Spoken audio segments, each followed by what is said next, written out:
Hello everyone, my name is Caden, and welcome to what is likely the finale of Ace Attorney Investigations 2. Last time, we did more of episode 5. I think we finally definitively locked away Blaze and, Patricia Rowland. Sebastian had his time in the spotlight, but we're still not done yet. There's still someone who seems to be the big mastermind behind everything. The red coat person that ended up hurting Kay. And as well as the one who seems to be just... There's someone who's seemingly controlling a lot more stuff behind the scenes. So let's see if we can't get them today. Hey. It's do or die, yeah? Yep.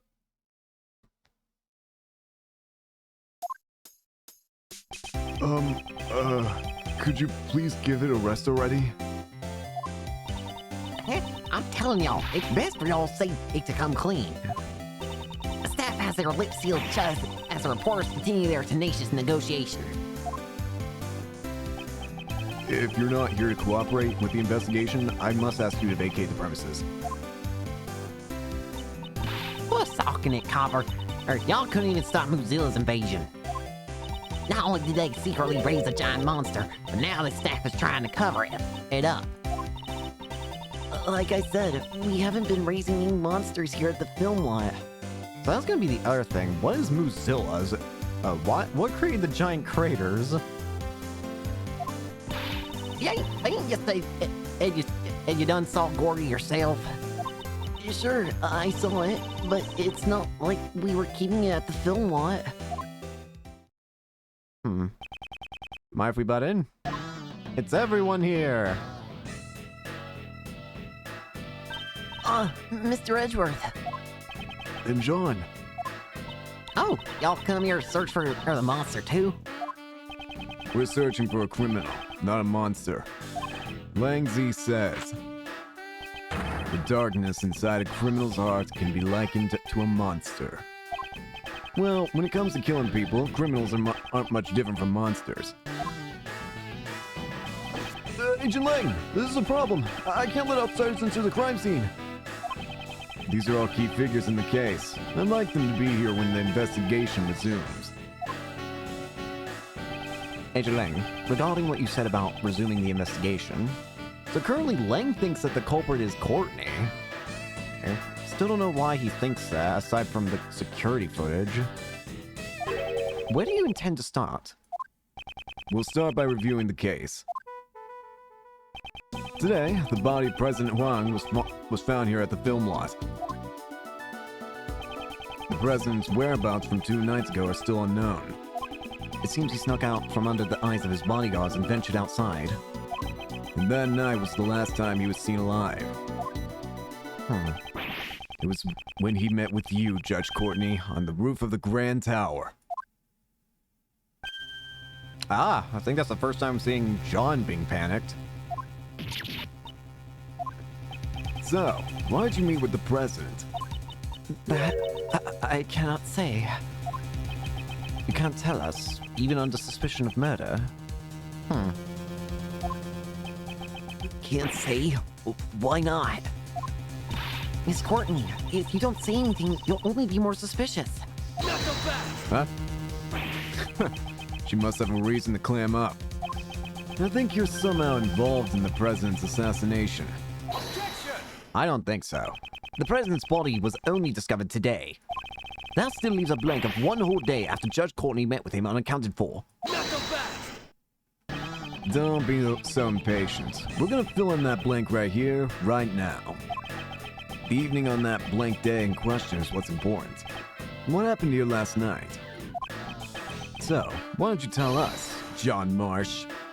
John? Me? We know you were here last night. What? John was here. Between that little Misty's testimony and the footprints we found, we can easily prove it. John, you were rehearsing here last night, right? Actually, we've seen proof of that as well. Will Power showed us, like, recording. Yeah, John's practice thing here. Strangely, there's two, like... There's two spots of it, like... It's the same, like... picture, but the only difference is John's disappearance. Huh. Wonder why. Does it actually say anything like time or dates on this? No, it doesn't. Unfortunate.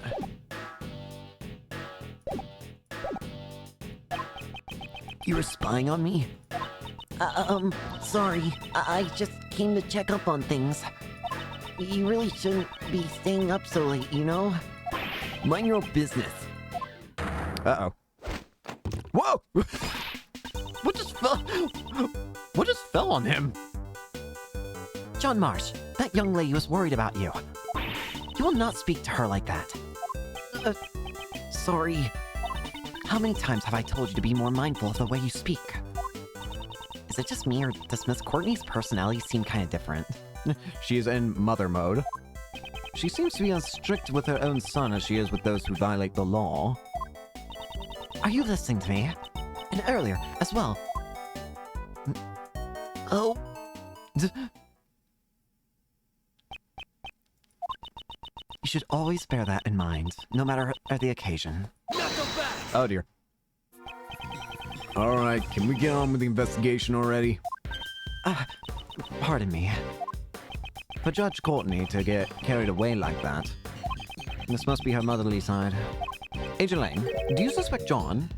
Do you really want to suspect the kid? How would the kid even begin to kill the president, and why would the kid even have a motive? All I want is the truth. Why was the president killed? And I want to know who killed him.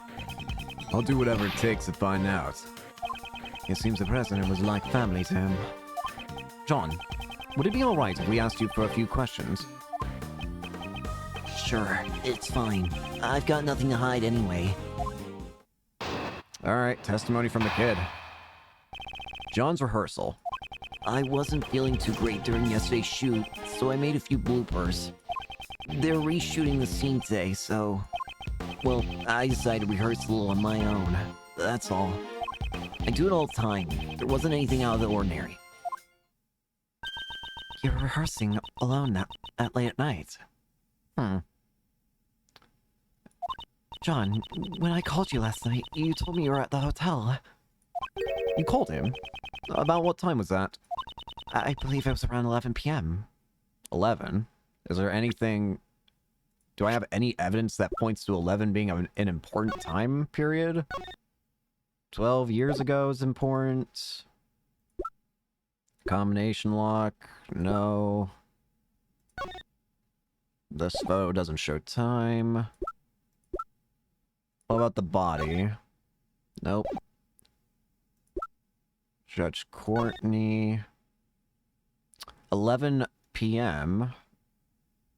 But this was 2 nights ago, so that's not then. Don't think here. I can check this? Oh, it just shows me the picture. Whoops. Zoldo, 2 nights ago. Already checked, there's no date there. Mechanics gloves. Ice 7 incident. I don't think there's anything important. I don't think I have anything relating to 11.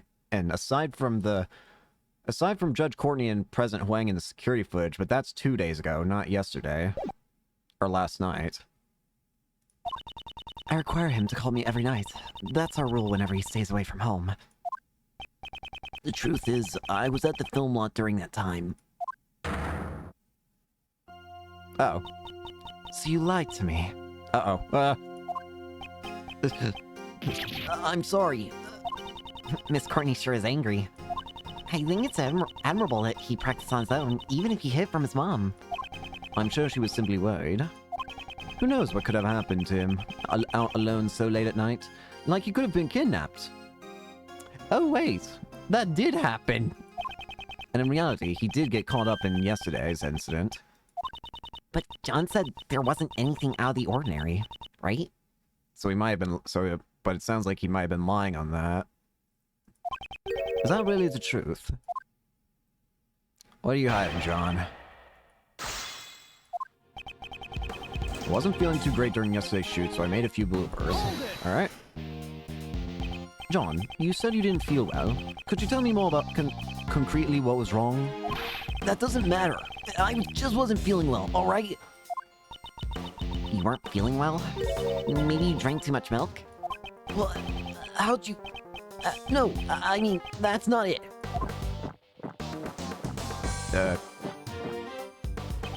So he didn't feel well because of his stomach. When I was young, I was told that chewing milk makes it easier on your stomach, you know? How do you chew milk? What? It's a liquid. What kind of milk are you, like, ingesting? It better not be spoiled, because that's the only way I can make sense of chewing it. Ugh. This conversation is over. Anyway, I made a few bloopers. They're reshooting the scene today, so...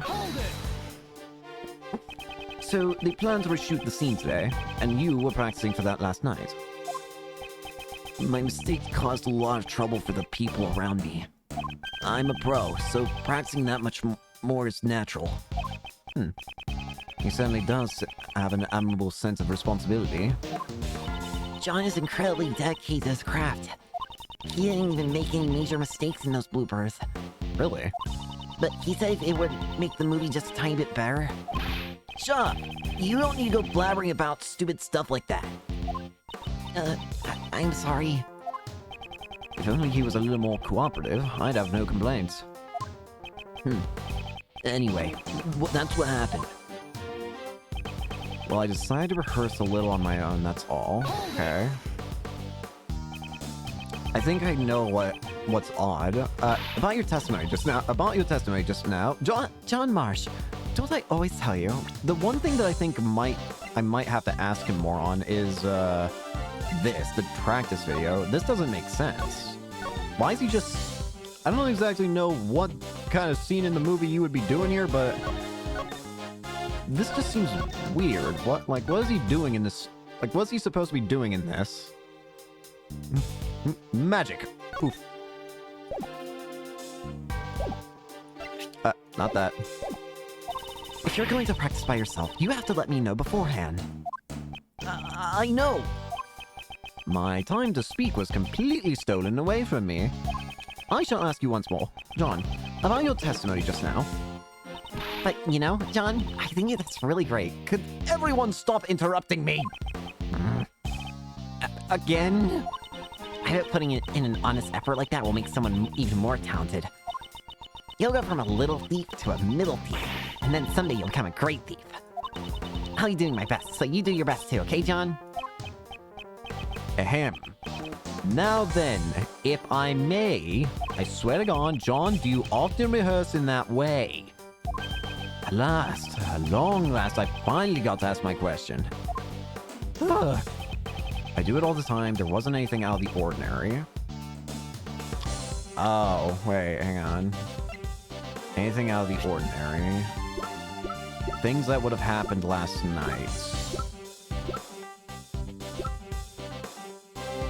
Oh, wait. Wasn't there... Yeah, the footprints. The footprints happened. You would have noticed. They weren't part of the original set. So why didn't you notice the footprints? Especially considering we know that you had to have seen them. They're in your practice video. You were almost standing on it. There wasn't anything out of the ordinary. That's a lie, isn't it? We have evidence right here. Could that be... That's right. It's the video you record of your performance. What?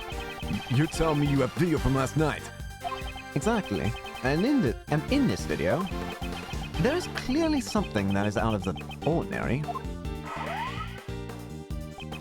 This is a monster's footprint.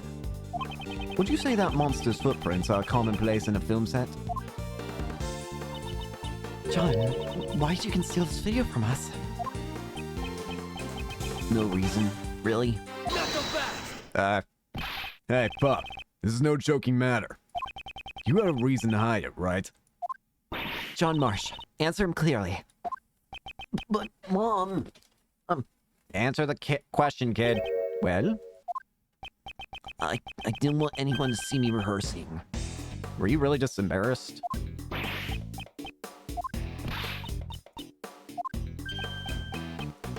In other words, you're embarrassed about others seeing you practice. Yeah. Got a problem with that? No, not really. It's just it complicates the matter slightly. You're saying that's why you hid the evidence? John. Whoa! Oh! That's what hit him on the head. It was his backpack flap. And I saw all those milk cartons you got in your backpack there, John. Quit nagging me. You've already busted me. What more do you want? Yeah, the footprints were there, but I just practiced and headed home. But why'd you record it then? You didn't have to record it, did you? How come you're so calm after finding those footprints? It's a monster, you know? A real-life monster. I thought it was just a part of the set. It is a rather strange coincidence that those footsteps would happen in a film where a monster movie is taking place. So I'm wondering if maybe the killer knew about that, or if it was just, like, maybe the killer knew it was taking place in a monster movie film set, so maybe he just tried to, oh, hey, it'll look natural as part of the set. Like, hey, monster steps through the city causing giant imprints during the movie. Yeah, that makes sense. Or if it really was just a coincidence that whatever they did caused those giant footprints. Besides, there's lots of other weird stuff around here, too. He's suspicious, Chief. This kid's really suspicious. The kid's obviously not the killer, but the kid obviously knows more than he's letting on. You're right. The smell of a scoop stinks high-headed. Shut up. We're done talking. We're not done talking, John. We are not done here yet. What now? The monster's footprints weren't the only unusual things that happened last night. Besides the monster's footprints, what other unusual thing happened last night? I mean, the fact that there was a dead body? Take that! I would consider that highly unusual, to be honest with you.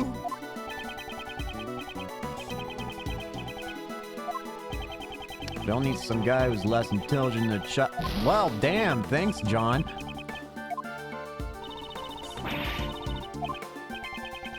Won't let this child make a fool of me any longer. I can't lose to a child, Kay. Are you... It's just a kid. I have pride. What other unusual thing happened? Unusuality.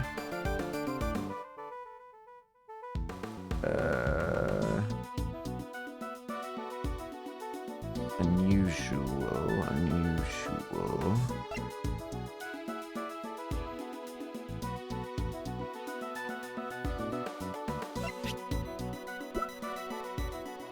Oh! Oh, yeah! This would have fallen. This would have been on the ground, right? A monster's head fell from the roof of that building. Yeah, that thing fell. If it fell, you should have known about that, right? And yet it's also back up top, so how to get there? Surely you must have known about that. I don't know anything about it. Is that true? I told you. I just practiced it and then went back. I don't know anything about Lucilla's head falling or anything like that. Or do you have evidence to show that I know something? There certainly isn't any evidence of that.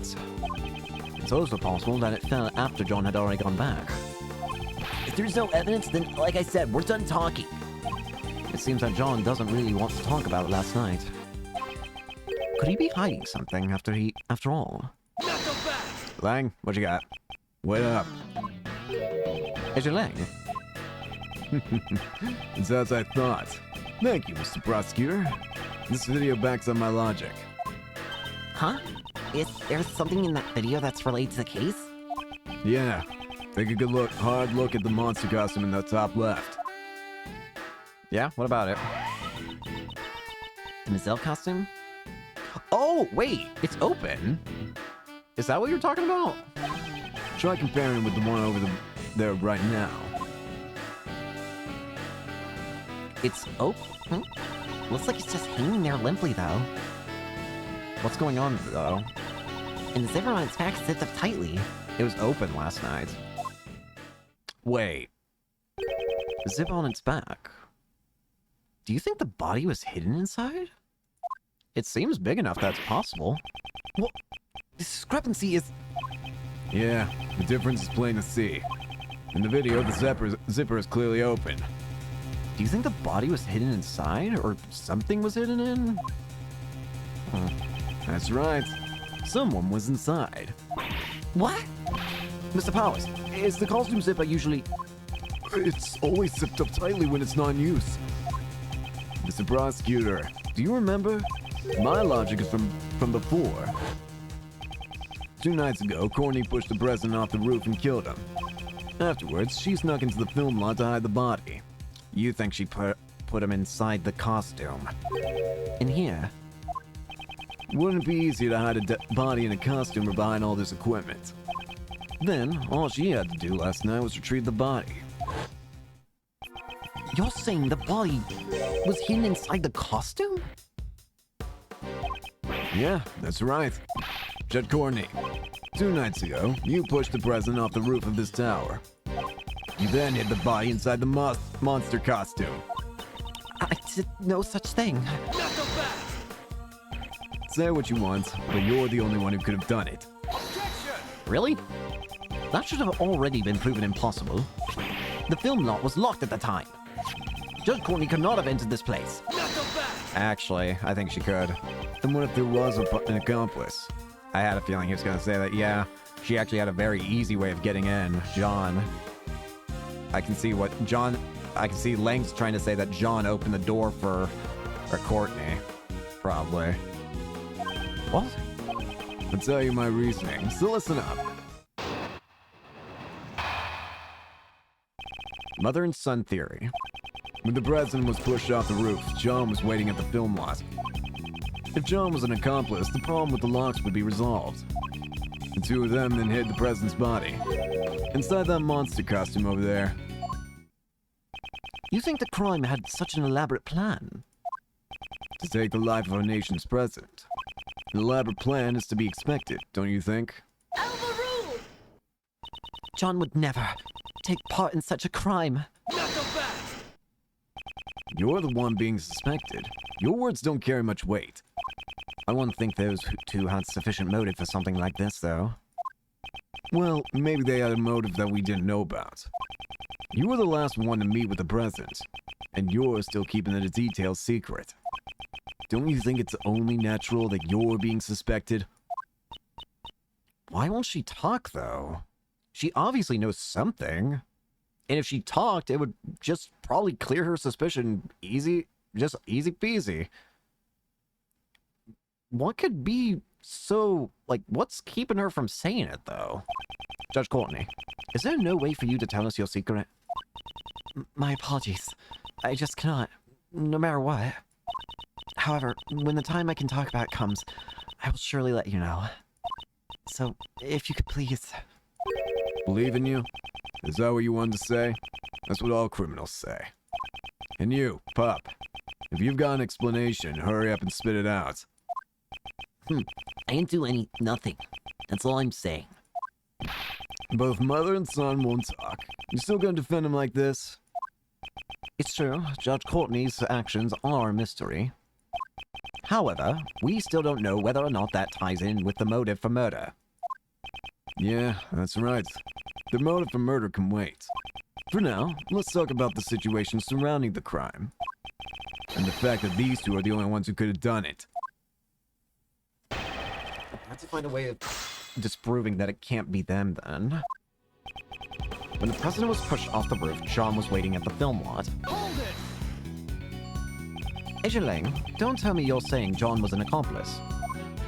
John still looks like a grade school kid, and he's even got a kitty backpack to boot.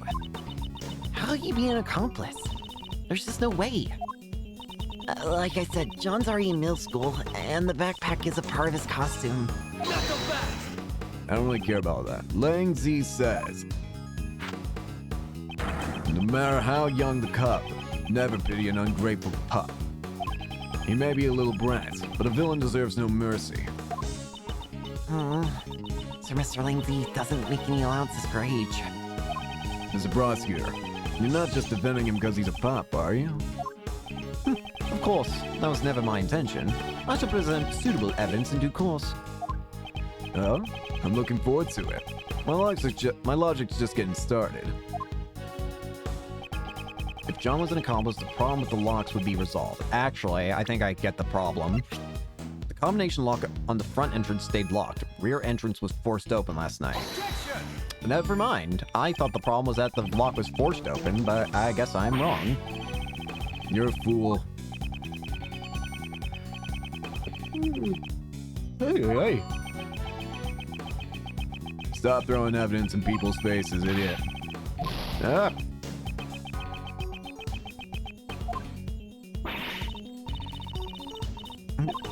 If you're not careful, you're gonna get bitten. I do not want him to bite me.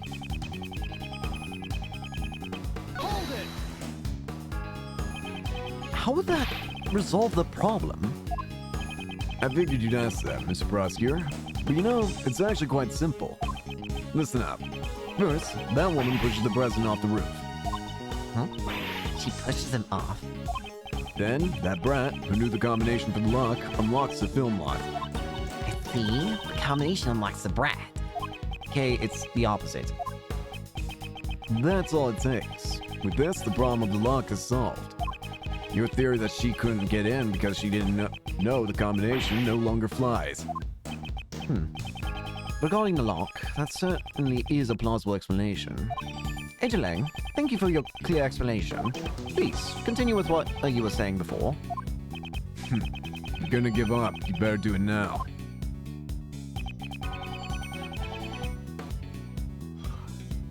Ooh. Two of them then head the president's body. Supposing those two were accomplices, why would they have needed to leave the body hanging there for an entire day? Why don't you give it a rest and take a good hard look at reality? Thanks to their trickery, our investigation has been confused up until now. Doesn't that about answer your question? Got it? Those two hid the body. Inside that monster costume over there. In the video, we cannot see the inside of the costume. So can you really say for certain that the body was placed inside? Yeah, I'll give you that much. In that case, why don't we try examining it? The inside of that costume. There might be some traces left inside. Mr. Powers, may we examine the inside of the costume? Sure, go ahead. But it might be kind of stinky since I sweat a lot in there. That's not important right now, I just need evidence. This is incredibly dirty. That's strange. We always make sure to clean it after using it so that the sweat doesn't damage the costume. Isn't that just proof that someone besides you used this costume? I'd say the dirt from the body probably got into the costume. The president's body did fall on top of the monster's footprint. That must be where all the dirt came from. Are you satisfied now? There's dirt inside the costume. It must have gone there when the body was hidden inside.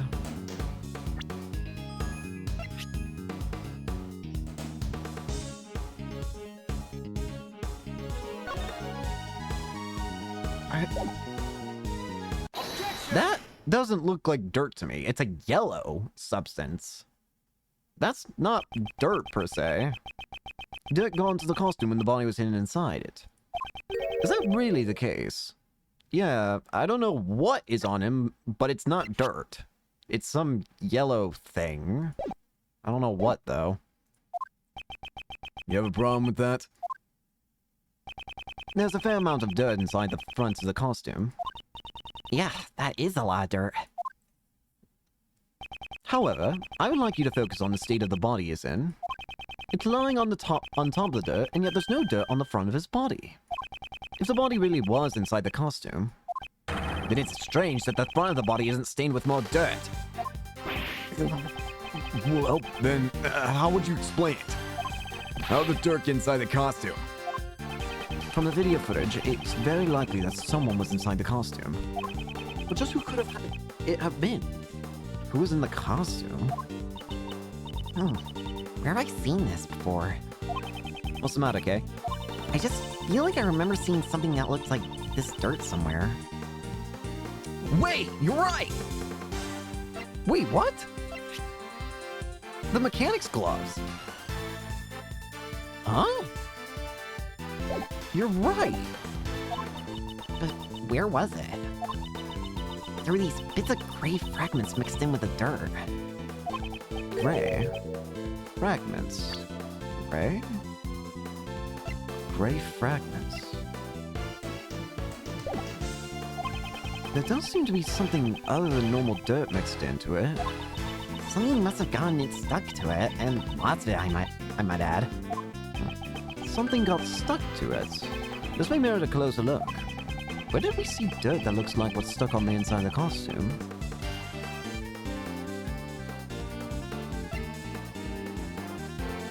Is it the mechanic's gloves? Yeah, this dirt has some gray bits mixed into it. Huh? What of it? We found an item belonging to a certain man that was covered in the same type of dirt. That is to say, these gloves.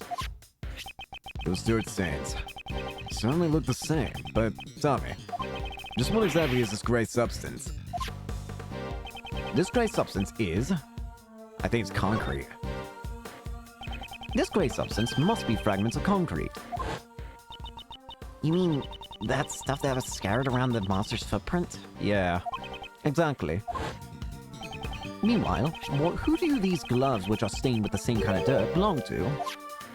Oh, I remember. We found it at Blaze's place.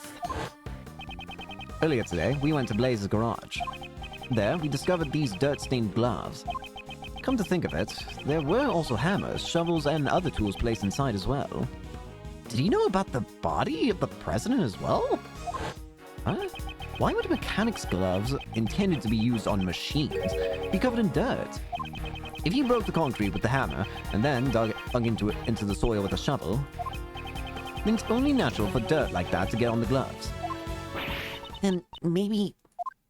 Yes, the true nature of the monster's footprints. As we made clear, they were simply just dug out, weren't they? It's possible that these footprints were dug up by Blaze Demes himself. It's possible. It's possible, you say. Please, do enlighten me. Because I honestly have no clue. Why on earth would he do something like that? Why did he make the monster footprints? Thinking about it, the answer must be...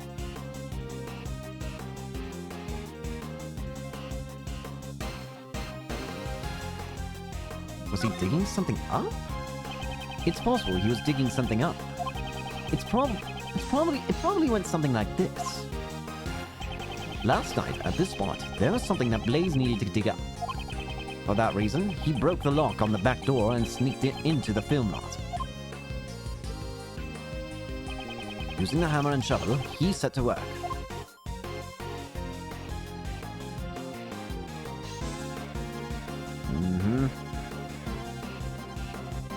Looking for whatever it was that he needed. He placed the item he dug into his bag, but before he could fill in the holes...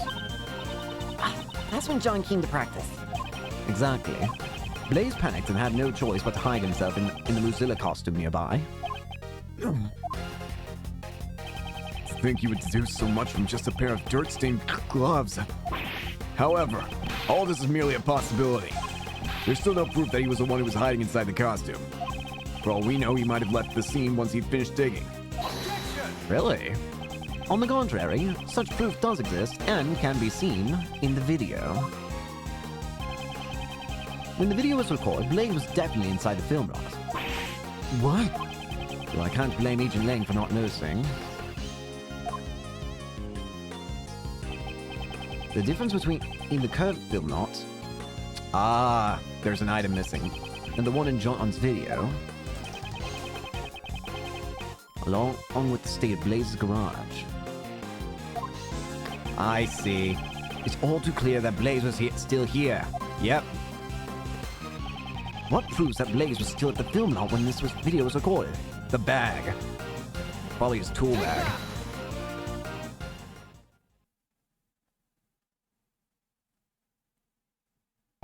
This bag placed near the costume. There was an identical one inside Blaze's garage. First, the dirt on the gloves, and now the bag. It seems there is a connection. Worn by Blaze the Best when he dug the monster footprint-like holes, so that's why we got the monster footprint holes. And that's my proof. Blaze was inside the costume. Ergo, the presence body could not have been hidden inside it. It seems I was able to refute Agent Lang's reasoning. Someone needs to go investigate Blaze's house right away, pal. We need to know what was inside that bag. Yes, sir. Huh? Who? Y'all pop down and listen up. Y'all just been seeing whatever works best for y'all. And the noisy one returns. That there's the footprint of the mighty Muzilla. Are you still going on about this? Ain't just some random holes dug up by that old coot. I believe the true nature of these footprints has already been proven quite logically. Logic's magic. I ain't buying it. Be what you want, but I know what I saw, and I saw Muzilla. Is she referring to how she saw Muzilla out the window of the Grand Tower? Preposterous. Were you just sleeping right? Upon our journalist souls, we ain't having none of it. That statement is an insult to journalists everywhere. Ah, that's right. There's more than monsters than just these footprints. I remember hearing that Sonny over there was seen with the monster earlier. Right, there was... I reckon that gal over there, she witnessed it herself. Yeah. When these two are together, all meaningful talk rise to a halt. Only we knew just what that monster really was. I think those two would quiet down. I actually think I might be able to answer that. Though it's gonna be quite the, anticlimactic answer of what I think it is what it is. Mr. Edgeworth, isn't there anything you can do? The monster's true identity. We don't have much choice. Let's see what we can do. Isn't there something y'all ain't telling us about the monster? Nicole, ask him. Ask him right now. Wait. Please settle down. Regarding the true identity of that monster, I already know what it is. What'd you say? That's right. The video John recorded proved the hint that I needed. What you talking about? Miss Nicole saw Gordy when she went to check up on John's practice. At that time, she mistook something for Gordy. Yeah. The monster could be seen in this photograph. What? Ain't that just some plain old souvenir photo? Y'all don't really think you can pull the wool over the eyes of a pro like me, do you? What did Miss Nicole's really see that she mistook for Gordy? It was the camera. Take that! Yeah, it was just the camera covered up in the blankets that are used to protect it from rain, right? Naturally, Gordy's true identity was... this camera crane. What? The video John recorded was shot from fairly high up. A shot from this position would be impossible without a camera crane.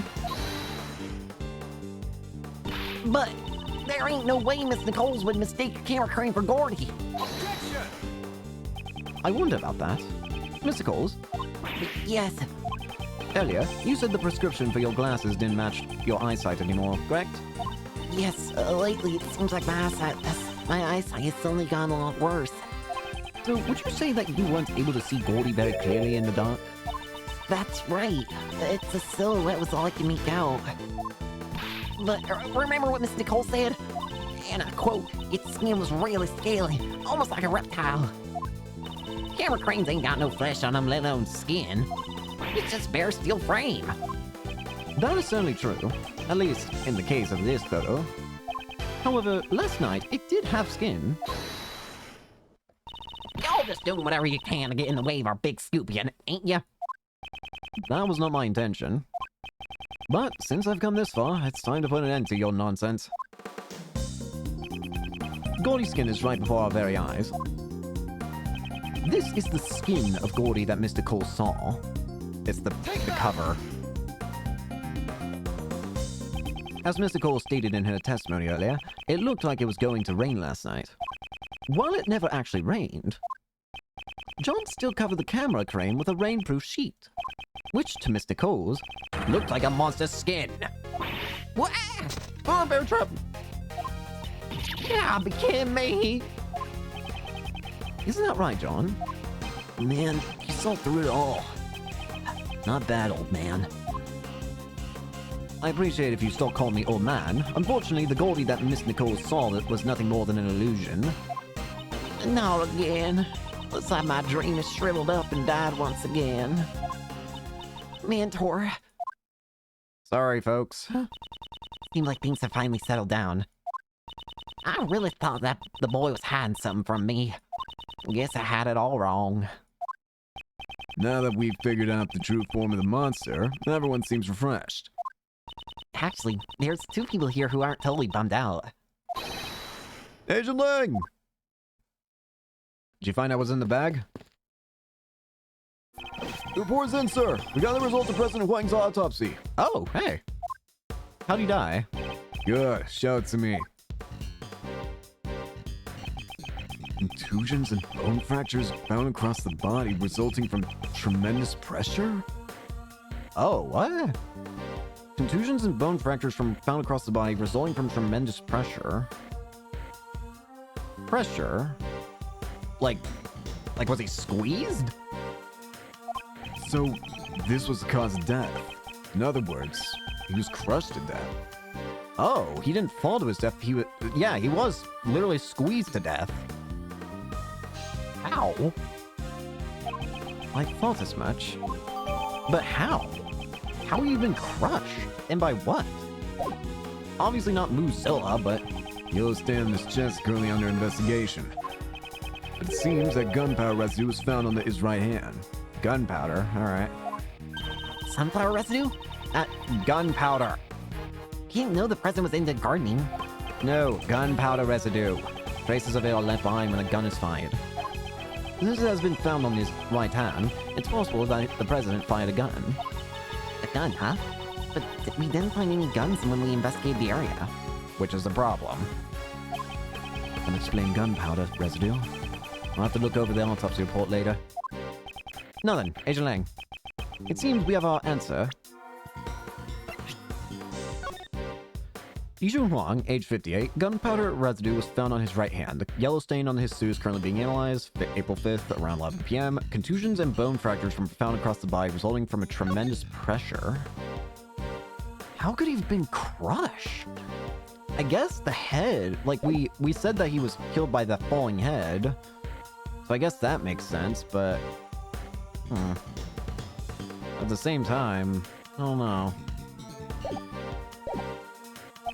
The president did not die from falling off the roof of the Grand Tower. Rather, he died from being crushed under Musilla's head. You can't deny it. Looks like your logic was right after all. I think the suspicions surrounding Miss Courtney should be cleared up, right? Yes, not only the cause of death, but the time of death proves her innocence as well. Judge Courtney met with the president 2 nights ago.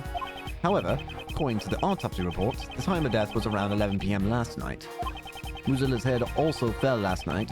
It matches up perfectly. It's a relief. Had a feeling that was coming. Isn't it a bit too early to be relieved?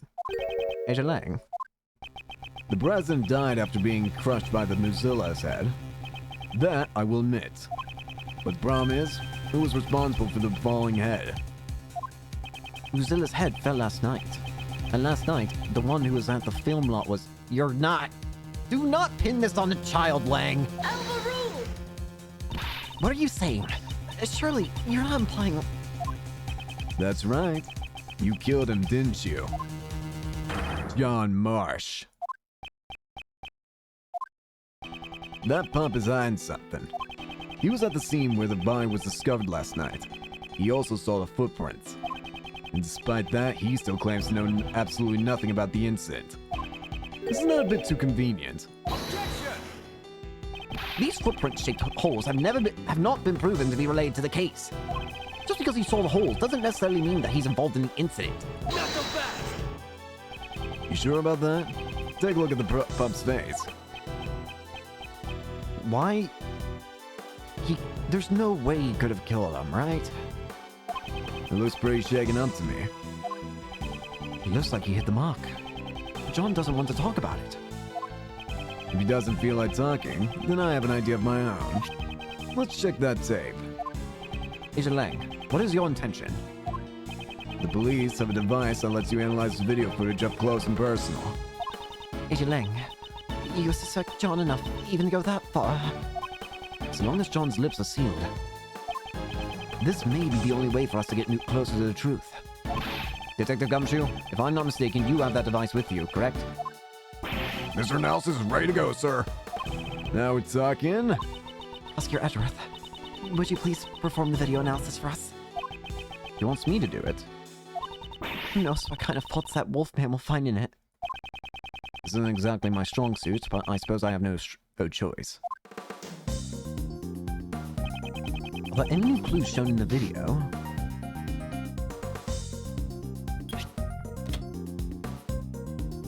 No. Ah! What? There's a person! And this is... What's the matter? I want to see too. Ah! Hey, what's wrong? Show it to me. Oscar Edgeworth, I request you submit the evidence to court. Please, take a look at the top right corner of the zoomed-in video. This person is... The president!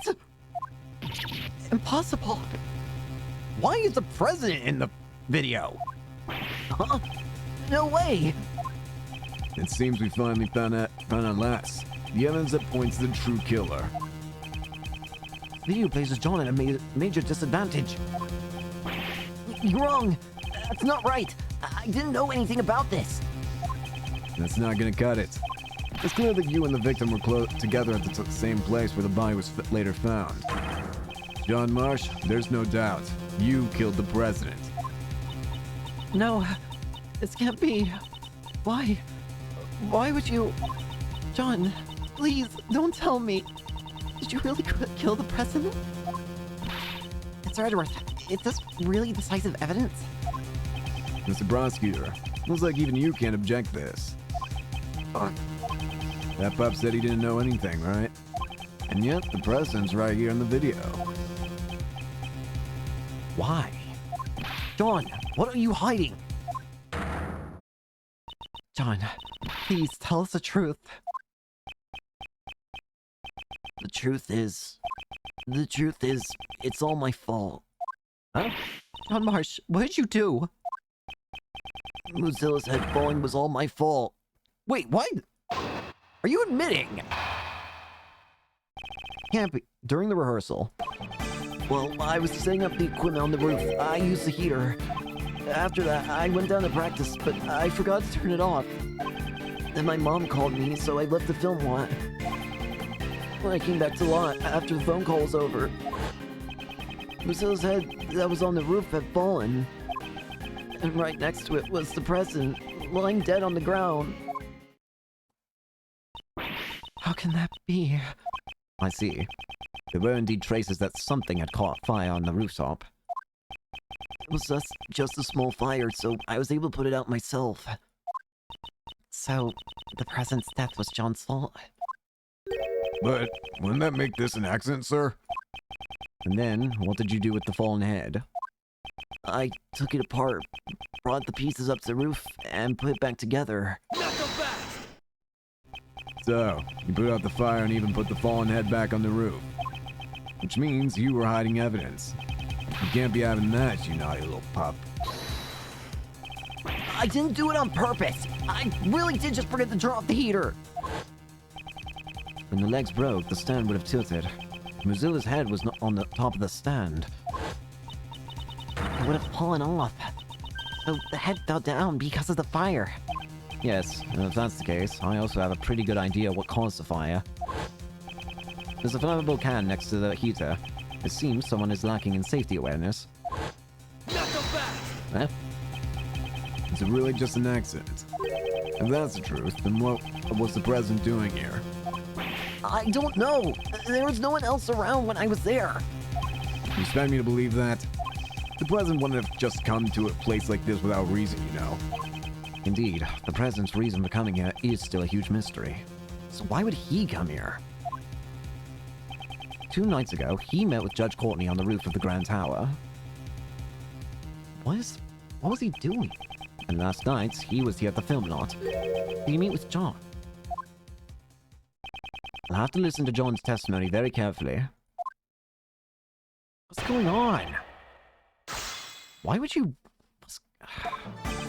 Well, I was setting up the equipment on the roof. I used the heater. Okay. John, you are still young. I know it can get a little cold in the early spring, but you shouldn't have to resort to a heater. It's precisely because he is young that he must make sure to take good care of himself. However, while it can get a bit chilly during this time of year, I wouldn't necessarily say... Hold it, old man. Is this really the right time to be having this argument? Hey, he's completely right. John, you did well to get at the better of Mr. Edgeworth, but please mind your language. Let's not forget that he just got the better of you too, Your Honor. I know, Mom. So, where was I? After that, I went down to practice, but I forgot to turn it off. Alright. You forgot to turn off the heater. You didn't check it before leaving the room. I meant to turn it off, but I was too focused on practicing, so... Do I still have... I thought I had the heater as evidence for some reason. Hey, come on! Everyone forgets stuff like that sometimes. Yeah, I gotcha. I forget small things like that all the time, too. And sometimes I'll forget to turn off the AC or the lights in Mr. Edgeworth's office. Or I'll jump off the ladder for his bookshelves or leave prank calls on his answering machine. Forgetting to turn off the heater is really dangerous, so you gotta be careful. Some of those things had nothing to do with forgetfulness. Okay. Forget it. John, please continue. Looks like you got rough too, old man. Well, back to my story. That is neither here nor there, but I would try and scold her, but she will just ignore me. I know my fate. Then my mom called me, so I left the film lot. It was late at night at the film lot, and not a single member of the film crew was around. So then, why did you have to leave the premises in order to answer the phone call? I totally forgot about the phone call thing, so I kind of panicked. If I didn't answer fast, I would have been busted for leaving the hotel without permission. In that case, why didn't you just answer it here? Because I was rehearsing, all the cameras and mics were on. If I talked here, every last word I said to Mom would have been caught on camera. So he was embarrassed that the conversation with his mother would be recorded. Anyway, I stopped practicing for a bit and rushed out of the film lot. I came back to the lot after the phone call was over. In that phone call, you lied and said you were at the hotel, correct? Why didn't you tell your mom that you were rehearsing? If I told her that, she would have called the hotel and made them send me a taxi or something. Of course I would have. A child alone on the streets at that time of night. What sort of parent would allow their child to be in such a dangerous situation? I guess kids just don't understand how their parents feel. It goes both ways, Mr. Edgeworth. Indeed. Now then, John, please tell us about what happened after that phone call. Huh? Oh, yeah, of course. When the call was finished and I came back here... Drusilla's head was on the roof had fallen. Was that any indication that the head was about to fall? I don't know. I was focused on my rehearsal. So, you forgot to turn off the heater, which led to a fire on the roof. I would think you should have at least heard something. Heard something? Oh, I was wearing headphones, so... Hang on.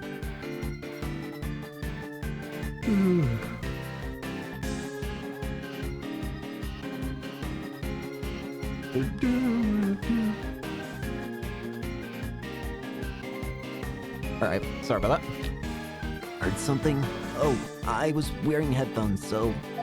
Headphones? Listening to the movie's soundtrack helps me get into the scene. I had it on full blast, and that's why I didn't hear anything. And yet, you noticed your mother's incoming call. I had my phone on vibrate, oh man. That's how I noticed. Anyways, the head had fallen. And right next to her was the president, lying dead on the ground. what was the state of the body? I didn't get a good look, as it was dark. You suddenly become as quiet as a mouse.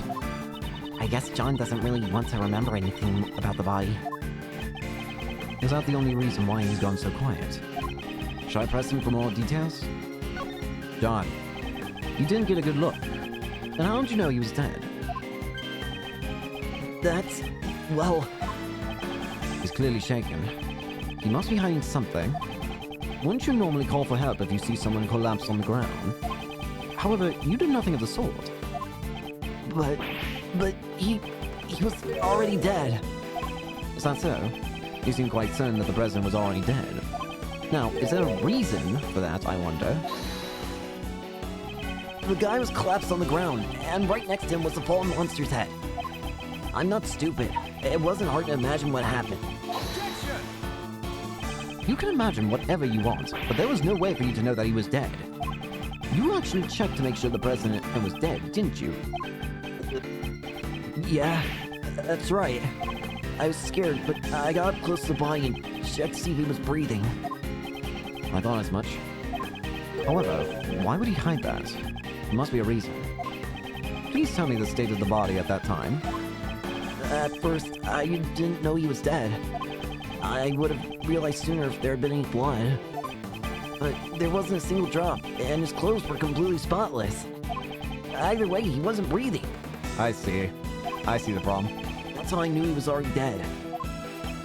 Would you please append those statements to your testimony? I didn't know right away that he was dead. There was no blood and his clothes were spotless. Except they weren't. There's some yellow thing on them. Not to mention he had gunpowder residue in his hands. His clothes were spotless. Yeah, that's right. You got a problem with it, old man? John, it is painfully obvious that you are still desperately trying to hide something from me. What are you going on about? I'm not hiding anything. You are hiding something about this yellow stain on the president's clothes, correct? Why did you leave it entirely out of your testimony? The fact that you made no mention of it only serves to cast more suspicion upon yourself. That's because... I hope you have a convincing explanation. Courtney? Judge Courtney? Allow me to explain. Why are you... The yellow stain left on the president's chest is almost certainly lion lily pollen. Pollen? Why do you know that? Lion lily. When I met with the president on the roof of the Grand Tower 2 nights ago. Oh. Are you finally saying it? I brought him a bouquet of lion lilies. Lion lilies are beautiful flowers with stunning golden petals. Some of the pollen from the lilies must have gotten on the president's suit. Why are you saying this now? Huh? I didn't see any lilies in the security footage, though. Actually, that makes sense.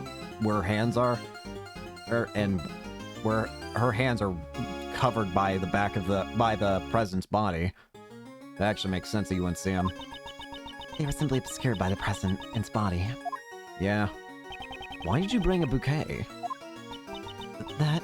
I cannot say.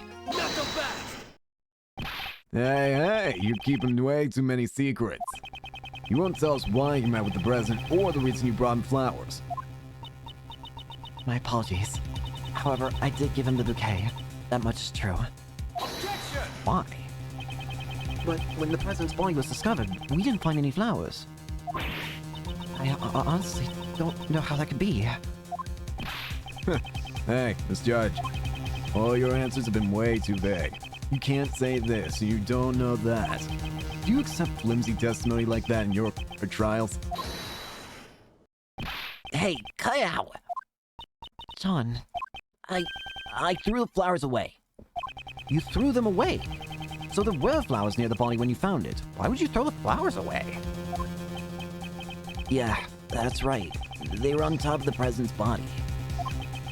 They'd been crushed as flat as pancakes, though. So the flowers were crushed with his body? I I see. So flowers were squashed by Muzilla's head, too. And a large amount of pollen got stuck to the president's suit. That seems to be the gist of it.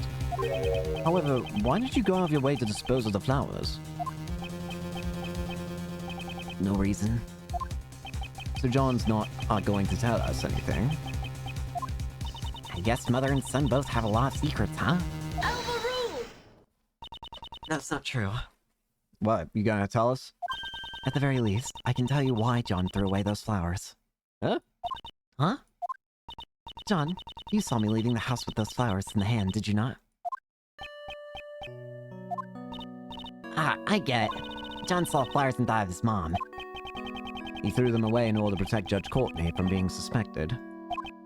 That's not true. You're all wrong. That was his worst lie yet.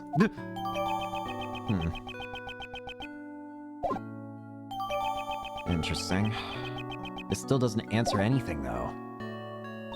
I often decorate our house with those flowers. The bouquet must remind him of me. So the pup just happens to find the flowers from his mother's bouquet on top of the body. That's why he threw them away and kept silent about the body. That's a tight little story if I've ever heard one. And what's wrong with that? I suppose you prefer untidy, messy stories, Agent Lang? Don't tell me you've forgotten it already, Missy. This pup confessed that he caused the monster's head to fall last night. Oh, that's true, but... He's currently the only suspect in the president's murder. It is true that there are many reasons to suspect John. However, there's someone other than John who's far more suspicious. What do you say? John himself was kidnapped by that very person not too long ago, the Mastermind. We rescued him from the refrigerated warehouse near the harbor, pal. Refrigerated warehouse? Yeah, That's right, pal. the Sunshine Warehouse. The refrigeration wasn't turned on, so he wasn't about to freeze to death. If he hadn't yelled out for help, we would have never found him. Once the sleeping drugs wore off, he was finally able to call out for help. Sleeping drugs? Huh. If I recall correctly, when you were kidnapped... That's right. There was a bottle laying on the floor of the refrigerated warehouse. I think it was the same thing that was used on me not too long ago. Yeah, it was like Sleeper Triple Z. That sleepy triple Z stuff. It's super powerful. Yeah. So it's a mastermind probably who killed him then. But who's the mastermind? How about it, Agent Lang? John is clearly a victim. There's a mastermind at work behind the scenes of this case. I don't know anything about this so-called mastermind. You say they were here last night? I still don't know for sure yet. It's not like you to be so vague, Mr. Prosecutor. Indeed, I still don't have any evidence that ties the mastermind to this murder.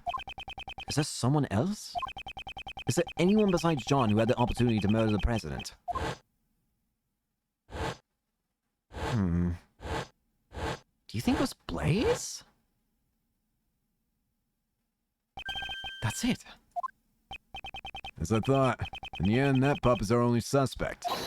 There might be one other person. Isn't there one more suspect, Agent Lang? What's this? Didn't we prove it earlier? Last night, there was one more person here! Plays to best. You're saying he's the one who did it. Last night, John was not alone. Blaze the Best was here too. Shouldn't we consider him to be a new suspect? Plays the best. Killed the president. It's entirely possible. Blaze the best. It can't be. The same guy from 12 years ago. Wait! Blaze is also involved 12 years past. 12 years ago. That keeps popping up. Well, the law has changed. It all happened over 12 years ago. Back then, he and my old man were close friends, and our clan protected the president's life. Yeah. Lang, don't tell me you're the one from 12 years ago. You got it. Ain't this nice? Now you're finally going to prison, where you belong. 12 years is a long time coming for a suspended sentence, don't you agree? Agent Lang, what happened 12 years ago? Nothing that concerns you. On the contrary, it might just have some sort of connection with this case. And I suppose you have some proof, Mr. Prosecutor? Show me evidence that there's a connection between this case and the one 12 years ago. Evidence, you say? Actually, there might very well be. If you don't have any evidence, then there's no point in talking about it. Is there any evidence that connects this case with what happened 12 years ago? The letter. This letter was sent to Jill Crane, who was murdered 2 days ago. Although the sender is currently unknown. Here, it is written as follows. Please get revenge for 12 years ago. What? 12 years ago? That's not all. Take a look at this as well. This is a report written by Patricia Rowland to Blaze the Best regarding Knightley. Please read this part here. That thing he laid to rest near the flower bed 12 years ago. Agent Lang, something big is happening here. Jill Crane's murder 2 days ago, and now the president's murder today. There has to be some connection there. And the key to solving it lies in what happened 12 years ago, does it not? You're asking me to reopen the old wounds of the Lang clan? Agent Lang, I beg of you. Huh? Who? Who was that just now? Shifu! Hey! You guys! What are you all doing here? We followed you here, Shifu! We heard that Shifu was investigating the incident from 12 years ago! You idiots! I'm not your boss anymore. Get back to your own posts. Sir, we can't do that. What'd you say? Are you disobeying my order? Shifu, we also beg you. Reinvestigate the SS5 incident from 12 years ago. None of us could ever forget that case. We know you feel the same way, Shifu. Agent Lang, even your former subordinates would desire to reinvestigate the case. You think you can solve the mysteries of that case? Perhaps I can, with your help. I got it. I accept your invitation. Shifu! Shifu! Alright. Now, with that sight, I guess it's my turn to shine. Okay. Little thief? We're investigating a case from the past, right? And guess what the best tool for that is? The little Mr. Thief. Right. If we have the case files from the past, I can recreate. Unfortunately, I don't have the case files. Great, never mind, Kay. Huh? What do you mean? Access to those case files is restricted. It's being treated as highly classified information. Why is that?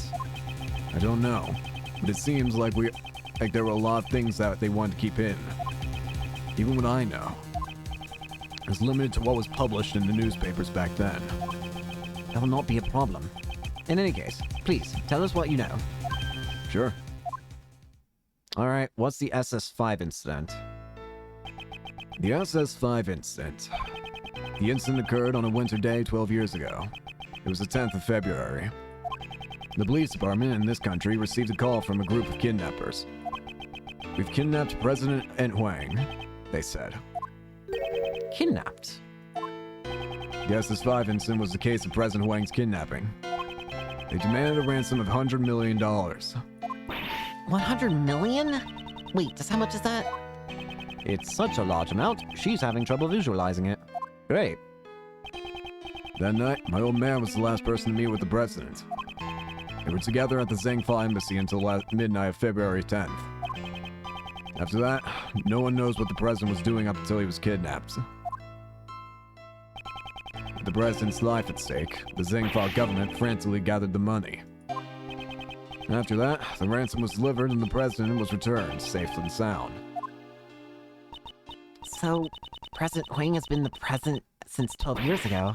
That's really amazing. Well, being in office for so long is just a small part of how amazing the man is. Lang seems to be a bit happy when he said that. And what happened to the kidnappers? Well, a top-secret covert investigation was carried out, then a secret trial was held. A trial? Does that mean the suspect was caught? The suspect was Patricia Rowland. Really? He was rolling. Then the reason you came to the prison a few days ago, it was for Roland. Yeah, I was put on extended leave from Interpol. So I decided to go back and reinvestigate what happened 12 years ago. So that's why you were there. First, I had to get a look at the face of my target. So the trial 12 years ago ended with a not guilty verdict. Yeah. Back then, my old man was in charge of every aspect of the president's security. He took responsibility for the kidnapping and was relieved of his post as bodyguard. But he continued to investigate as a regular police officer until he finally found the culprits. It was none other than Patricia Rowland. There was no way she could be innocent. However, the result was a not guilty verdict. In the end, the case went unsolved. Crushed in both body and soul, my old man resigned from the police. What was the basis for arresting Patricia Rowland? There was a lot of evidence. At least, that's what I think. But I can't see those documents for myself. So that's where my story ends. What should we do? With only this much information, even the little thief would have a hard time reproducing producing a recreation. Oh, is there really nothing we can do? Huh? Who? Looks like you could use some help. Who's that? Hey! You two! Francisca! And Mr. Shields too! And finally, we finished up with the trial and managed to catch up with you guys. Here, take this. This is... It's the case files for the SS5 incident, sir. 12 years ago, the president was kidnapped and a witness was killed. Touch the check button, yep. When Roland mentioned 12 years ago during the trial, it caught my interest. Let's take a look at that file. The case summary. The president of Zingfa, Di Junhuang, was kidnapped on February 10th, 12 years ago. The kidnappers demanded a ransom of $100 million. Dai Longlang confirmed that on the evening of the incident, the president was at the Zingfa embassy until midnight. The prosecutor was Blaze the Best. I see.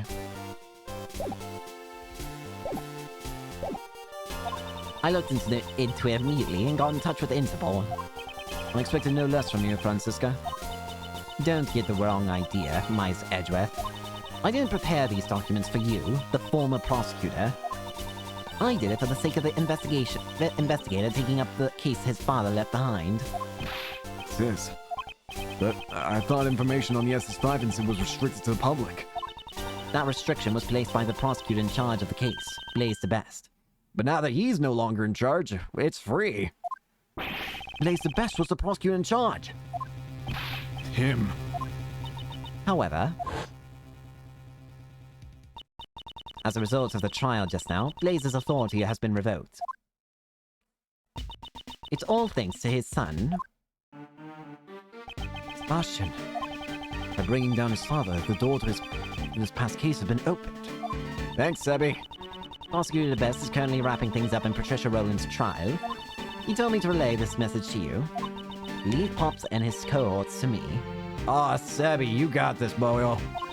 You guys just take care of the case on your end. He's gone quite reliable, right before our very eyes. Truly. That's my boy. Alright then. This is perfect. Now that we have these files, just leave the recreation to me. Indeed. Now then, let's begin. According to these documents, it appears that the incident took place right in front of the Tower Plaza. And let's head to the plaza right away. Let's do it.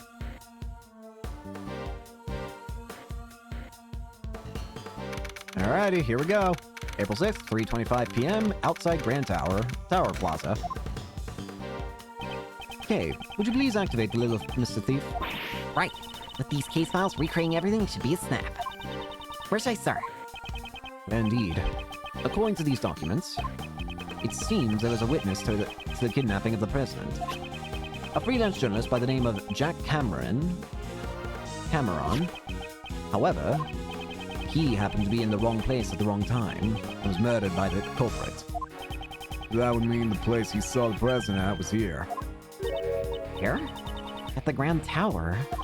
No, the Grand Tower was only built around a year ago, eh? Before that, this place contained mostly old abandoned buildings. However, 12 years ago, this place was... Now you're finally talking about some stuff that I know. Yeah, 12 years ago, this very spot was... the Happy Family Home. Oh, an orphanage? What's that, pal? It was a place where children who had lost their parents could live. Or to put simply, it was an orphanage. Yep. Alright. So, the president was kidnapped at that orphanage. And the head of that facility at the time was Patricia Rowland. Apparently, Rowland always referred to it as her home. So that's why she kept referring to the prison as the same. It seems that suspicion would naturally fall upon her. I see. Patricia Rowland lays the best. And President Huang. The darkness that remains from the SS5 incident still casts a shadow on the present case. Okay, I'd like you to input the investigation data from Jack Cameron's murder case. We can probably assume that he was killed by one of the kidnappers. So if we solve the murder case, we'll know who the kidnappers were, right? Precisely. I'm counting on you. Let's do it. Time to go back to the past. Here we go! Whoa. Yep, there he is. It's still got the clock. Whoa! What the heck is this? Everything's green! I've come to expect such reactions. This is a recreation of the grounds of the facility that stood here 12 years ago. Based on the documents from the police investigation. I recreated the scene to show what it looked like when the police arrived at 7 a.m. the next day. It appears a fair amount of snow had piled up here. Yeah, I heard that the footprints in the snow were prime piece of evidence. The snow fell during the day, on the day of the incident. So the snow only fell before the crime took place. Which means the footprints wouldn't have been erased by any further snow. I must make sure to pay close attention to these footprints.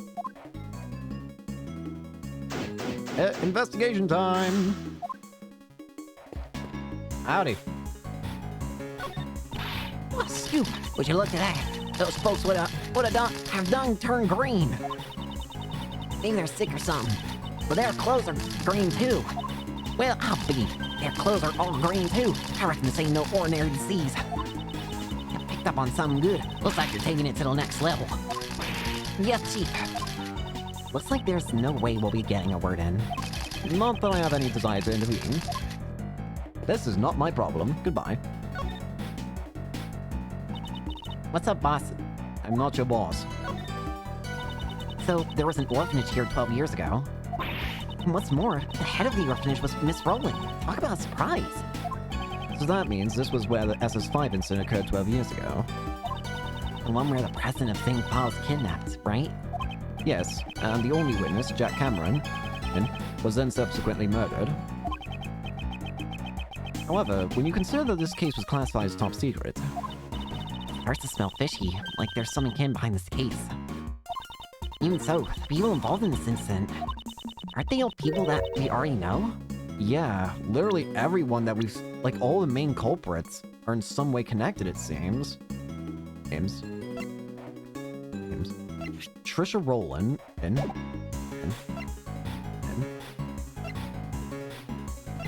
Lays the Best, even Horace Knightley. Okay. All of them are connected in some way. The only one, and at the moment, and that's not connected is Gustavia from Case 3. He's the only one who's not connected. Aren't they all people that we already know? Patricia Rowland, Lays the Best, and the president of Zingfa. The cases that we've been involved in recently, and the SS5 incident. It's hard to think they're not related. Let's steal the truth hidden behind this case.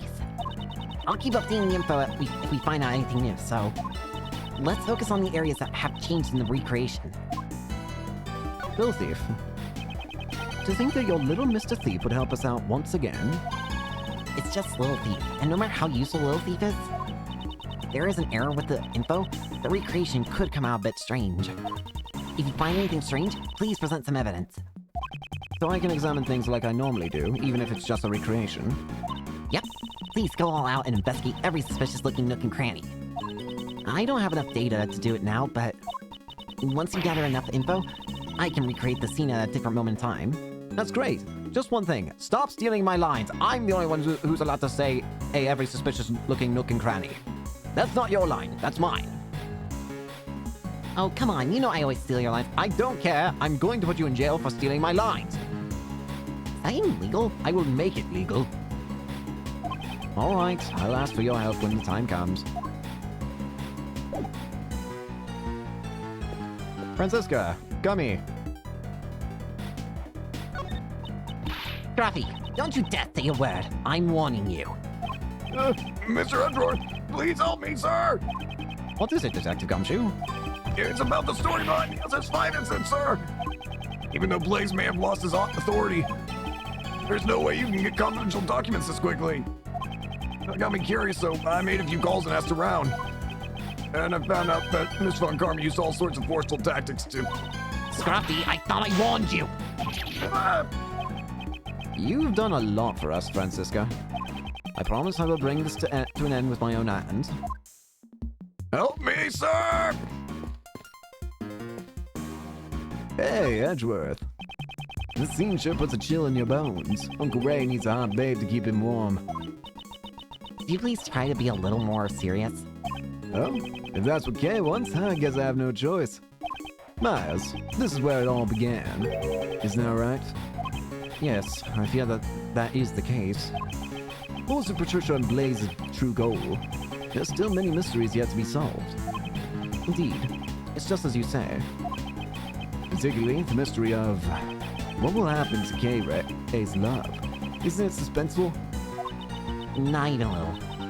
You just couldn't resist, could you, Mr. Shields? Why can't you ever stay serious for more than a minute? I think he's genuinely incapable of staying serious for that long. Come on, I'm basically the opposite Mr. Edgeworth. Actually, in a weird way... I don't know. Wait, in a weird way, you kind of are. In some fashion. Can't stay serious. Edgeworth can't be silly for more than like a minute sometimes, and then friggin' Ray can't stay serious for more than a minute, it seems. We're yin and yang, you and I, Miles. Shields, do not compare me to you. Why not? Come on. Just like me and your man. Shut up. Shifu, I know it's not my place, but I have a request. Please, do a roll call just like old times. Just like old times, huh? What a lark. Guess I have no choice. Roll call. 1! I'm sorry. A roll call with one person is really lacking. That's nonsense. It's got nothing to do with numbers. Even though you're the only one here, the pack is always one, right? If you think it's lagging, then howl loud enough to make up for the rest of the pack. Roll call. 1! 1? That man, is he on the verge of tears?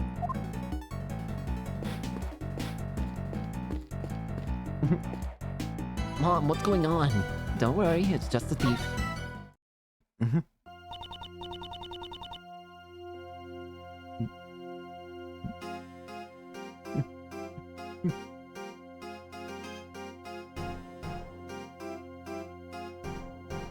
Why is this one excitement? Every one of them is one.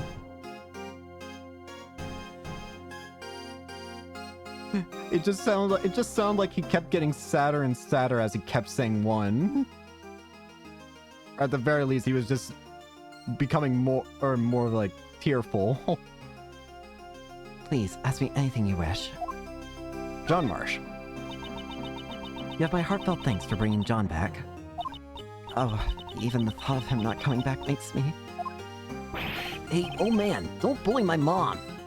No, that wasn't my intention. Ooh, look at him go. Mommy's little knight in shining armor. He's so cool. It's not like that! Quit blabbering about stupid stuff like that. John, please, wait. May I proceed, Mr. Edgeworth? My actions were unbecoming of one who calls herself a servant of the gods of law. I won't ask for forgiveness. However, Judge Courtney, I am not as well acquainted with the gods of law as you are. However, isn't that goddess also a mother of other gods? The law makes exceptions for extenuating circumstances. It understands a mother's heart. I'd say perhaps your goddess sympathizes with you more than you think. Mr. Edgeworth, I don't get it. What the heck are you two blabbering about? it's okay, John. I don't have a clue either. It doesn't concern you two, don't worry. It's happy things. It seems the dust has settled on day one of Patricia Rowland's trial. Yes, while a decision has yet to be reached, I would say a guilty verdict is quite likely. I'm sure a thorough investigation into her connection with Blaze will be conducted as well. After seeing Sebastian today, I know we can put our faith in him. Just like Kay, Sebastian is also in the midst of training for the future ahead. I see. When you say it like that, I guess we have more in common than I thought. I said a few mean things to him, so the next time we meet, I'd like to apologize to him. I'm sure you will get your opportunity. But for now... Yes, at present, solving this case is our top priority. Alright, John, what about you? What do you want? Kidnapping. John, I'd like you to tell me the exact details of your kidnapping. You were kidnapped at the garbage pickup area, right? And why'd you go there? You don't have to act as a go-between. I can just talk to the old man directly. So he says. Looks like he's finally starting to warm up to you. I went to the garbage pickup to throw away the flowers I found on the body. Oh yeah, he did say he wanted to throw those away. It was nearby, and I thought it'd be harder to find I'm there than if I just tossed them in a trash can. I went there last night too, but the gate was locked. And that's why you went there again today to dispose of them? Yeah, but when I got there, someone suddenly grabbed me from behind. You used Sleepy ZZZ on me, right? Catching Z's is now super easy with Sleepy Triple Z. Could you actually, pick a specific one, either say a Sleepy ZZZ or Sleepy Triple Z? Even though she was also a victim to it, she seems to have taken a liking to the slogan. Whoever grabbed me was really strong, but that's all I know. I have no idea who it was. I see. So that's what happened. The place of captivity? How about that? After the drugs wore off, did you notice anything about your surroundings? Those drugs were brought to you by Sleepy Triple Z. Catching Z's is now super easy with Sleepy Triple Z. It was kinda cold when I woke up. I was in a dark, empty room. Boxes with foreign writing on them were lying around, so I figured I was in a warehouse. The whole place is like a giant refrigerator. It's like a commercial warehouse. That's right. John was rescued thanks to the collective efforts of Kay and Detective Gumshoe.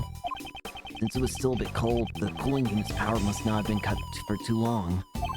For some reason, they didn't think to take my phone, so I used it to call for help. You know, that's actually weird. Did maybe the mastermind expect for John to be saved and just let him keep his phone? I see. In any case, it's good that you're safe and sound, John. I don't need your fake sympathy, old man. What an incorrigible child. He's just like a certain someone I know.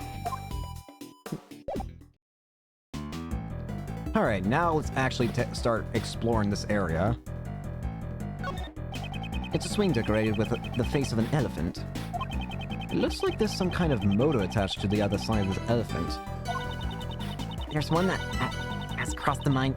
There's one thought that has crossed the minds of every top-class swinger.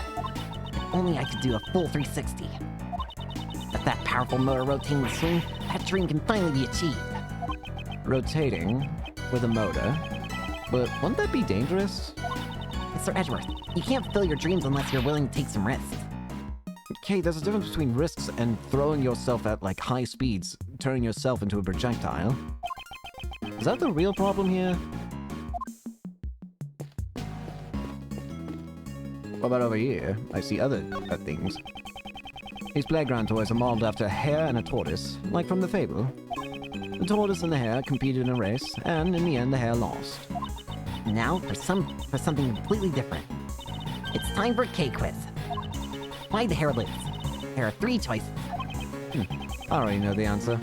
It's because the hare took a nap. 1. The hare's spirit shoes were stolen by the Yagarasu. 2. The tortoise trained with the Yagarasu until it became faster than the hare. And 3. Unbeknownst to the 2 animals, the Yagarasu stole the victory from the shadows. Those are my only choices. Is it too hard for you? Okay, I'll give you another hint. It starts with the. She wants me to pick number 3. What about the place up here? This door. I remember seeing it somewhere. Of course you would. It looks exactly like the Grand Tower door we saw earlier. But this is a recreation from 12 years ago. That means the store's been here since then. It seems when the Grand Tower was built, they decided to reuse the door rather than destroy it. I mean, that's a very strange thing to reuse, but I guess, okay. Like the old saying goes, discover something new by heating up something old. Oh, it seems she's understood the correct meaning of a saying for once. If you're using a microwave to do it, don't heat it for over 5 minutes. Maybe I spoke too soon. Alright, let's actually look at the actual things that are probably important here. These footprints stomped near the body. He must be Mr. Cameron's footprints. He sure has some big feet. They look like a size 11. According to the data, his shoes matched up with these footprints. So these are his prints. But then whose is... Actually, now that I think about it, I just noticed the left side is obviously one pair of footprints on the left, but on the right side it looks more like there's 2 sets of prints because they look like they're overlapping each other. Let's take a look at these. The footprints here seem to lead to and from the body. These footprints were believed to be the culprits. The shoe size is about size of 7. That's fairly average. Seems we won't be able to tell who the culprit is from these footprints. Alright, what about the body itself? So, this is the eyewitness of the president's kidnapping, Jack Cameron. What exactly did he witness? He recreated the state of his body based on the photos taken by the police. There are a couple things of interest here. It appears he was struck in the head from behind. The murder weapon was a brick, right? It looks like the ones from this garden. It does. Blood that flowed from his head has splattered all over the surroundings. Here, take this. It's Mr. Cameron's autopsy report. Thank you, Kay. Bludgeoned to death, time of death, February 10th, around 1 a.m.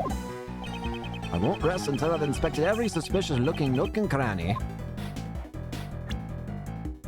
Let me take a look at that autopsy report while we're at it. Jack Cameron, age 31, February 10th, 12 years ago, around 1 a.m. Cause of death is he died instantly after being hit on the head with a brick. Remarks, he was likely killed just after leaving a message from his cell phone. Interesting.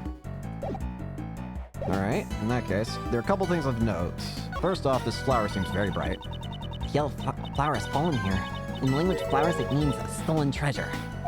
Okay, please stop making things up. Still, this flower seems to have a different to be of a different variety from the ones growing nearby. Well then, why is it in a place like this? This bothers me a little. We should examine the flower bed itself after this. I knew it. Someone must have stolen this from somewhere and brought it here. Okay, In the language of flowers, this means an angry prosecutor. you're creating one right now. Stop. I assume this is the victim's cell phone. That's right. Hey, I get comfy. Apparently Mr. Cameron gave his eyewitness testimony over the cell phone. What do you mean by over the cell phone? Mr. Cameron found the president. It seems that he called his girlfriend. But she didn't answer the phone, so Cameron left a message on her answering machine. The tape is in the case files too. You wanna hear it? Please. Alright, let's hear it. Hello, Jill? Are you asleep alright? Oh! Jill? Like Jill Crane? Oh. You know, actually, that adds up. If the girlfriend is Jill Crane, it would explain why Jill was trying to following Blaze the best and trying to get proof of his wrongdoings or whatever, because her boyfriend was killed. Okay. Hello, Jill? Are you asleep already? Wrong button. I'm in front of the facility now, but something's not right. President Huang is here of all places. And what's more... Crap, the light just went off. I can barely see a thing now. I can't believe it, but it almost looks like he's been kidnapped. I thought I'd let you know. And there's the sound of him getting just bashed in. What was that sound at the end? It seems he was attacked while he was still on the phone. Agent Lang, may I ask? What was the name of Mr. Cameron's beloved? Jill Crane. I'm pretty sure I heard her name was Jill Crane. Yep, so that's why. Explains why she was tracking down Blaze. So it's true. Did you say Jill? This was why she was seeking in revenge for 12 long years. Yep. Feelings and items Miss Crane inherited from her beloved brought her to the auction. She'd come to exact revenge on the conductor, Blaze. But Miss Crane tried to get revenge on Blaze, right? She may have wanted to get revenge on him for covering up the kidnapping case. Perhaps she thought Blaze himself was a kidnapper. Left on Jill Crane's answering machine. Cameron's testimony. Alright, in that case, let's look at more stuff. Let's look at the murder weapon. This is the brick that was used as the murder weapon. Found near Cameron's body. Did it come from the facility grounds? You can find bricks like this all over the garden. He must have used one of them as a weapon. Indeed. The victim was carrying a camera. Oh, according to the case files, it seems he only managed to take a single photo. Here it is. This is... Okay, that's very, very interesting. So we have a mysterious man in a coat with a gun. President Huang, who is about to get shot, it looks like, if he's not careful. The other thing that I think is interesting is that snowman. It looks like someone grabbed the right eye of the snowman. So I wonder why that is. Isn't that the president? He's being held at gunpoint. This must be the scene the victim witnessed. So the person in the coat must be the kidnapper. Indeed. It seems like some sort of disguise. If the logic of Agent Lang's father is correct, this person should be Patricia Rowland. But why is there only one photo? Perhaps he was killed before he could take any more. Only a single photo of the president's kidnapping was taken. Strange. Let's look at the body itself. Jack Cameron was a freelance journalist. He was killed because he witnessed the president's kidnapping. The blood really stands out in the recreation. It's giving me the heebie-jeebies. Even in the original photo, it looks brutal enough. A lot of blood was spilled. The back of his head is covered in blood. That must be where all the blood spilled from. According to the autopsy report, he was struck in the back of the head with a brick. Indeed. It's likely that the killer approached Mr. Cameron from behind. Is the victim holding something in his right hand? That's also written in the case files. It seems he was holding onto a button. Button? Why? Button? Did he tear it off the culprit's clothes? Strange. Wonder why he had a button. Alright. let's see, is that everything important there? I already checked this area, got it. Other thing to check is the flower bed. They said. Flower bed. Flower bed. According to Dad, this facility had 3 gardens. And each of these gardens contained 3 flower beds. Each facility had 3 gardens. Each one had 3 square-shaped. Oh! Oh, I see. The way these flower beds are lined up. Have I seen this arrangement somewhere before? We have. Since it was during the winter, there were no flowers in bloom. What a shame. What's this yellow flower? Huh? Why is there a single yellow flower here? That is a line lily. It's a very rare type of lily. Did you say line lily? That's the flower Miss Courtney gave to the president. What's it doing here? Could it be just a coincidence? If I recall, the line lily originates from Asia. In the language of flowers, it means the bond between a parent and child. I never knew you were so familiar with flowers. Not much is common sense. You're simply lacking in your studies, Miles Edgeworth. 3 flower beds, huh? Or 3 footprints.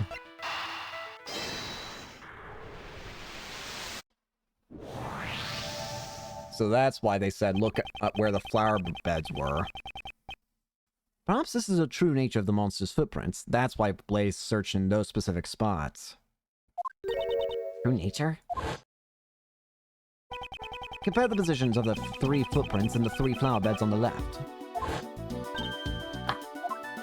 Yep, same spots. Exposed areas of dirt match the areas where the flower beds were. Blaze dug holes in front of where each of the 3 flower beds used to be.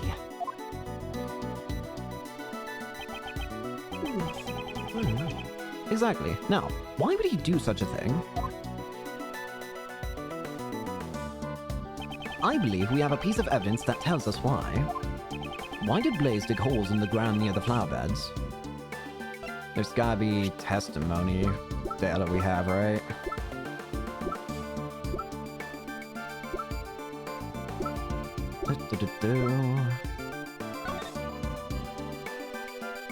The thing you laid to rest in front of the flower bed 12 years ago, you simply must retrieve it. Yep, the report on Nightly. That's why. The report from Patricia Rowland met Blaze the best. It said that something was laid to rest in front of the flower bed. So Blaze was following Miss Rowland's instructions, and to dig it up? But why would he dig up the 3 holes? The report didn't state which of the 3 flower beds the item was in front of. Oh, so Blaze didn't know where exactly to dig. That's why he had to dig up all 3 spots. Most likely, yes. I'm sure Blaze himself was none too happy about that. He went through all that trouble. I wonder what he was trying to dig up. Oh.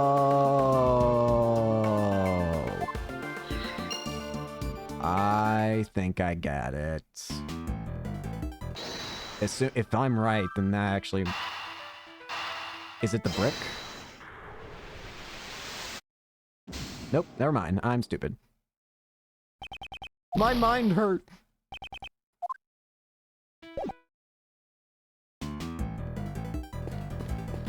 You know what I should do, actually? Talk to you. I want to show you flower lilies.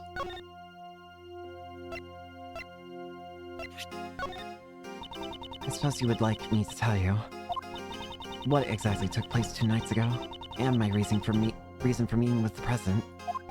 Indeed. I'm sure you yourself understand the importance of this matter. Yes. However, I cannot tell you yet. Not now, at least. She's determined to keep her heart closed. And without the ability to break the locks on her heart, I have no choice but to give up for now. Mr. Edgeworth, may I just say one thing? This case was thrown into chaos because John tried to cover for me. I would like to take this time to offer my deepest apologies. No, it's alright.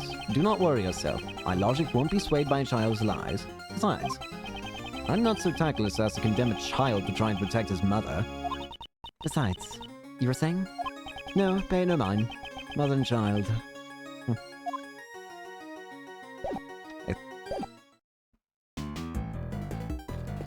Okay, you got anything special to say to me? Never mind. Oh, the snowman. This has mostly melted, but it appears to be a snowman. It has a scarf and a hat. It must have melted since it was dressed so warmly. Poor thing even lost one of the buttons that was used for its eyes. Oh! The temperature reaches its lowest point at dawn. Perhaps it would have frozen later. Not so fast, Mr. Edgeworth. Once a snowman melts, even if it freezes up again, it becomes an iceman instead of a snowman. What? Is that what she was expecting me to say?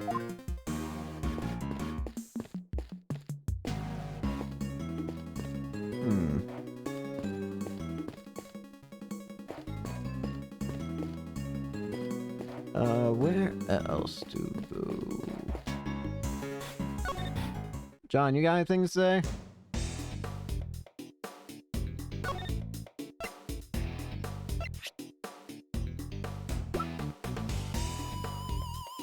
Hmm.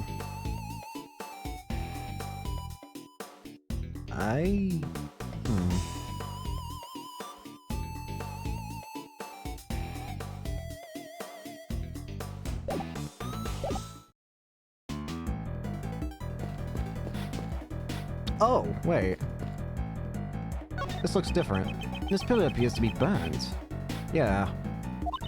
According to the files, it seems there was a fire on the evening of the incident. Really? A fire? Let's see here. Huh? It says that one of the children at the orphanage spilled kerosene and set on fire as a prank. I guess that kid had far too much energy. And thanks to that, we can't make out any of the footprints near the main hall. Fire. Prior to the incident, a child's prank caused fire to the facility grounds.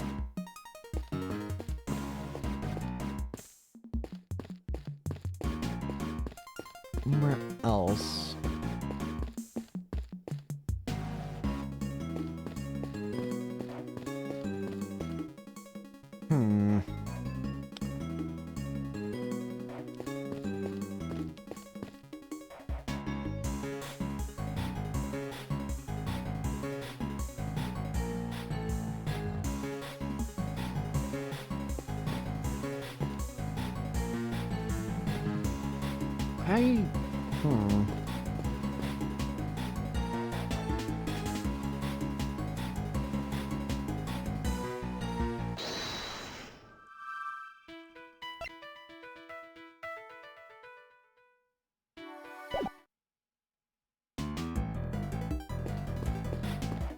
There's gotta be something that I've missed.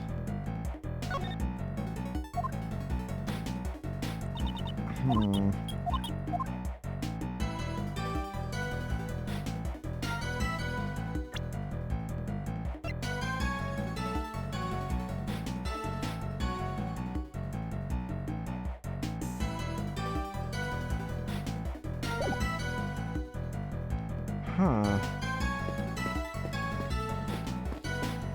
I already checked that.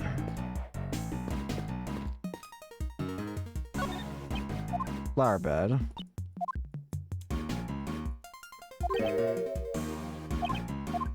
Arrangement.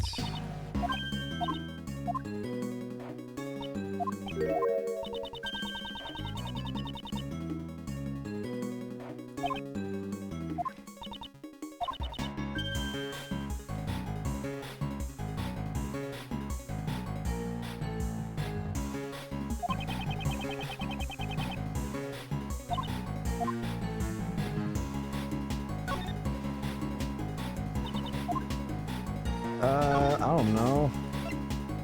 Look at this. This keys gone for over 12 years. Back then, I was a small kid. Mr. Lang has clearly been agonizing and suffering all this time. We definitely have to solve this. Indeed. Help.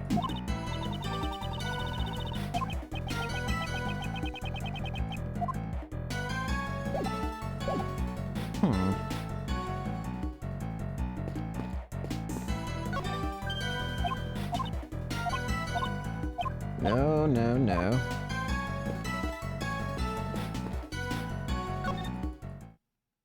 Oh, wait, what? Did I talk to you before? I thought I did. I talked to your... Oh. 3 flower beds and snow.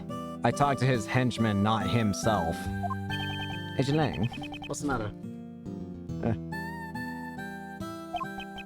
Something strange. I wasn't able to read the SS5 incident case files until now. Since Blaze had all access to that information restricted. Yeah, that's right. And yet, I feel like I've seen this exact scene somewhere before. What do you mean? Where did I see this? If I could just remember. He looks deep in thought. I shall leave him alone for a while. We've learned pretty much all we can about the situation at the time of the murder. Oh, in that case, is there another scene you'd like to recreate? Yes. Would you do the honors? I would like you to recreate the scene when the victim witnessed the president's kidnapping. Right. I'll recreate the scene based on Mr. Cameron's photo. There we go. Boop, buddy, boop. Wee. Mr. Cameron standing in the middle of the flower beds.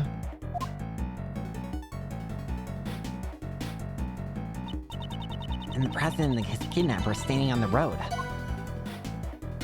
My old man based his initial investigation on this man's eyewitness testimony.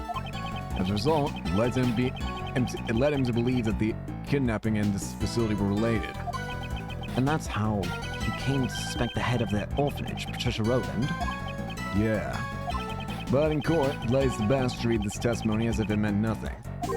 Why would he do that? The president and his kidnapper were not standing inside the orphanage grounds. So, a connection between the orphanage and the kidnapping was difficult to prove. I see. It's not like they were seen inside the orphanage, after all. No matter how much evidence the detectives gather at the crime scene, it doesn't mean squat if the prosecutor won't use it in court. Blaze the Best had some kind of connection with Patricia Rowland. If I figured they had some kind of deal going on, I figured they had some kind of deal going on. In other words, you think that Blaze was one of the kidnappers? Blaze had Patricia found not guilty. Were they partners in crime? That seems to be the implication. However, your father was convinced that Patricia Rowland was the culprit. Your father was a highly capable investigator, I presume. Might he have had some other basis for his conclusion besides the eyewitness testimony? Yeah, I figured he did, but I have no idea what it was. My old man never really talked much about this case. Agent Lang's father, Dai Long Lang, President Huang's most trusted confidant. The truth he discovered was suppressed by Blaze the Best. First, we must find that hidden truth.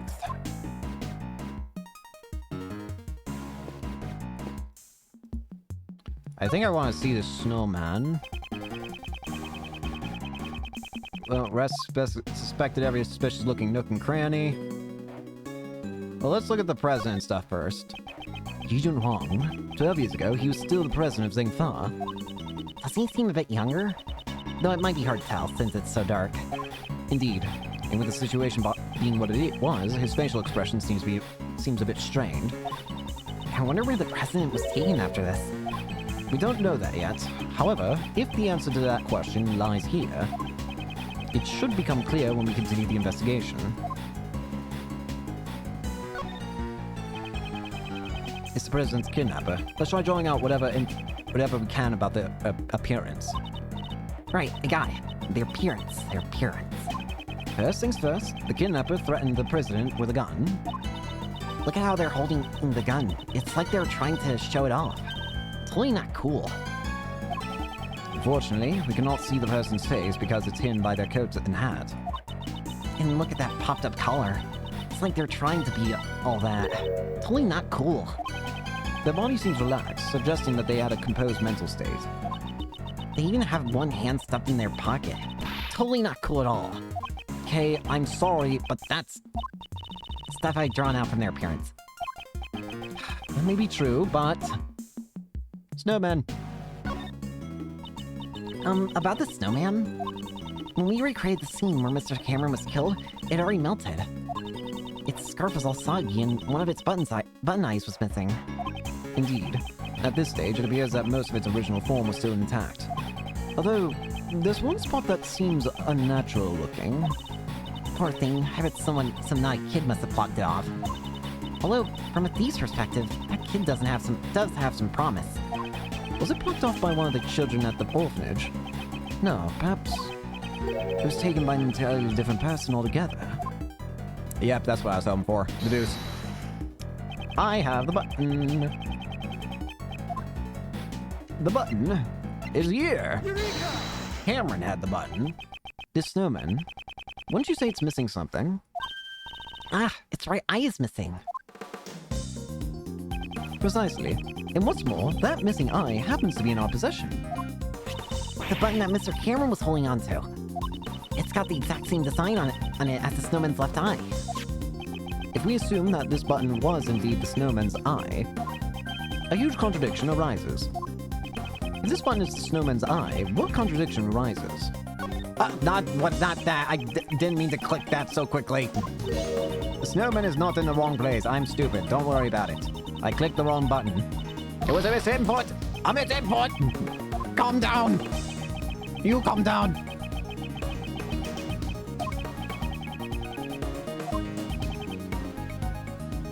It was the location of the victim.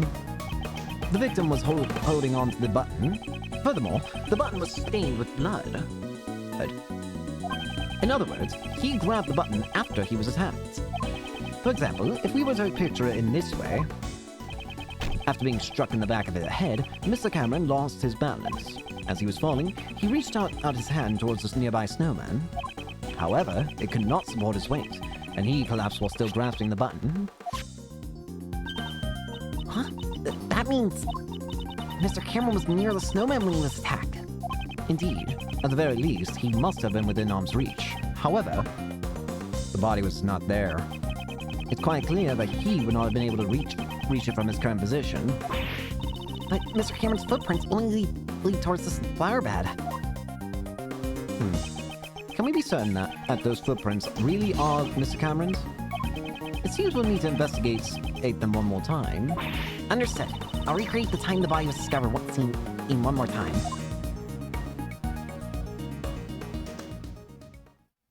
Let's take a look.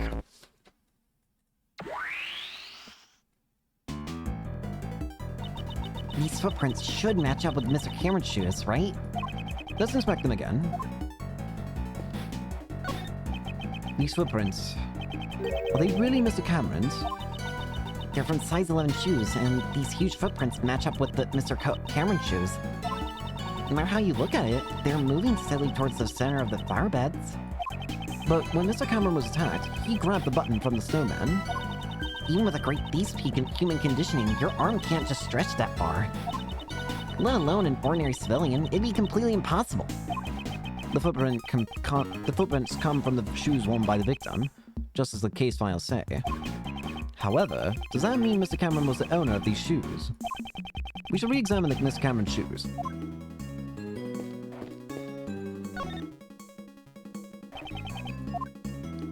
Shoe! These shoes should match the footprints, however... The shoes... It seems like they were not the ones originally worn by the victim. What do you mean? If you look closely, you'll see that the laces were tied up strangely.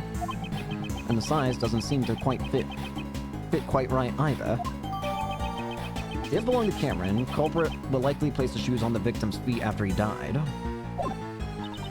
How do you mean these huge footprints leading up to the victim's feet? But most likely made by someone other than the victim. So then, the footprints leading to and from the victim's head must be Mr. Cameron's. No, not necessarily. They seem a little too small to be the victim's footprints. So now the footprints are his? Then which way did Mr. Cameron walk from? It's quite simple. The victim did not walk here on his own accord, but rather, he was carried here after he was murdered by the culprit. There are signs that Cameron's body was carried from somewhere. Yep. The question now becomes, where was he killed and carried from? Perhaps it was near the snowman after all.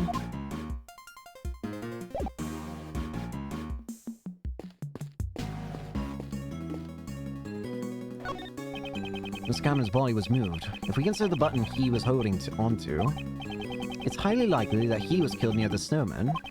I should take a closer look. I won't rest until I've inspected every suspicious cranny and nook.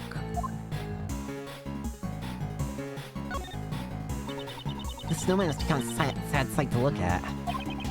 It can't be helped. Snow and ice both melt away with time. Just like the mysteries of the cases you've solved, Mr. Edgeworth.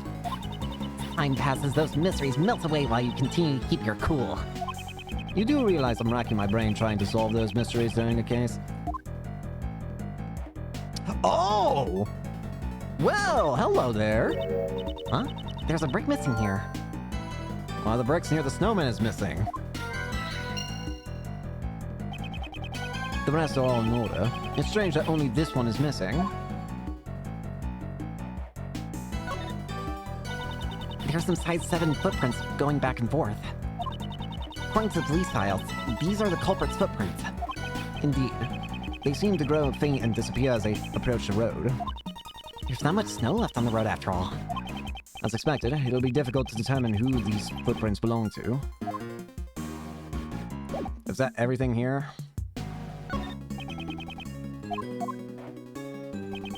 Already checked that. Okay. Everything's already been explained here. Logic. They come from facility grounds and missing brick.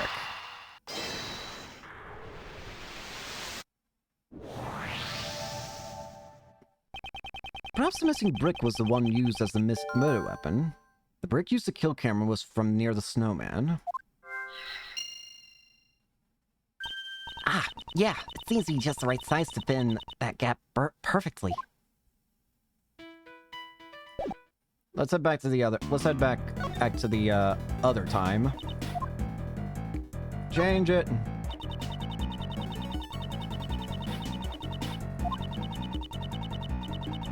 The president was being kidnapped.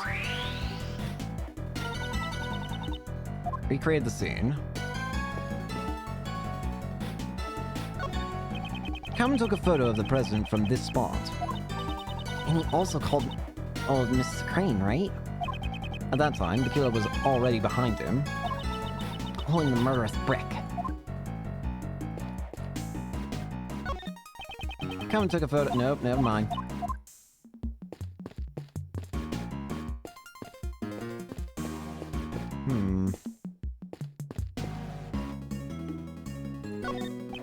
A flower bed.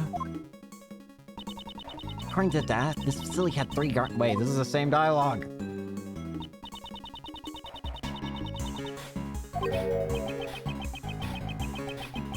Same dialogue.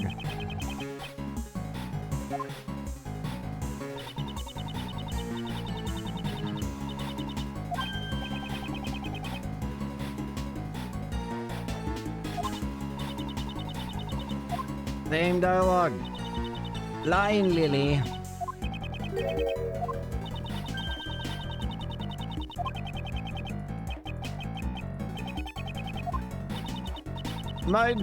Why is this dialogue so long?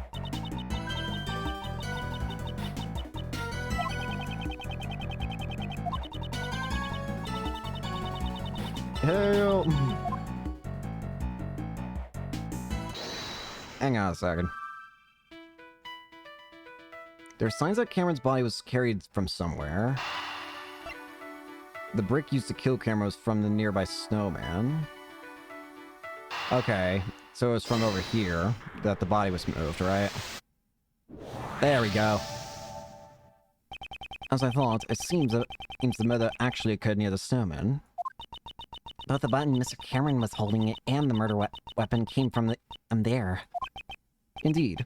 Also, if we assume that the killer also picked up the brick near the snowman, and then tried to sneak up behind Mr. Cameron... Oh, Mr. Cameron totally would have seen the person picking up the brick. Exactly. Okay, please update the recreation. Mr. Cameron was not in the middle of the flower beds, but near the snowman. Okay, I'm on it.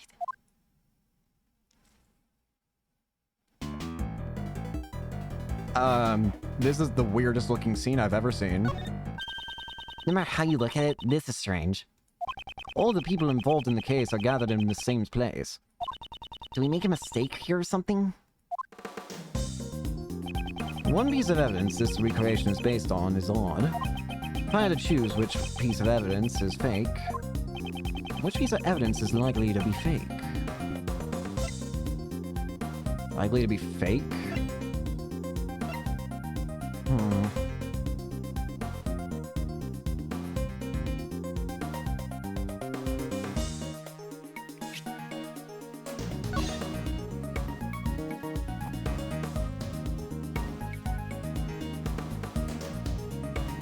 It's probably this, right? The testimony.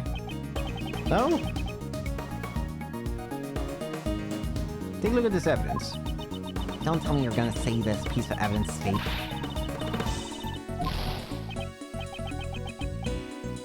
I'm stupid.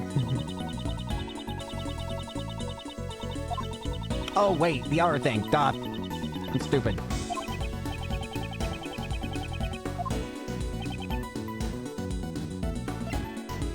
This.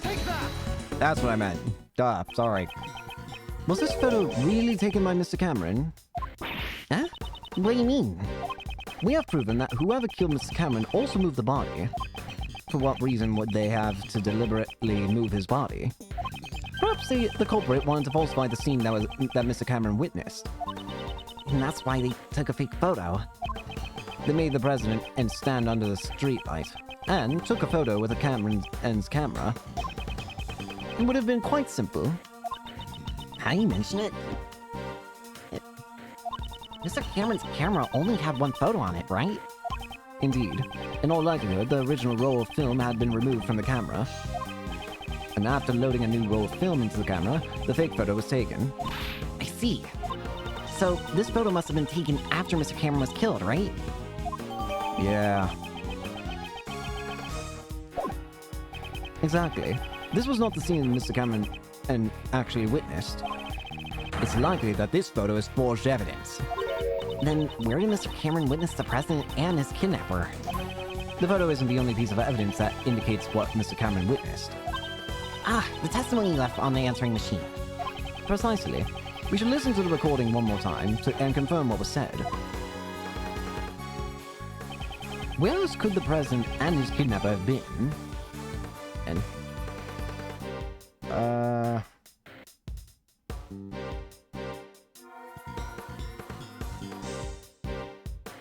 Wouldn't it be like... With the way that the picture is...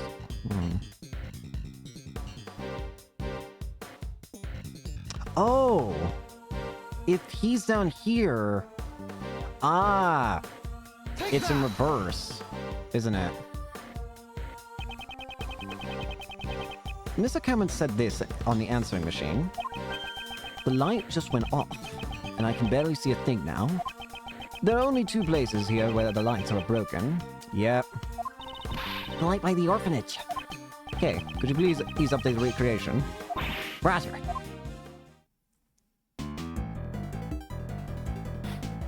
There we go, that's much better. So the kidnapper was near the orphanage. Indeed. With this, we've shown the connection between the orphanage and the kidnapping. So that's why they moved the body and took a fake photo to create false testimony. In order to remove any suspicion towards the orphanage in court. With this, the state of the recreation has changed completely. The time the body was discovered, I'd seen, has probably been greatly impacted as a result. Then let's go check it out right away. Preparations are ready. Since the state of the recreation has changed once again, I should press the Y button and then select Change Recreation. Let's give it a try.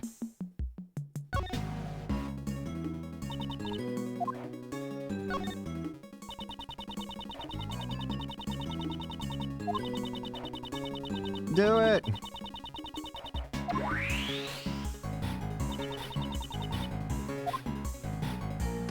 Oh, now there's another big contradiction. The snow. Right?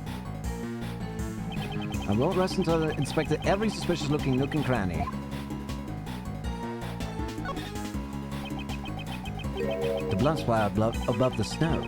There certainly was a substantial amount. It's almost as if the murder was actually committed here. But Mr. Cameron should have been attacked near the snowman. Exactly. In that case, this blood must belong to someone else. What? But the police report said that this was Mr. Cameron's blood. The one in charge of this case was Blaze the Best. It would have been simple for him to falsify that information. But wouldn't it be faster to just clean up the bloodstains rather than falsify the information? He wouldn't be able to do that. Think about it.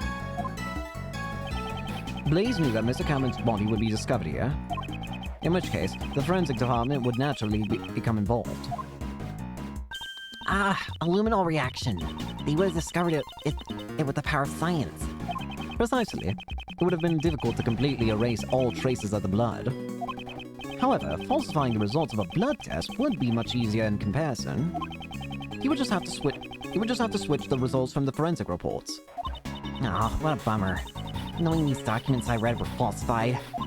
It looks like Mr. Cameron's clothes were completely soaked in blood. If the blood scattered here on Cameron's clothes,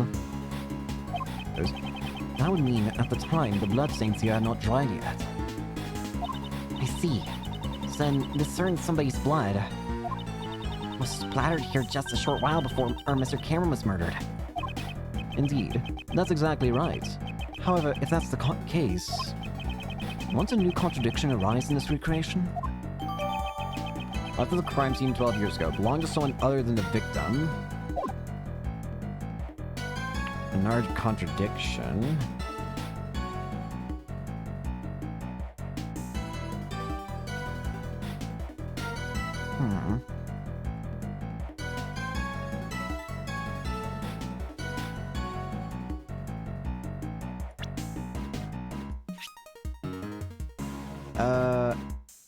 What would contradict? 12 years ago. Prior incident, a child's prank caused a fire on the facility grounds. Wait. Hang on.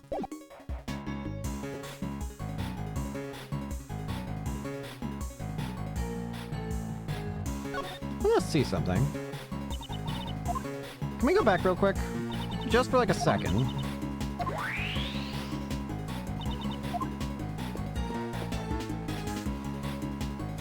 Right there. The fire. Huh.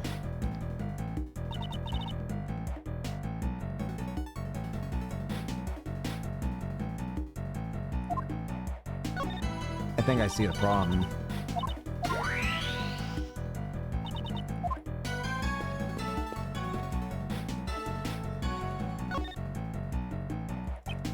That blood.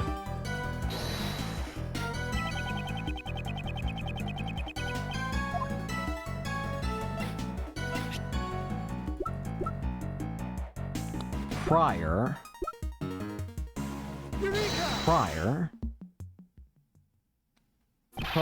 This is a clear contradiction. Huh? You mean this bloodstain?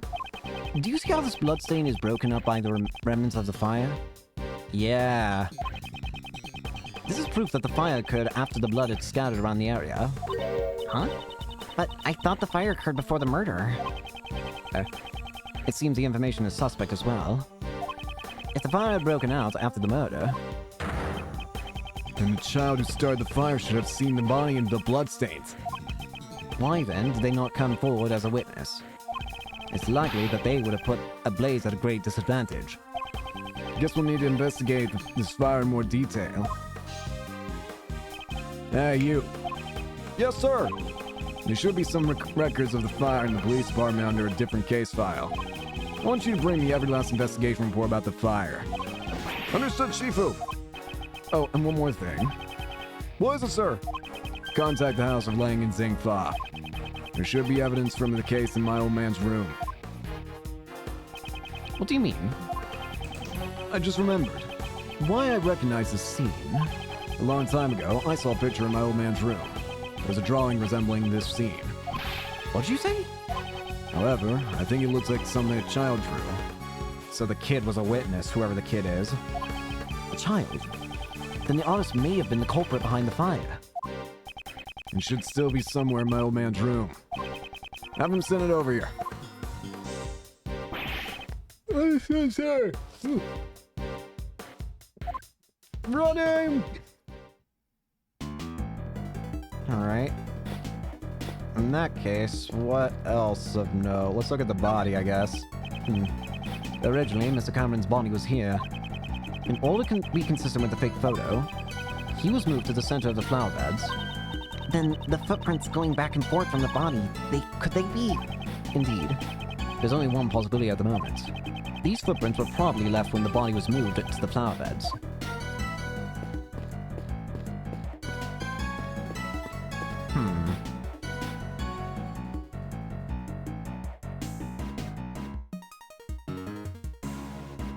If the we probably want to check this lamppost then, right? This pillar appears to be burnt. According to the files, wait, this is already seen before. Never mind, sorry. Oh, the light. Can I check the lamp? No.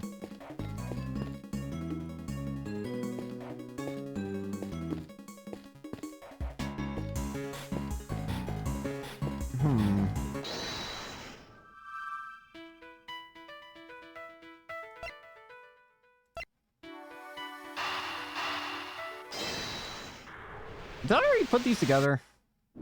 No, I didn't. I thought I did for some reason.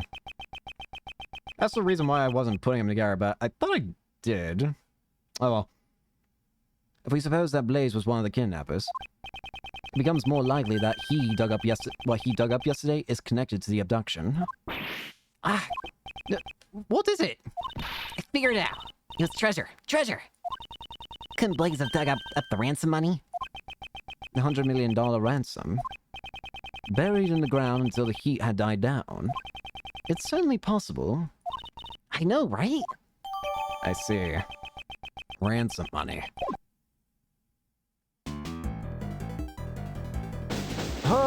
Heal me, please!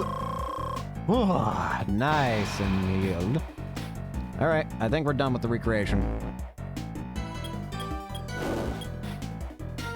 And we're out of here.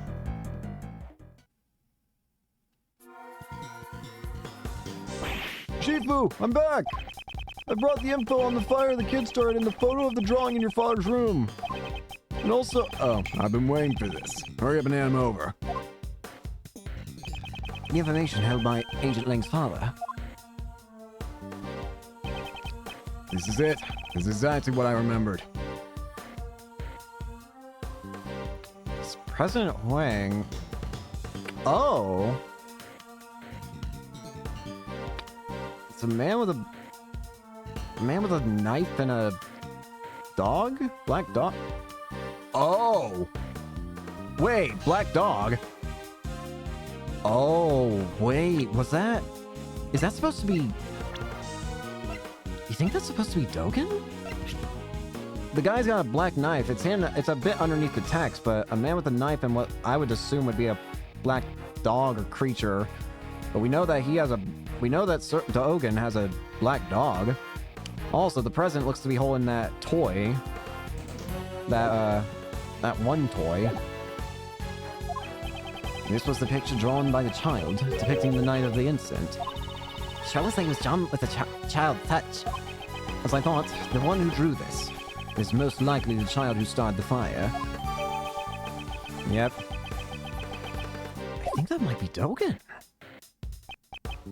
Shifu! Well, now, sorry, but it's gonna have to wait. Hey, Mr. Prosecutor. What do you think my old man had this? Perhaps he obtained it during the course of his investigation into the incident. Although I don't know why he would have concealed it. Agent Lang, might I be able to see the details of the fire? Yeah, sure. Allow me to read it, post-haste. The boy who started the fire snuck out of bed on the night of the incident. It seems this boy went missing several days later. What? Don't tell me that he witnessed something he shouldn't have. That's horrible. He was only a child after all. Did the child get killed? Well, I'd hate for that to be the case. We can't rule out the possibility entirely. Huh? Apparently, the boy left some stuff behind at the orphanage, and it was taken as evidence. What's this? That's... There it is! What's that doing here? It's the missing piece of the stuffed toy. Mr. Prosecutor, do you recognize this? Yes, I know one piece of evidence that's related to it. Which piece of evidence? Yada yada yada. It's the toy. It's the other horn to the toy. I don't know what it's doing here. But, isn't that the missing horn from the Mozilla doll? No way. You mean this came off the president's... You know of it. Yeah, I've noticed the president kept it close by as a decoration. I always thought it was strange how one of the horns was missing. If you twist the horn, this doll will play back any previously recorded audio. Wait, is there more audio then? So if we put the missing horn back in place, we might be able to hear a different recording. Indeed. It is possible. The doll is currently on the 51st floor of the Grand Tower. Someone go get it. Hey, you heard that right? Yes, sir. I'll be right back. I got it. Chifu, I've got it. The Mighty Muzilla doll. Well done. Give it to the prosecutor over there. If we insert the horn found at the orphanage into the doll... It's a perfect fit. Well, can you hear anything? Mr. Wang, it's Amy. It's been a while. I saw the news that you would be coming to this country. I was really nervous about doing this, but I decided to send you a message. Huh? Please stop the playback. Excuse you? What? Judge Courtney? Huh? What's wrong? Stop it now! It's a boy, your son. He's just been born. I'm sorry. That's all I wanted to tell you. His name is John Marsh. It's a fine name for him, don't you think? Oh. Oh. Oh, dearie dear. John's... Is he, he wouldn't happen to be related to the president, would he? And you're an adoptive mother, Courtney? Mosh. Did she say John? I'll be waiting in the courtyard of the orphanage at midnight on February 9th. Even if it's just once, I want John to be able to meet you. I'm sorry if I'm being selfish, but I'll be waiting.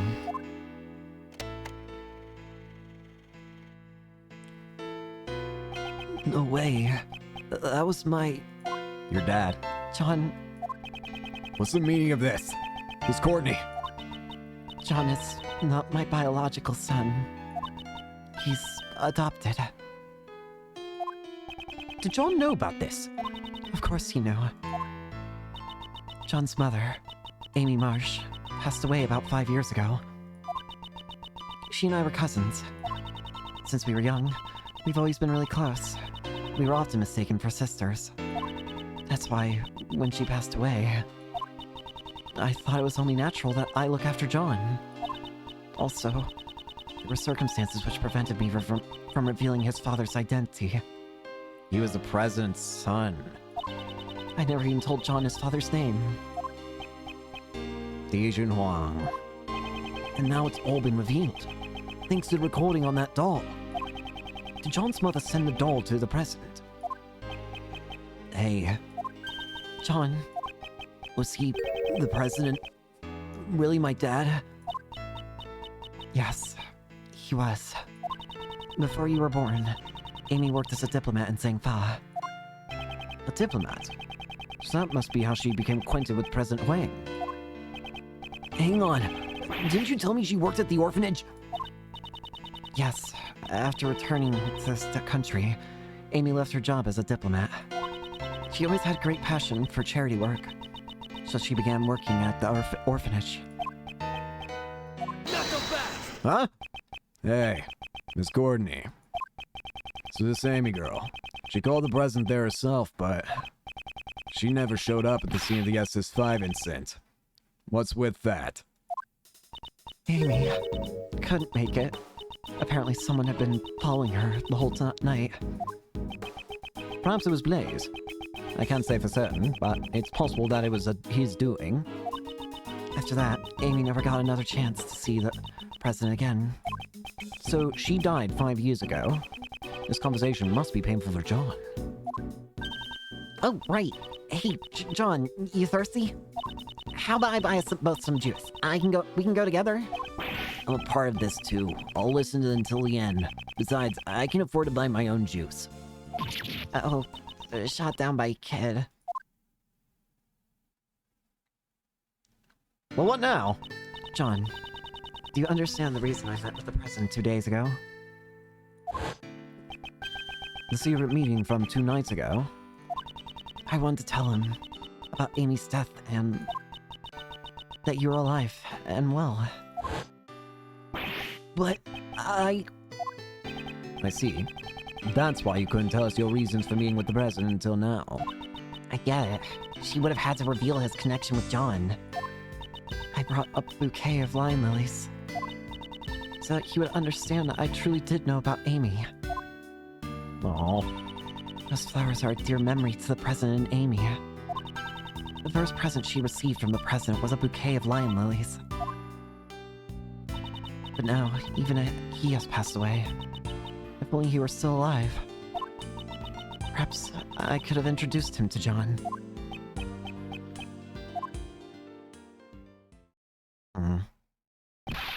Shifu! I'm sorry to interrupt this atmosphere, but there's something I need to say. Oh, what is it now? Can't this wait? Well, actually, there's one last item that's been delivered from Zhang I have here the president's will. What? the president's will? My old man received a great number of special medals from the president himself.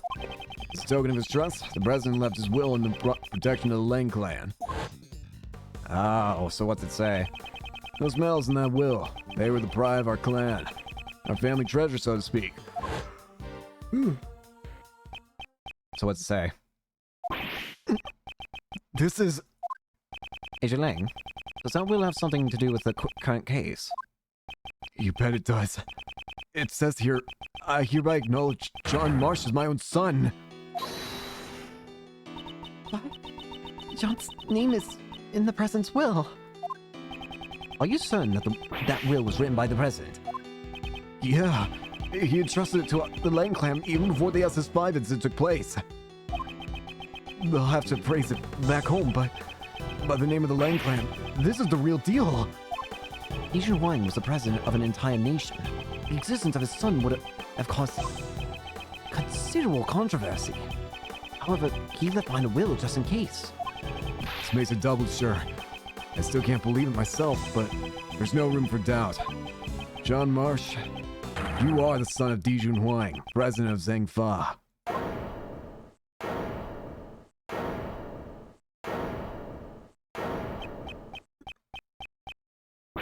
John! John! John! Oh boy, where is he going? Save the game.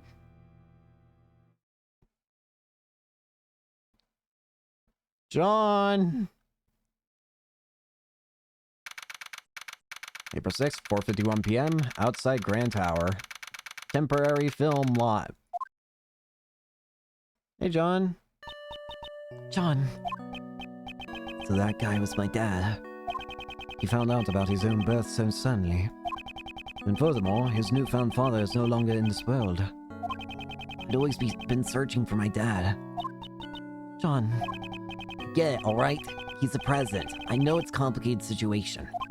But we even met face to face during the filming. So then why? Huh? Why didn't he tell me who he really was? I'm sorry, John. Mom, you don't need to apologize. No matter how you look at it, it's all my fault. Yesterday, I broke my promise with you and didn't even notice the fire on the roof. So I destroyed everything. I crushed it all. My dad, and those flowers that my mom carefully grew. John, Please, for now, just don't think about anything. Just stay like this for a little while. Just for a little while. Okay? Aww. The bond between a parent and child. That's the meaning behind lion lilies. I know it's not my style, but that flower's from Zhengfa. However, we have no means of protecting that bond. Agent Lang, allow me to say this. The case won't be solved by sentimentality alone. Therefore, should we do all that we can to solve it? Yeah, you're right. The recreation of the past has finished. Were your father's deductions correct?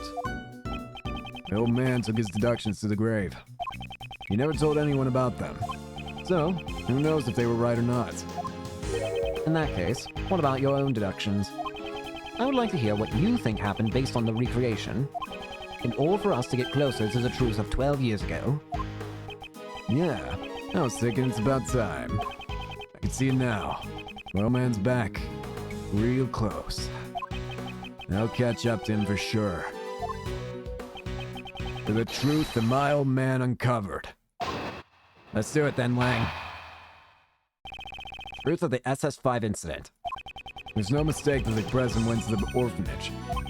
The stuffed toy is proof of that. He was planning to meet with Amy Marsh.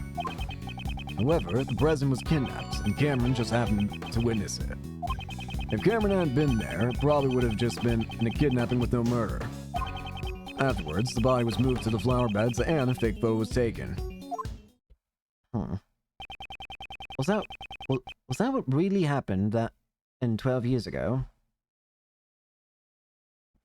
Hang on, I'm looking at some real quick. Alright, apology. 12 years ago. Oh, the president was kidnapped and a witness killed. Updated in files. However, there's one thing I still don't get. Something you don't get. It's this. Why'd they need to take a fake photo? Why would they go through all of that trouble and even make the president take part in the photo? That's true. However, the answer to that riddle must lie somewhere within. Once we get past the layers upon layers of deductions, we shall surely reach it.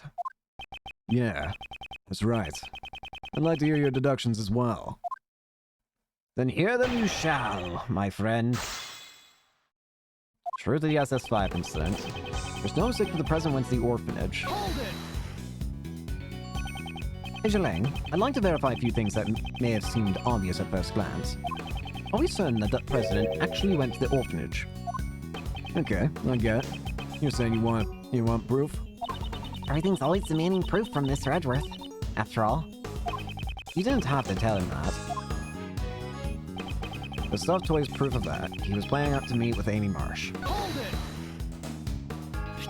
You mean the stuffed animal? The one with the recording device? That's right. Inside that toy was a recording from John's birth mother, Amy Marsh.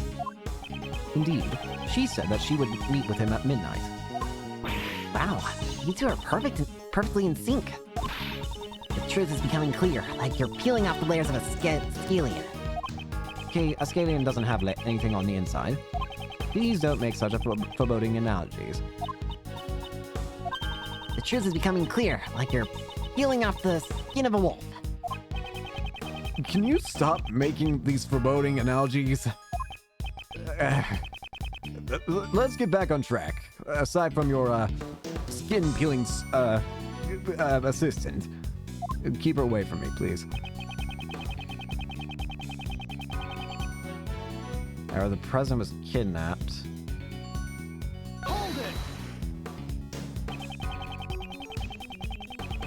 I'd also like to verify the details of this photo as much as possible. Mr. Cameron witnessed the president and his kidnapper near the orphanage. Mr. Cameron was standing by the snowman near the road. Then the murderers picked up a brick, snuck up from behind him, and wham! Ugh. Okay, we are simply verifying what actually transpired. There's no need to be scared. It's so intense. Half the details of this case just vanished from my brain. Mr. Edgeworth, Mr. Lang, let's carefully verify all the facts of this case. Yeesh. Well, if you're gonna listen, you don't talk as much as you want. If Cameron hadn't been there, it probably would have just been a kidnapping with no murder. No, actually, no, wait. There is something. What about that bloodstain, though? This ain't Cameron's. This is someone else's. So I'm wondering, if the eyewitness, Cameron, had not been there, no murder would have taken place. Is that really the case? The criminal's goal was only to kidnap the president. If there were no witnesses, there would have been no need to commit murder, right? And what if Cameron wasn't the only one who was murdered? There was a large bloodstain near the flower beds. However, Cameron was murdered near the snowman. Ergo, this bloodstain could not have belonged to Cameron. Someone else's blood was spilled, and quite a vast amount at that. Hey, Mr. Prosecutor. Do you have any idea what you're saying? I do. It's hard to believe, however, that is what the evidence indicates. On that night, 12 years ago, there were 2 murders. Are you saying that the other murder was a cover-up? Wait, so that could have been killed. Wait. A murder that was cleverly concealed. All trace of it were erased. And the incident itself was completely deleted from the case files. However, there's one thing. One piece of evidence that still remains intact after 12 years. There's one. This piece of evidence shows that something happened at that night. A child's drawing. I was wondering, this thing doesn't make sense. The other murder incident was buried in the dark by Blaze to Best. However, there is still one piece of evidence that remains. Agent Lang, it survived by your father's hands. My old man, you say? Please recall. There was one more thing that was hidden along with the traces of the murder. That is, the existence of the boy who caused the fire. Why did Blaze make the boy disappear? It's because he saw something that he wasn't supposed to see. What's the thing he wasn't supposed to see? Everything is drawn in this picture. Wait, but it's saying that the president was killed back then by... Drawing my old man had. The person drawn on the right is most likely the president. But that means the president died twice! Mozilla doll is also drawn near him. The person standing opposite him is... one very infamous assassin, Sirhan Dogan. A man with a knife and a large black dog. He is none other than... Sirhan Dogan. What? The assassin? Why wouldn't an assassin appear before a president? The answer is clear. Indeed, what occurred that night on the orphanage grounds 12 years ago was not a kidnapping. It was a presidential assassination!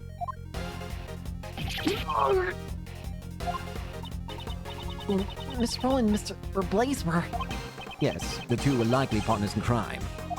One furnished the orphanage to use as the scene of the incident, and the other covered up the young boy's testimony. It's likely that Mr. Cameron was murdered because he witnessed the assassination itself. After all, the kidnapping never actually happened. Stop messing around. You're saying that the president was assassinated 12 years ago? Actually, that might make sense. You said that something about him changed 12 years ago, right? You just found his body today. He's been alive up until now. That's right. I mean, we met him ourselves. If the president was assassinated 12 years ago, and the president's body was found today, that would imply there were 2 presidents. Yeah, and that can't be right. Are you sure about that? There is the possibility that there were 2 presidents.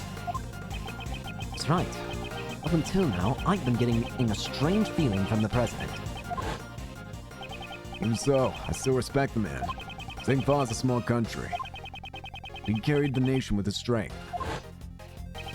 The image of President Huang and that Agent Lang described. You are wrong. You revealed his true form. It don't match. Differs far too greatly from the President Huang we knew. It's as if they were 2 entirely different people. If there were in fact 2 Zhengfa presidents, exactly how would such a scenario be possible? What would make the existence of the two presidents possible? A body double. If we were to assume that one of them was a body double, wouldn't it be possible then? Body double.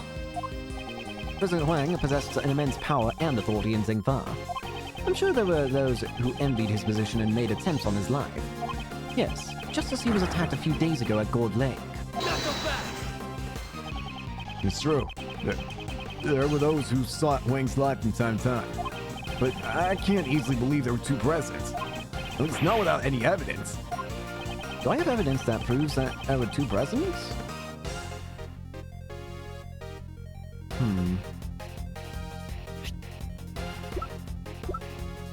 Blood, shoes, fire, button, not bun, cat testimony, autopsy, SS5. Kidnap, confirm eating.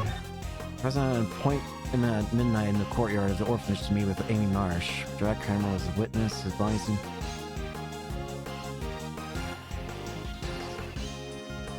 Oh, wait. Hang on. It's this, isn't it? Has Agent Ling not noticed the contradiction? Or has he noticed it but can't admit it? What is it, Mr. Prosecutor? Don't shout something out only to suddenly clam up. According to the recording on the doll, the president visited the orphanage at midnight. However, that should not have been possible. Yeah. Huh? Why is that? Why? Because at the time, the president should have been at the embassy. He was together with Agent Lang's father. You knew this, didn't you, Lang? So, Agent Lang, you really did notice. He was in two places at the same time. Ergo, there must have been two presidents. And which is who was the real president that on the date 12 years ago? Most likely the one who died. So that means the fake president has just been filling in for the president for 12 years. Ooh, who contracted Dogen and Mur Huang? In order to learn that, first, we must have a look at the evidence that we proved was false earlier. Cameron's photo, right?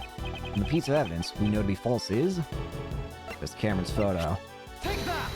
Is there any way we can verify if this guy's real? The photo taken with Cameron's camera was taken right after he was murdered. And he was murdered because he witnessed the presidential assassination. In other words, the photo must have been taken following the assassination. Given that, who was the president pictured in the fake photo? We must consider him to be the body double. In other words, the body double had the real president murdered and then took his place. Patricia Rowland and Blaze must have cooperated in that plan. Hold it. Wang's body was never found. We're gonna have disappeared too. The answer to that is already quite apparent.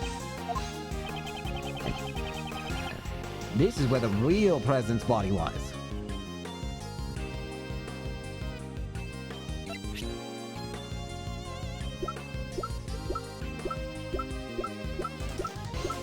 What would the real president...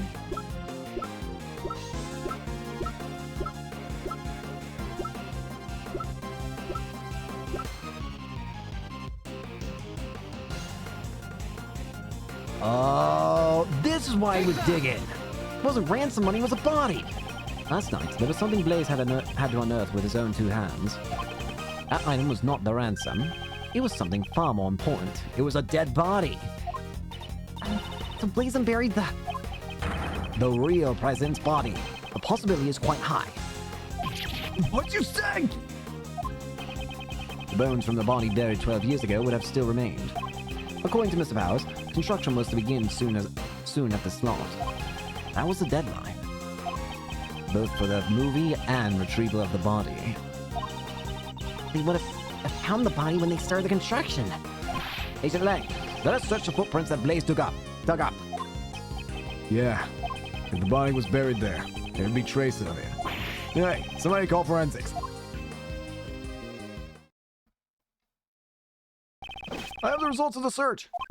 We found traces in the dirt that suggest a body was buried here. So it was Huang after all.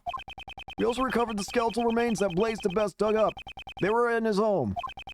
In addition to the bone structure, the dental records and the bone fractures all match up. We confirmed that was indeed President Huang.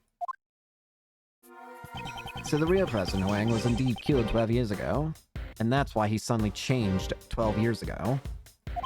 Yes, his fight incident was a murder, not a kidnapping. Yep, dug up by Blaze to retrieve the body. So the SS5 incident was actually a murder incident. But there's so much information, it's way too confusing. Indeed, let us take this opportunity to review the details of the case. First, the real president came to the orphanage, right?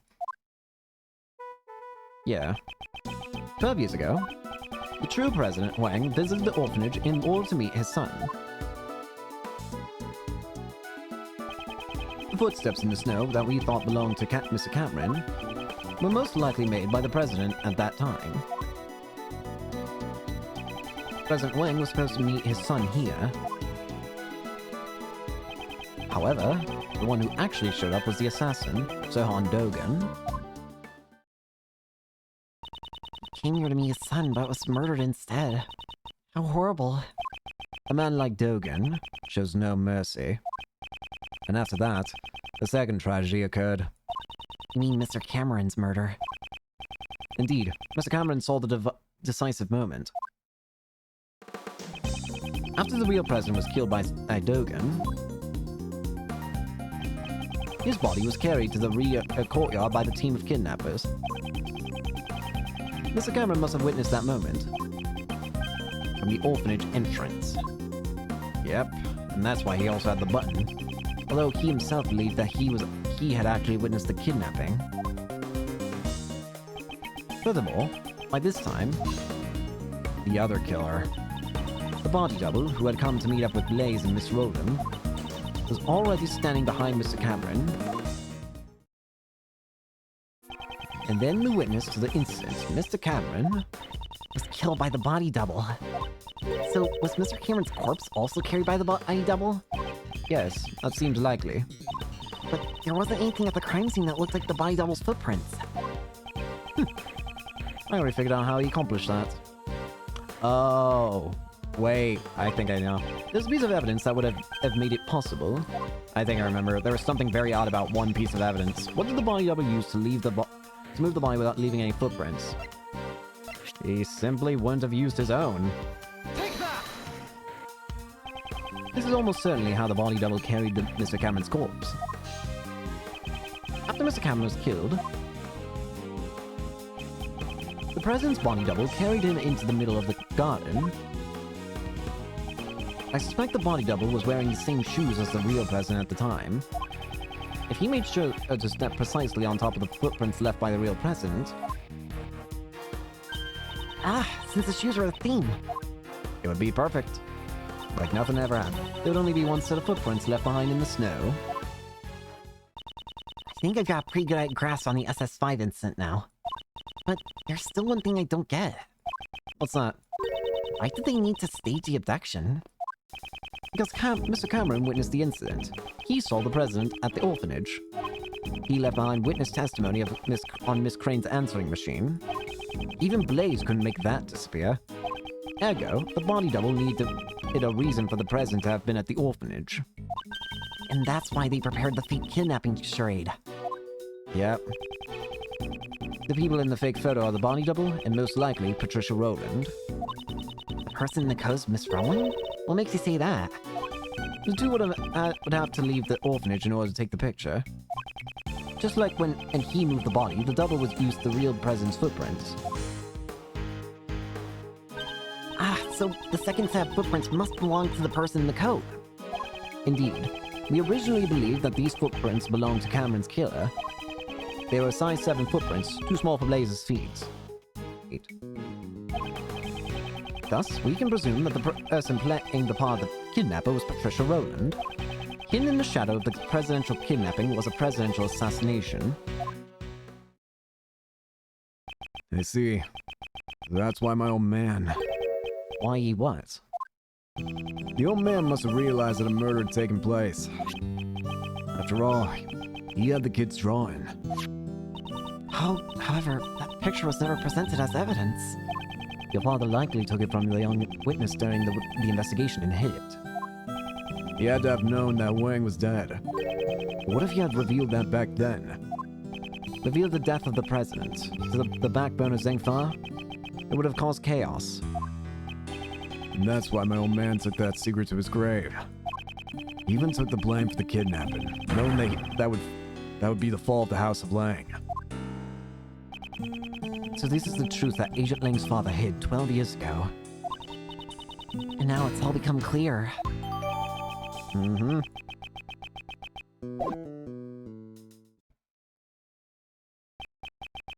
Is that really the case? I wonder. Who is that? Huh? What? Who's there? Ah! That bell. It's... Uh-oh. Hello, I'm here. Son Dogen! Oh god, and Anubis. You! Why are you here? How did you just brazenly show up here? Who do you think you are, pal? Yeah, that's brave, you know. That is insanely brave.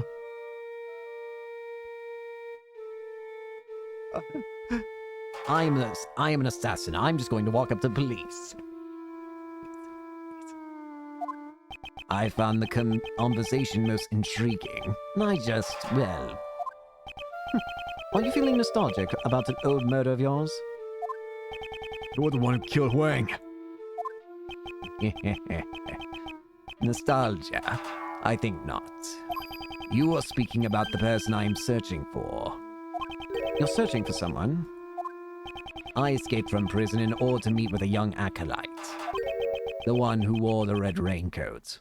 The mastermind! The red raincoat? Who is this person? I suspect that it's the same person as the mastermind you are searching for. Who is the mastermind? Someone you've been searching for. The one in the red hood. The Red Hood. Don't they seem surprised, Anubis? Yes, they are, my boy. 12 years ago, this young acolyte saved my life. Really? What do you mean? Dogen's savior? Certainly, it was I who killed President Wang. However, my life was also targeted on that day. The body double, Blaze, and Patricia all sought to seal my lips. Had I not been reunited with the young acolyte back then, I would have been in danger. But alas, even to this day, I do not know what has become of the young acolyte. So your client was indeed the body double who was the main perpetrator of the crime? It was a long time ago, but I remember the words even now. There have been countless attempts on my life. Not just once or twice, countless. Yet why must I be the only one to face the danger? When I stand before the people, I garner the same respect as the president does. Tell me, what's the difference between him and me? The difference was great. While the voice and style of speech may be the same, one can mimic the body, but the heart cannot be reproduced. I suppose his own weaknesses cost him in his quest to become a leader. That Rook's gone. I'm in charge. I'm not sure if you're as capable as Rook was. What are you saying? I'm totally the leader now. Perhaps the king and his knight were not so different after all. The double believed that the president's only weakness was a woman called Amy. To find the woman, he needed the assistance of someone from this country. So he joined forces with Blaze. After determining her whereabouts, he simply waited for the right opportunity. The chance came at the meeting at the orphanage. Indeed, the director of the orphanage was bribed and brought in as an accomplice. He must be referring to Patricia Rowland. Well, given what I've told you, do you realize the whereabouts of the young acolyte now? You mean the boy who saved you? But how do you know that he is the mastermind? That day, the young one caused a fire at the garden of the orphanage. You're talking about the kid who started the fire as a prank. Yep, a prank. Not at all. On that night 12 years ago, the young acolyte was hiding inside the igloo. Really? It seems he witnessed Patricia and Blaze moving the body from his hiding place. Apparently, he heard them talking during that time. It would seem that they were planning to kill me because I knew the truth. He immediately came to the main hall to tell me that. I learned this about the young acolyte some time later. It seems he was wearing a red raincoat at the time. A red raincoat. He led me out of the main hall. Then, the young acolyte said he was going to get rid of our footprints. He burned them. So he scattered some lamp oil near the igloo over the snow. And that's how the footprints disappeared. Then he boldly set the oil ablaze. No way! So he set the fire in order to... All their focus was diverted towards the burning flames. I took the opportunity to escape through the rear exit. So the boy in the red raincoat is the mastermind behind this case. Exactly. Isn't that right, Anubis? Yes, boy, yes it is. So who is it? Certainly it was I who killed President Wang. You admit that rather easily. These days, I have long grown tired of killing. But in those halcyon days, I devoted myself to the path of an executioner. If one cannot admit that much, what can he admit? Right, Anubis? Yes, yes, my boy. I feel like he's saying something scary, but it's kind of hard to understand him. This fallen priest is saying he has no feelings about the president's death. Yogan, the assassin and escaped prisoner, he should be a despicable opponent, but silencing now would be imprudent. I must keep my composure and let him talk. I understand your point. You killed the president. That is correct. The aim of my blade never misses its mark. However, my life was also targeted on that day. An assassin? Your life was targeted? You, the assassin? Hunter becomes hunted. Buddhist becomes the Buddha. Hey, you don't have to make up strange proverbs. Life is transient, especially for an assassin whose life is always exposed to danger. So does that mean people you've tried to kill have fought back? That is a rare occurrence. However, this was different. The body double Blaze and Patricia all sought to seal my lips. So, Undogan, you are a master assassin.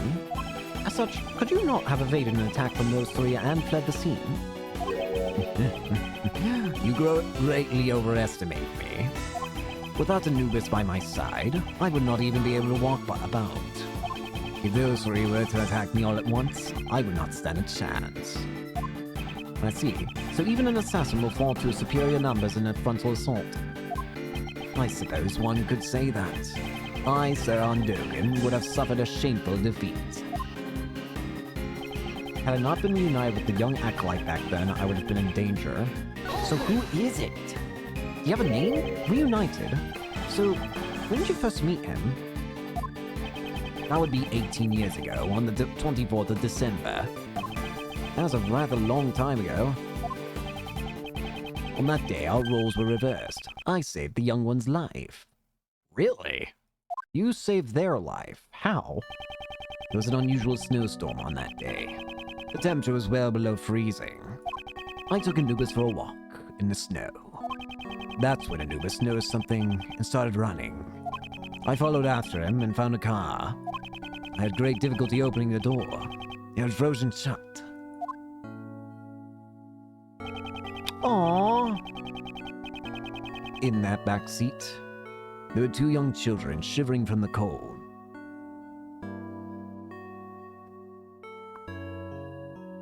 Wait. That kid on the right. I've seen them. Wasn't it? They were part of the third case in the photo. Dane Gustavia and Isaac Dover's sons. Oh, God. So are you saying the Acolyte is one of those two? Two children? Had they remained in the car for an hour longer, they surely would have frozen to death. Who are they? I brought the two of them to a nearby orphanage. Is there anything about Dogen's story there that concerns me? Something. What concerns me is... the children. There were two children in a car. You're sure of that?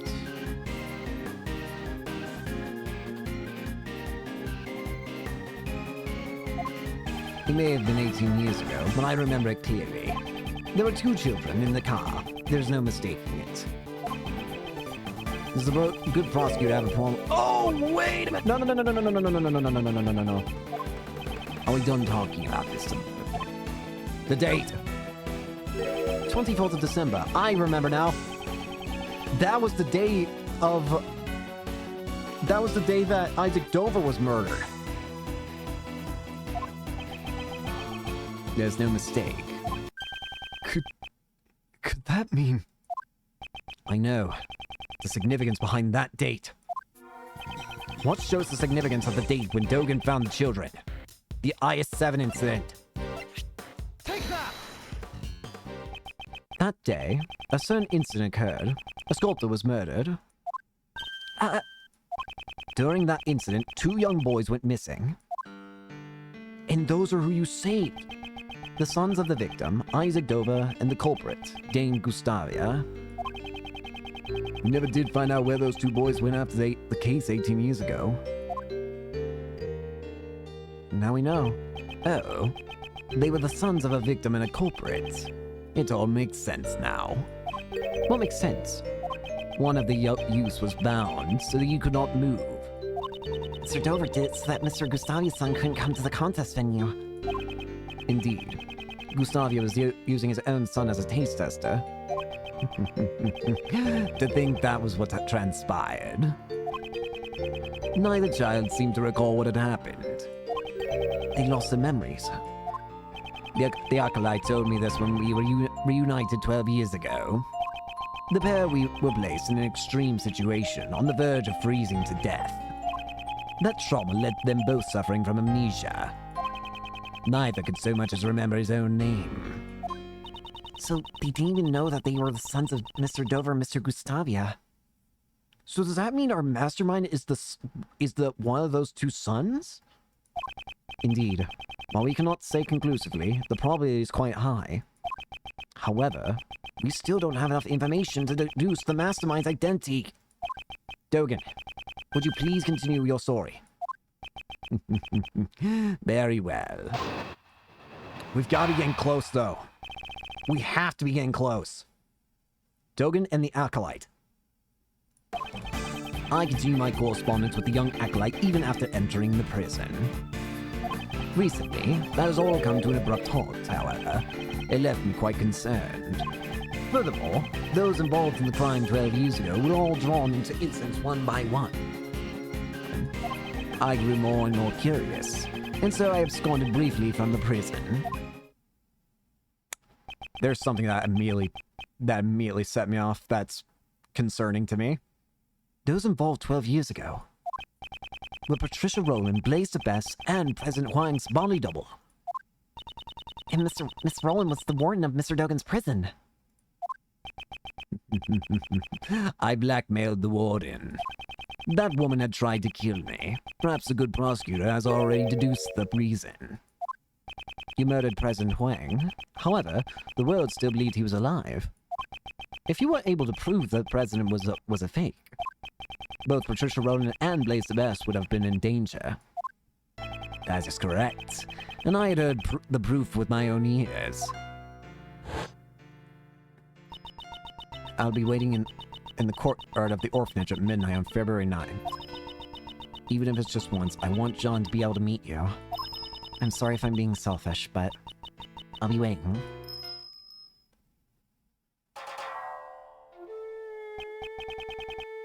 Who might you be? My apologies, but I am presently waiting for someone. I am well aware of that, Peasant Wang. Are you not meeting with your son? However, I do not spill blood needlessly. You may relax. I seek only the present's life. It can't be. Please, wait. I'm just about to meet my son for the first time. I'm sure this will be the first and last time. Please, at least wait until we are finished. I thought the president would beg for his life, but he was of a different sort. Officially, the president had no son. However, he shook his head and said this illegitimate son was his, and he intended to recognize him publicly. Furthermore, he claimed that he had already made preparations towards that end. Would that son of his be the boy with the horns over there by any chance? Boy with the horns? Wait, you can see John's horns? There's no need to see them. From the moment I escaped from prison until now, I've been closely lending an ear to your voices. He said that the president made preparations towards us recognizing his son. But the word preparations alone would be insufficient for blackmail. That's it. There was one thing that could prove Wang's words. The will held by the House of Lang. There's also proof of his trust in us. His son's existence would have been revealed to the world. The name on the recording, the mention of preparations, and the will in Zengfa. Together, they suffice to make the warden bow to my words. With those three pieces of information, one could prove the identity of the double. Using John. Yep. The president blocked the first strike of my knife with something soft. As a piece of it fell atop the snow, I struck once more. This time, the blow proved fatal. Dogen cut off the Muzilla's doll's horn, so that's why. None but I heard his final words. Only myself and that child knew of the president's secret son. There's immediately one statement that I want more info on that concerns me. And thankfully, it's the first statement. I continue my correspondence with the young acolyte even after entering prison, so you knew who it was. In other words, you contacted him from prison. That is correct. A post office box was used. Post office box? It would allow one to send and receive letters without revealing the recipient's location. I could not use a form of correspondence that would reveal the acolyte's location. There was someone keeping watch over my correspondence, after all. He must mean the prison warden. Patricia Rowland. Could you be more specific about the nature of your correspondences? Well, they were mainly moves from my correspondence chess matches. Chess matches? Correspondence chess? If I recall, the person you were playing against was Horace Knightley. This might be hard to believe, but Dogen's chess opponent was... Are you saying he was playing against Mr. Knightley? But Knightley can't be the mastermind because he's dead. Wasn't it Horace Knightley? We certainly found the correspondence chess memo in Knightley's cell. Sent from Dogen to Knightley, typed it on a word processor. Does that mean Knightley Boy was the kid from the I-7 incident? Could that really be true? But he's dead. He can't be the mastermind. Is there any evidence connecting Knightley to the I-7 incident? It would be in his items, right? Wait, the ring! It was a snowflake ring, wasn't it? This was all that Knightley left behind. Could there be a clue hidden within? What should I investigate? The ring. Look at the ring. Oh! Pierre Hoquet! Horace Knightley. That meant Knightley had to have been in Dover's son. But that doesn't explain who the other kid was. Who was Gustavia's kid? This ring is... Mr. Edgeworth, what is it? Mr. Shields, please take a look at this ring. This pattern is... It's Pierre Hoquet's. I thought so. He had Mr. Dover's seal turned into a ring. However, why would he have this? Shouldn't have been held by the police as evidence from the I-7 incident. After the incident, the seal was returned to the victim's next of kin. And Mr. Dover's only family was his son. In that hat, that means, yeah. Knightley had to have been Isaac Dover's son. But since no one knew where the son had gone, it took a while to get to him. I heard that the police had finally found him and delivered his inheritance, but... So the seal was thereby safely delivered to his son. And then he turned the seal into a ring and wore it on his person. That doesn't explain. So that means the mastermind has to be... Because Knightley's dead and it had to have been one of the two kids that were the acolyte of Dover's, then that means that the mastermind has to have been Dane Gustavia's son, right? So, Mr. Knightley was Mr. Dover's son. The police aren't fools. I'm sure they did a thorough check before handing over the seal. If someone involved in the I-7 incident was his chess opponent. Knightley, huh? That man must be the mastermind behind this case. He's dead. He can't be. But Knightley is dead. He cannot be involved in this incident. How about that? The only one who could be the mastermind was himself a murder victim. But a dead guy can't be the culprit, so there's no way that's right. It certainly is strange. In that case, who's the culprit? It has to be Dane Gustavia's son. It's the only other one that makes sense.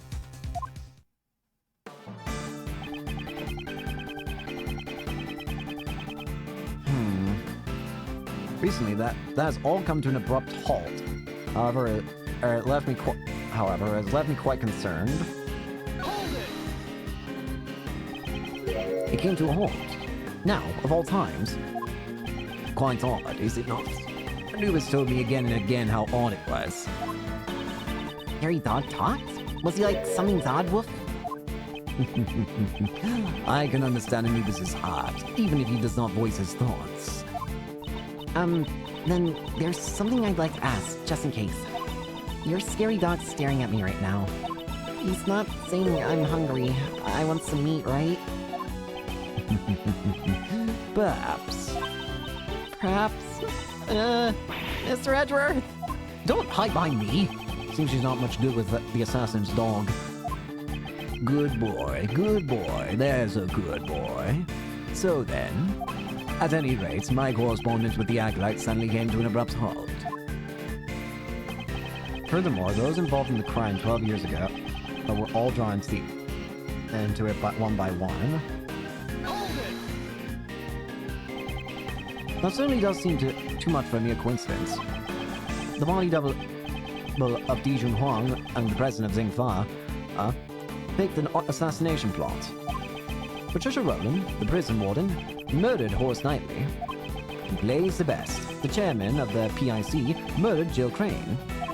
Come to think of it, as I have been investigating these cases, I have felt the presence of some force behind these scenes.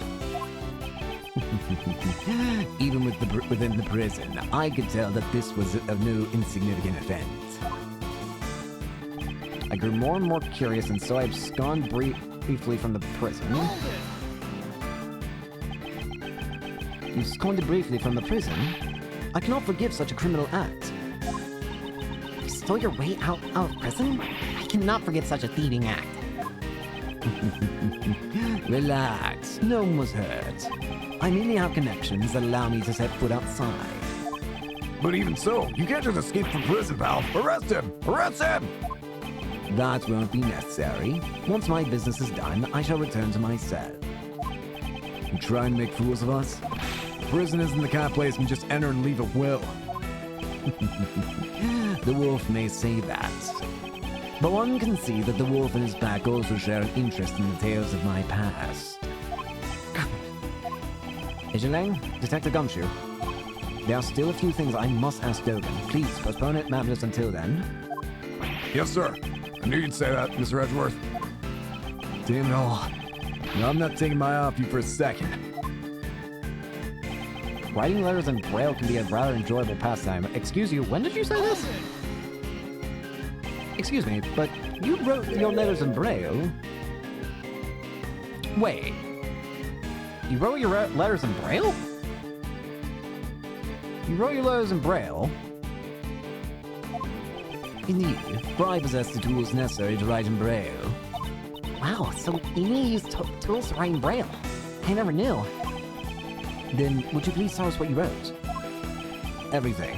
Letters, of course, and also the movements of the chess pieces. You wrote the movements of the chess pieces by hand. That seems intriguing.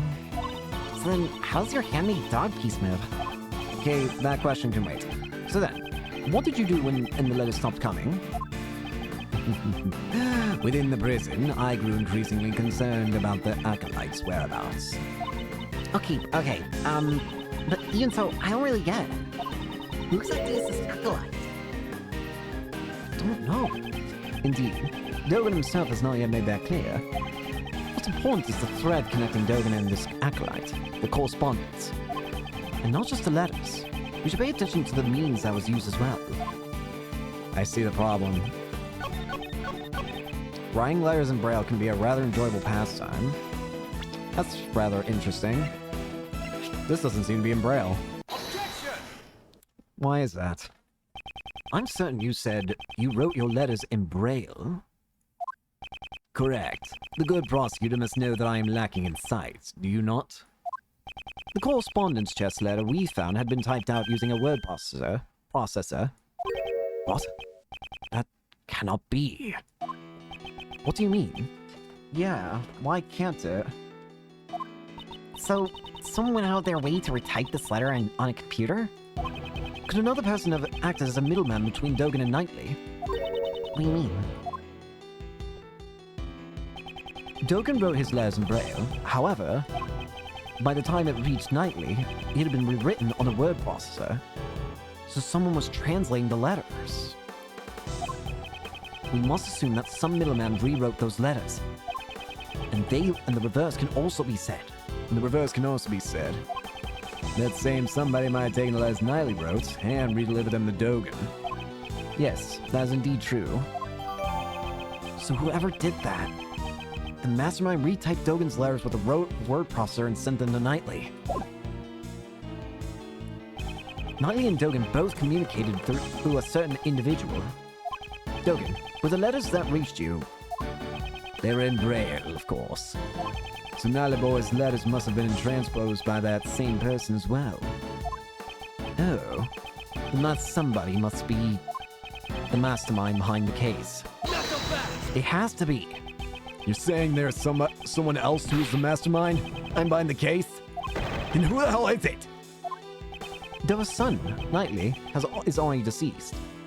In that case, there's one more youth that we should consider to be the mastermind. You mean Dane Gustavia's son? But who the heck is he? Who is Dane Gustavia's son? If Knightley is Dova's son, then Gustavia's son must be... We're only friends either of us have had since child... No. You're kidding. He was the same as me. We never had real families. It can't be. Could it? Could it really be him? Mr. Edgeworth, what is it? You've gone all pale. There's only one person. I figured it out.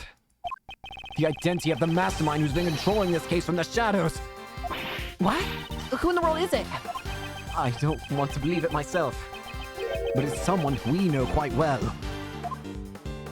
The mastermind is... It can only be one person. It's you! Take that! The mastermind behind this case sent a letter to Jill Crane which the seeds blaze. Furthermore, he kidnapped John, eavesdropped on us. However, all of his actions, and of all of his actions, the one that I've not been able to get out of my mind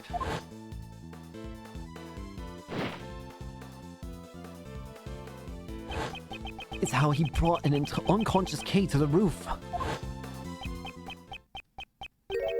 The giant monster. Huh? Did you just say something? That's right. The key to exposing the mastermind is in the monster's true form. What is the monster? I almost forgot. If you'd like, please come to our next show. I'll also be performing in it. The Very Big Circus always is fabulous and fun for all ages. The damn clown. Miss Swift, there's something I would like to ask of you. What? You mean me? You said that you recorded the sound of Mozilla spewing flames. Yeah. Wait. Oh my...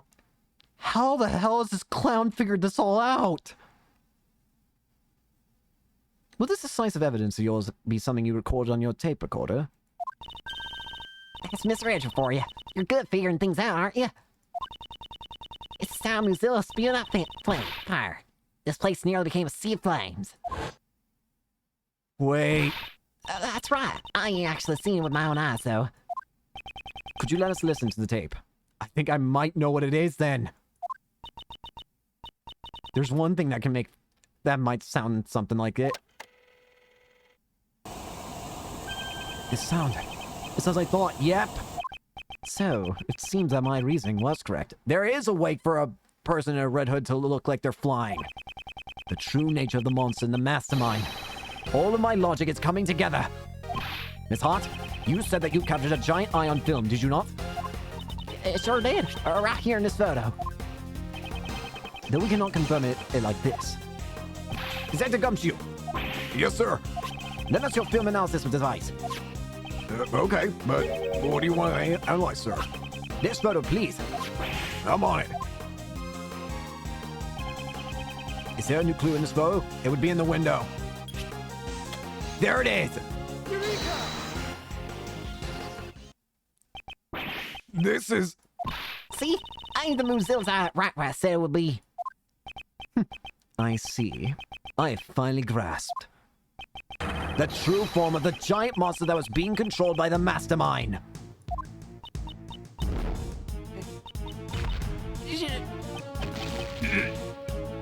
Giant monster! Are you admitting it? You are, ain't ya? You're admitting that the mind Mozilla is real. I didn't say that at all. No, this is not Mozilla. This is the eye of a different monster. Please have a look at this. It's a flyer for the Very Big Circus. This is... Precisely. There's a rather large balloon with the head of a lion pictured here. That flame, it's a friggin' hot air balloon! This balloon is a true identity of the giant monster! In addition, the sound Miss Swift recorded, which she believes to be Mozilla spewing flames, the sound of flames being used to keep the balloon floating.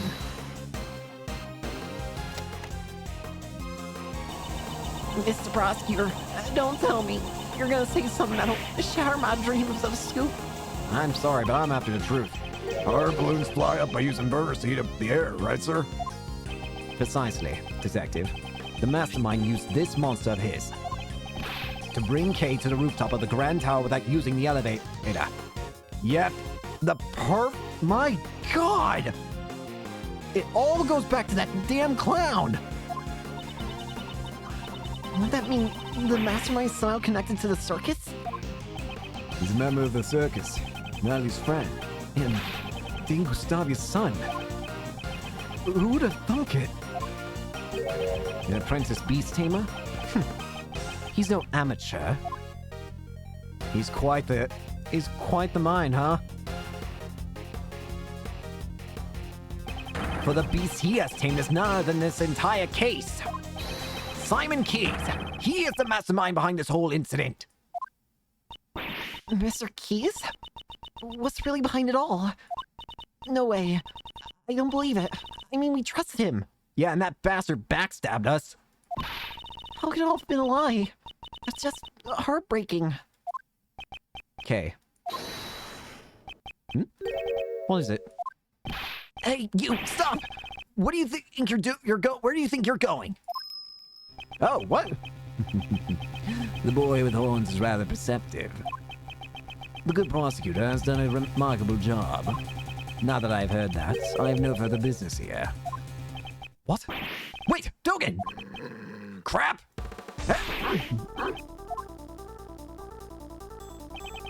Damn it! Where you vanished to? Mr. Edgeworth, are you okay? Yes, I'm fine. However, That guy. John? That Dogen guy. He's the one who killed my dad, right? There's no question more difficult to answer. However, there's no use in denying the truth. Yes, John, you are correct. He'll pay for this. I swear he's gonna pay. I'll make him pay my... John, you mustn't finish that thought. Prosecutor Edgeworth, please pay us no mind. Sir, I put out an APB on Dogen. All available police units will be searching for him. You heard the man, kid. I don't mean to be heartless, but we need to hurry too. So, Mr. Prosecutor, where's the mastermind right now? The friggin' circus! Agent Lang is right. Our top priority right now should be catching the mastermind. He said he would be practicing. He's most likely at the Very Big Circus tent. But first, Agent Lang, I have a request. Request? What is it? Now that we've identified the giant monster, our next order of business is to capture it. The moment we arrive at the tent, I need you to locate that specific item post-haste. And Detective, I ask that you perform a follow-up investigation on the kidnapping incident. Roger that, sir. Mr. Edgeworth, I want to help out too. In that case, you'll be in charge of calling for backup. If he's truly the mastermind, we may require assistance from a certain someone. I met him so many times, yet his facade always fooled me into sympathy. He may have got the better of me in the past, but this time, I'll settle it once and for all. I cannot believe that it was freaking Simon the entire time. You're kidding. Fine then, let's end this.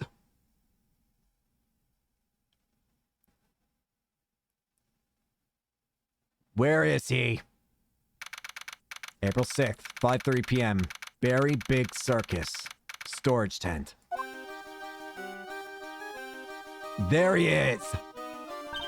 Ah, Mr. Edgeworth. Hey! Are you guys here for the show? Mr. Keys, Miss Berry. You're a little early. I'm sorry, but we're still getting ready.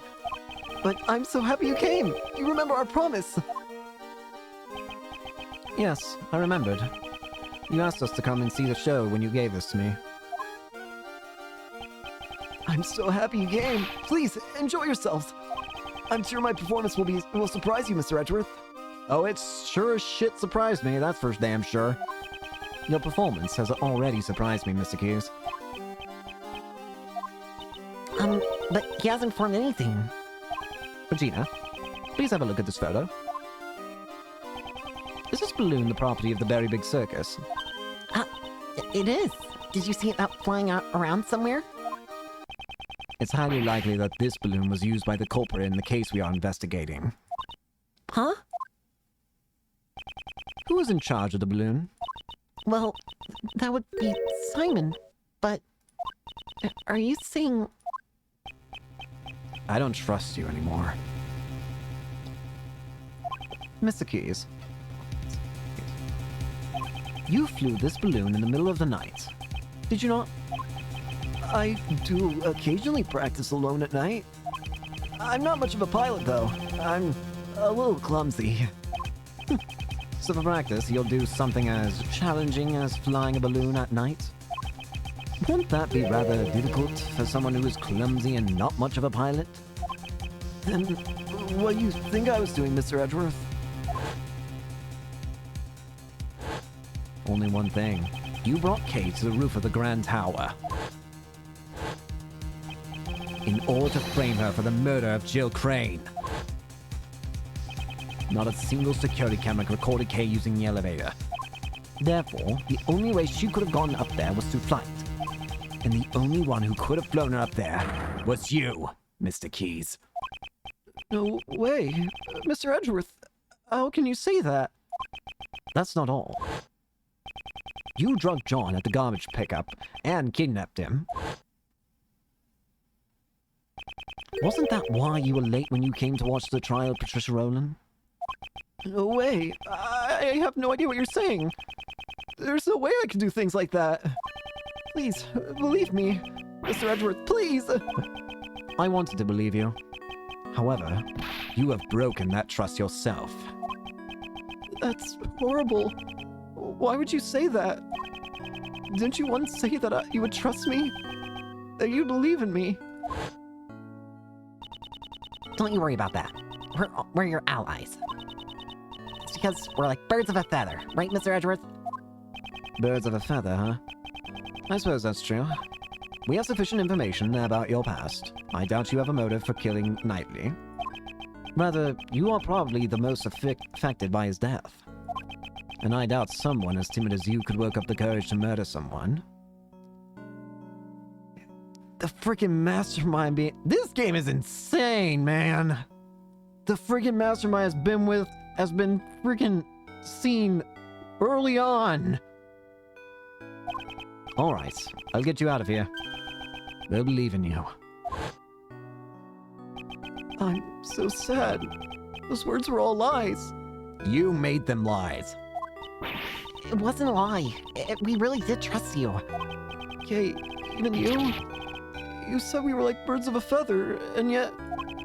I'm hurt, Kay. You've hurt me deeply. Hey, Mr. Edgeworth, maybe Simon isn't a bad guy after all. No, don't let that facade fool you. I'm not falling for it. I see. So that's how you operate. I understand now, all too well. No matter who you face, you find an emotional weakness and exploit it. You guide each person towards the outcome you desire, without them even noticing it. That is how you were able to mastermind the entire case. I may have fallen for your tricks before, but not this time. Simon Keys, I indict you!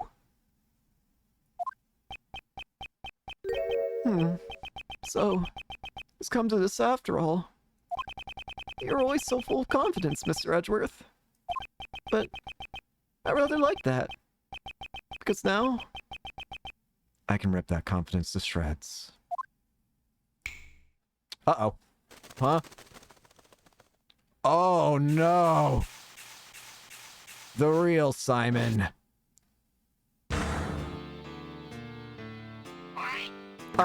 What? Excuse? Oh, you're kidding me! Here's the ringleader. Good work, everyone. His personality has completely changed. So, the animal tamer who cannot tame animals. That was all a facade. This is the real Simon Keys. Simon, that's not true, is it? Truth or lie, what difference does it make? Huh? Mr. Edgeworth just made me a little upset, that's all. Oh, get those damn squirrels to stop juggling themselves for you.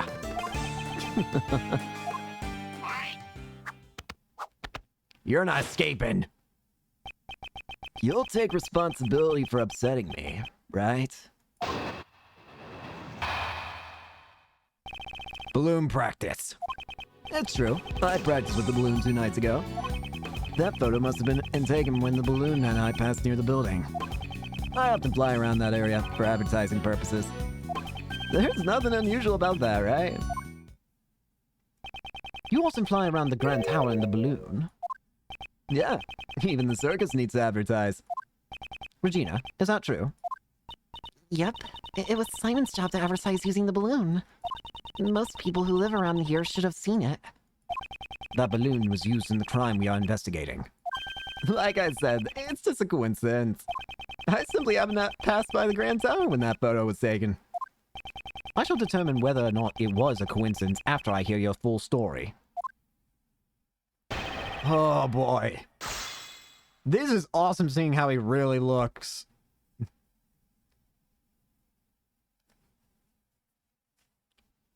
Alright. It's true, I practiced with the balloon 2 nights ago. Was the balloon launched from this tent? And There's a nice big park near the Sunshine Coliseum. I always launch the balloon there. I see. In that case, how about you transport the balloon to the park? Well, it's too heavy to carry by hand. It weighs several hundred pounds. And yet, it can fly in the sky. Amazing, isn't it? I asked you how you transport it, not now. Answer the question. Aw, I can't even make some small talk. You're mean, Mr. Edgeworth. I use a truck. The balloon is loaded onto the back of the truck. Wait, truck? Have I heard of a truck before? Do I know of a truck? I do! This one! A truck? Yeah, the last time I took the truck and the balloon was 2 days ago. I cannot overlook that piece of testimony. Well, already you're slipping up, Mr. Mastermind. A truck 2 days ago? Objection! Yeah, we found it. You're slipping. The truck you put the balloon into, was it blue by any chance? Blue? So what if it is? Today, we saw a blue truck carrying a large basket. If that truck just so happened to be yours, then your claim that you used used it 2 days ago becomes a lie.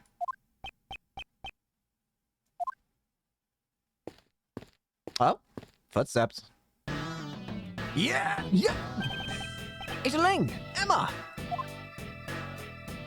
Mr. Edgeworth, I finally found you. I've been searching for you ever since the incident yesterday. I dashed right over after our kid contacted me just a little while ago.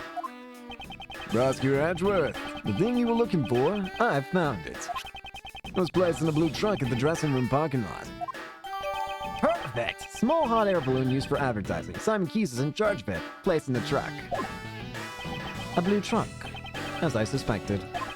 That truck is, without a doubt, the one I saw today. Objection! Whoa. There are a number of blue trucks out there, you know? Who's to say you're not mistaking it for a different one? It's definitely that one. I got a good look at it. Objection! That doesn't count. Mr. Edgeworth. Mr. Edgeworth, was that?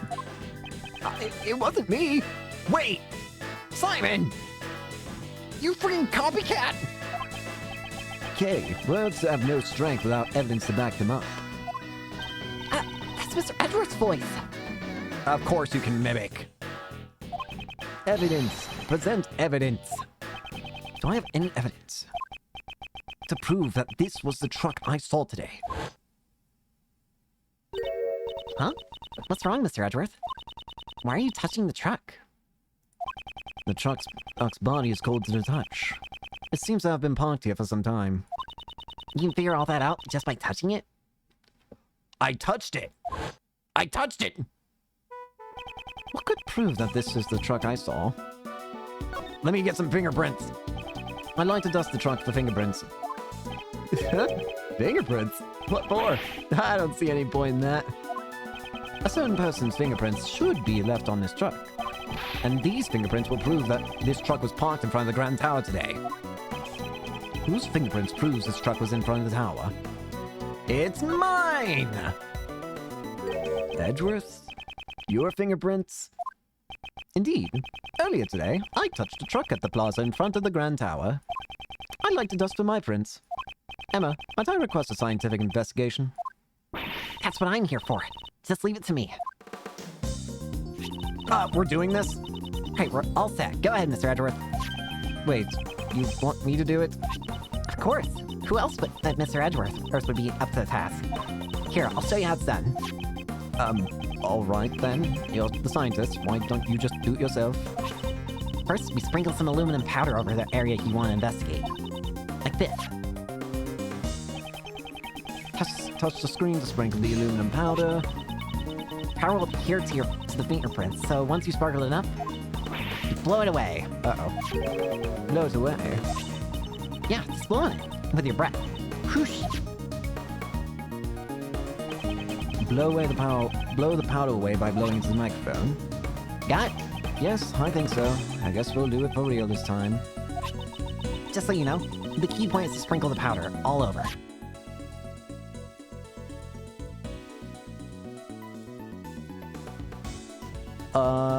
Real quick. Real quick, I gotta look at something. Apologies, I just...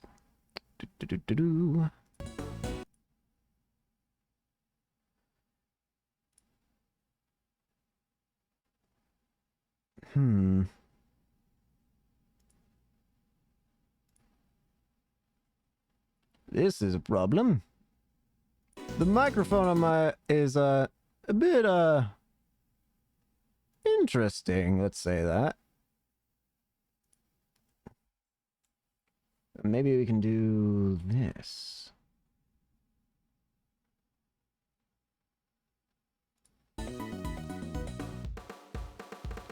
All right, there we go. Sorry.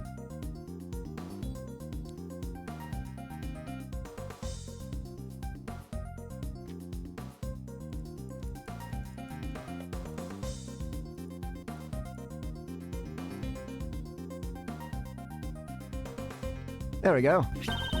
We got one. Nice, clean fingerprint. Let's run the prints again and smine post haste.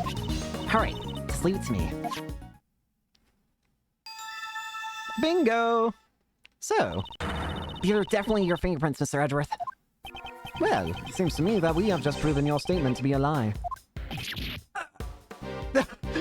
Could you let go of the rabbits? What were you doing when you were driving this truck around? Hang on, I need to get my armrest back. Here we go. Just taking it for a joyride. Boy, Kay was abducted 2 nights ago. Your balloon was sighted not far from the scene. Today, there was another kidnapping in which a garbage truck was used. And once again, your truck was seen nearby. Objection! This all sounds like nothing more than a pure coincidence to me. So it's pure coincidence that you parked near 2 separate kidnappings? I doubt that. You were involved in both kidnappings, weren't you? Isn't that a bit rash to automatically assume that the 2 kidnappings were connected? Objection! And what if I had evidence to prove that the 2 crimes were performed by the same culprit? Oh, you're serious? I can't wait to hear this. Nice face, by the way. What did Kay and John's kidnappings have in common? What do they have in common? Oh! The sleeping drug! Take that! Kay was knocked out with a powerful sleeping drug, and a bottle of sleeping drugs was found lying in the place where John was confined. The contents of the bottle were a match with the drugs used on Kay. Objection! So that's all you got, huh? And here I was getting my hopes up. So the same sleeping drugs were used, so what? You think that connects the 2 incidents? Surely you must realize it yourself. That doesn't prove a thing. Look, there must be something. Evidence that proves he is connected to those cases. The police, prosecutors, and even you, Mr. Edgeworth. In the end, you're all the same. You make up evidence as you see fit, just so you can send some poor soul to prison. Isn't there someone like that here? A poor soul was wrongly accused in the past? Objection! You're wrong. Who would do such a thing? Objection! Then show me the evidence. If you're going to accuse me of a crime, it's only natural. Oh, it's no use. I can't seem to find any other threads linking him to the kidnappings. Now then, have you finally run out of ammo, Mr. Edgeworth? I still have preparations to make at the circus, so if you'll excuse me. Objection! Ray! Now, you two. No need to get so heated. And Simon, you're looking good in that clown makeup. Hey, what's your deal? Don't just butt in like that. Uncle Ray's not so good in such a stiff environment. I mean, why so serious, right? Hey, Kay, how about a little trick? At last, my moment has arrived. The Great K Faraday presents a Simon impression. Objection! What? Why you... Enough already! Hey, Miles, I'm buying you some time to get all your ducks in a row. There's probably a better way to stall for time than this, but whatever. Whew, nice one, Kay. I'm not so sure about this method, but either way. But I do have to find something that connects Simon to the case. And I need to find it now. Alright, we need to think then. Is there evidence not related to the kidnapping that's connected to the mastermind's identity? Dogen? That's it. The mastermind is the same person as the young acolyte Dogen was looking for. If I can just connect the young acolyte to Simon. Thanks, you two. Which piece of evidence could be connected with this mastermind's true identity? I would assume it'd be the chess correspondence, right? Take that! Yeah. Knightley and Dogen both communicated through a certain individual. It was Simon! Wasn't it? Simon must have been the translator. Oh? Then that somebody must be the mastermind behind the case. It was Simon. The mastermind played a role in the correspondence chess. If I can prove that it was Simon, then... That's enough. I can't stomach any more of your sorry excuse for a performance. If you have no more objections, then I ask you to let me get back to preparing for the show. Objection! Seriously, what did I just say? Thank you for the help, Mr. Shields, though you may have taken it a little too far. You sure look happy. I take it you found something. Look at me! I'm Simon! Simon's a clown! He's a funny, funny clown! Okay, you can stop now. Now then, Mr. Keys, do you happen to like chess? That was rather out of the blue. But since you asked, I can't say that I dislike chess. The mastermind played correspondence chess with Sir Dogen. Objection! If I recall, it was Knightley who had been playing chess with Dogen, wasn't it? Are you saying that he was the mastermind? Objection! No, he's dead. There was no way Knightley could have been the mastermind. He's dead. The reason being, the mastermind had continued to work behind the scenes even after Knightley's death. That being the case, who could have written this letter? I believe someone acted as the middleman between Dogen and Knightley. So you're saying that you think I'm the middleman? Indeed. That's just why it goes. Why would I have to go through all that trouble just and do something like that? Most likely to make it appear as if there was a connection between Knightley and Dogen. And, as a result, Knightley was killed by Patricia Rowland. No way. Are you saying it was all set up so that he would be killed by her? Objection! What are you saying? There's no way I can manipulate a person that far. Yeah, you manipulate the animals to make you a freaking armrest. Look at me. It takes all I have just to get the animals to perform tricks. Boy, they lined up for you. If only just a scrap of the letters he exchanged with Knightley still remained. Could be decisive evidence. I'd like to investigate your room. There could be decisive... Objection! If it's the letters you're looking for, or you won't find any in there. What? I'm the type of guy who throws his letters away as soon as he's done reading them. Where's the point in living in the past? Does this mean he's already gone rid of the evidence? Mr. Edgeworth, everything you have said so far has been nothing more than baseless conjecture. The evidence. I'm just one step behind it. What should I do? Am I all out of moves? Without any evidence, I won't allow you to cast doubt on my friendship with Knightley. Huh? Who was that? Excuse me. Miss Mary? What's on her mind? I've been listening in on what you were all saying, and, when you say Mr. Knightley, you mean Simon's friend, Mr. Knightley, right? Yes, that's correct. Does she know something? This morning, a letter arrived from Mr. Knightley. It was for Simon. What? What did you say? What? That's impossible. Now he's already dead. Yeah, I guess this letter is just exceedingly late. Great. Miss Berry, please, let me see that letter. Okay, here you go. Quick, open it. Next move. Oh, this is a correspondence chess letter. Next move the pawn to g6.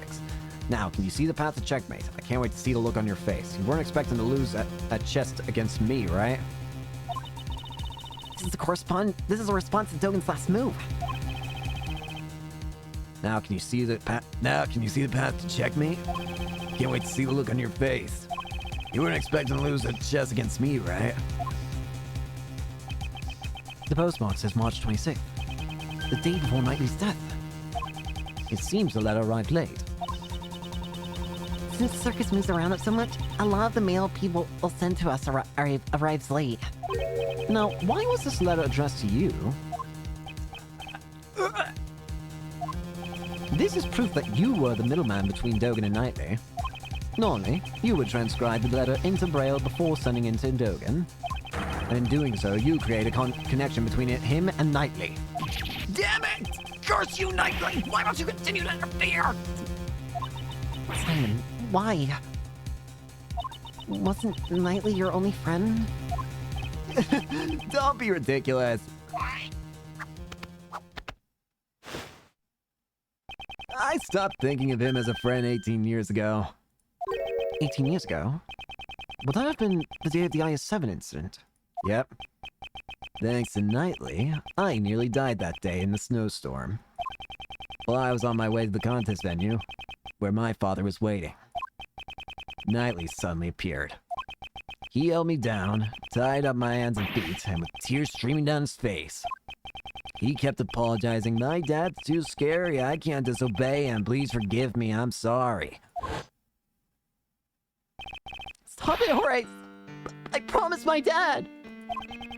I said I'd taste his desserts. If I'm not there, Dad will be in trouble.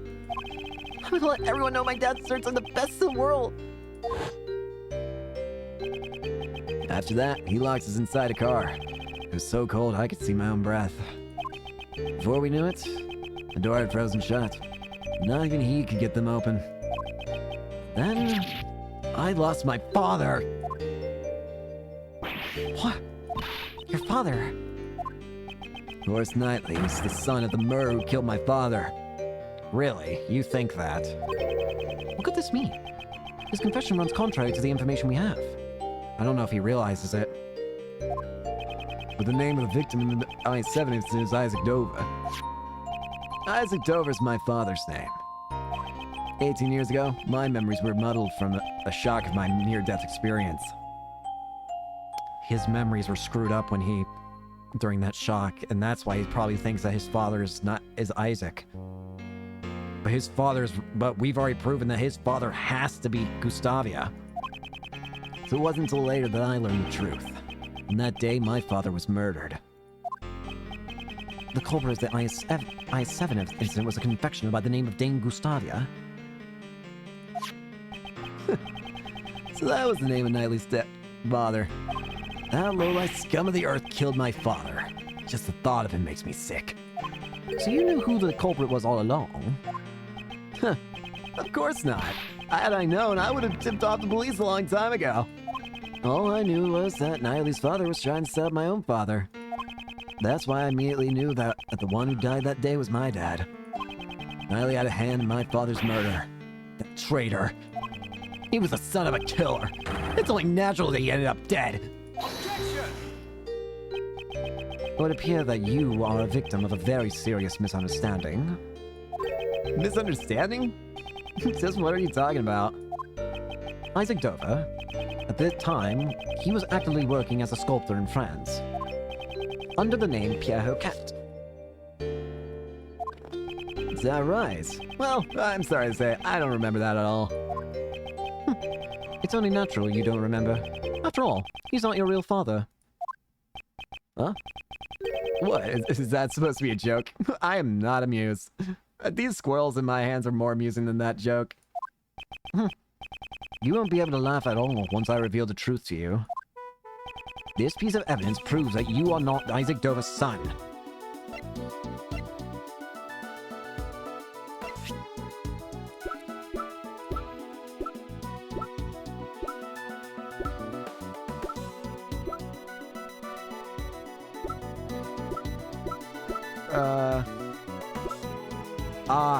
Good night. What's that? Isn't that Knightley's chessboard in his ring? I want you to take a good look at this ring's design. There are 2 letters inscribed in it. That's the seal Pierre Houquet used as his signature. 18 years ago, it was found lying near the body of Isaac Dover. Why would Knightley have my father's memento with him? The police had found Isaac Dover's son and gave it to him. Isaac Dover's real son is Horace Knightley. What? But that means I'm... In other words, you are Dane Gustavia's son. That's a lie. After all, my father is... My memories are... That's your dad. I lost my father because Knightley locked me up in the car. That's why I thought it would be fitting if he were killed as well. Really? I'll be able to see a circus show even in prison? I enjoy playing chess with you, but I'm looking forward to your performance as well. Yeah, please look forward to it. All right, you better drop by again. I'll be thinking about my next move. Oh, yeah, I've left something special inside that chessboard for you. You should check it out later. Something special? I'm not quite sure what you mean, but thanks. How you want, Simon? If only you hadn't stopped me 18 years ago. I wouldn't have had to come to this. Huh? You say something. No, not a word. Goodbye, Horace.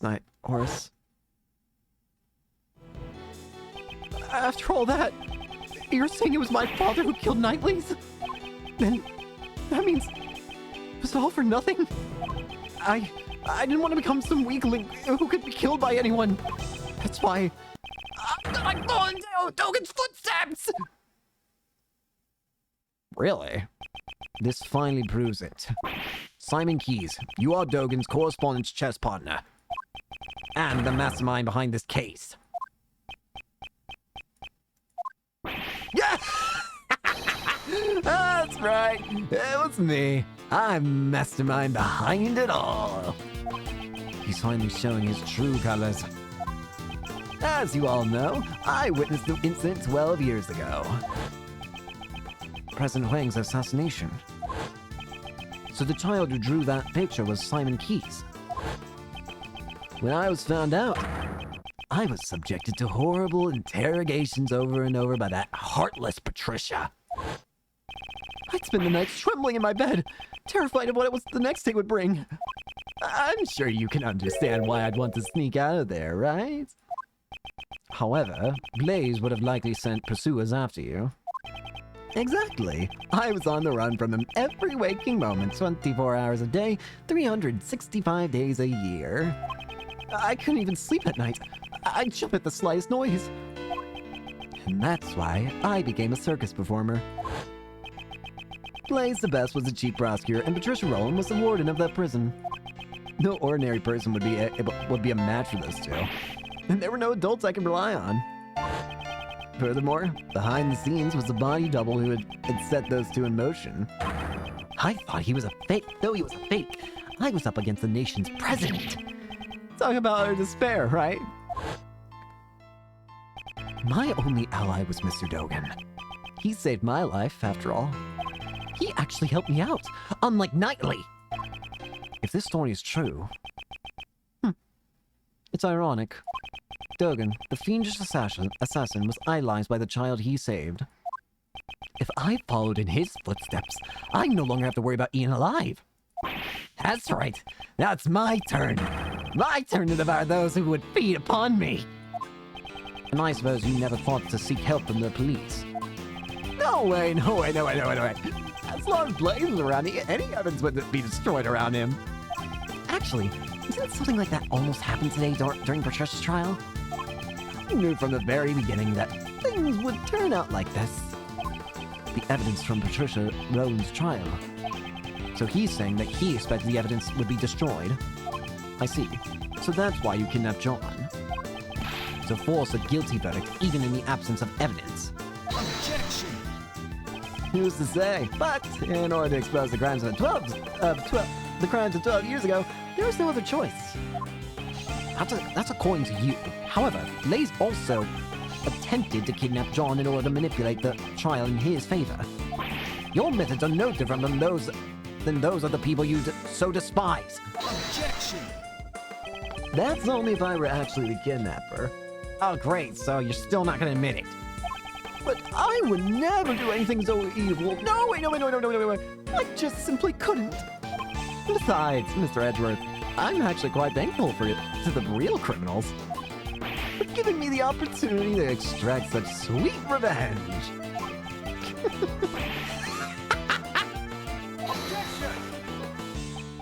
So you admit it? Your motive was a revenge? Yeah, I admit it. So what? Sure, I held a grudge against those creeps. But it's not like I'm the one who actually killed them, you know? Truth be told, all I did was send some letters. I let Jill in on Blaze's secrets, and let Blaze in on Jill's secrets. And then, the two simply ended up trying to kill each other. You bastard! Do you mean to say that the murder was nothing more than a result of that? He's great at manipulating, that's for damn sure. Yep, just like the case at Gourd Lake. It's way easier than trying to control with wild animals. Wait! So are you saying you're the one who was trying to get the president assassinated for real? All I did was come up with the fake assassination plan for Knightley. So that was also part of his plan. He gave the plan to Knightley, who would then use... And then Simon would use that fake plan to turn into a real plan. If that's the case, then Rook's murder was also your... Objection. Whoa, don't try to pin that on me. Knightley killed him on his own. Well, it ended up creating the perfect opportunity for me. It's funny how things work out. How can you say such a thing? It was the same for Patricia Rowland. I made it look like there was a connection between Knightley and Dogan by using the correspondence chess match and the chisel in the chessboard. What? You mean to say that you were the one who prepared that chisel? He's really just been doing everything, hasn't he? That's right. I thought I would bring Dogan to mine. Quite a thoughtful little gift, wouldn't you agree? And that was all it took to get Patricia to murder Knightley. Oh, that feeling that everyone around you is an enemy. I know it all too well. The tiniest spark can set off an explosion of fear, resulting in horrific mutual destruction. All I did was watch the comedy of errors unfold from the audience. And you were my final pawn, Mr. Edgeworth. A pawn? Me? When you solved their cases, you brought both Blaze and Patricia to their ruin. And the weapon that delivered the coup de grace was your own logic. I didn't solve those cases for your sake. Oh, I know. You never really cared about saving me. You just wanted to pretend to be a defense attorney, didn't you? What'd you... All I had to do was go, no, wait, and act all scared. And you totally believed me. You were giving it your all trying to save me. So even your arrest was just a ploy to make me use my logic. To be fair, getting arrested wasn't part of the plan. When people began to suspect that the chisel I sent was the murder weapon, honestly, I broke out in a cold sweat. I thought for sure it would be curtains for me. But then, a turnabout of miraculous proportions. The genius prosecutor himself had come to my rescue. Well, doesn't it feel nice to be thanked by me?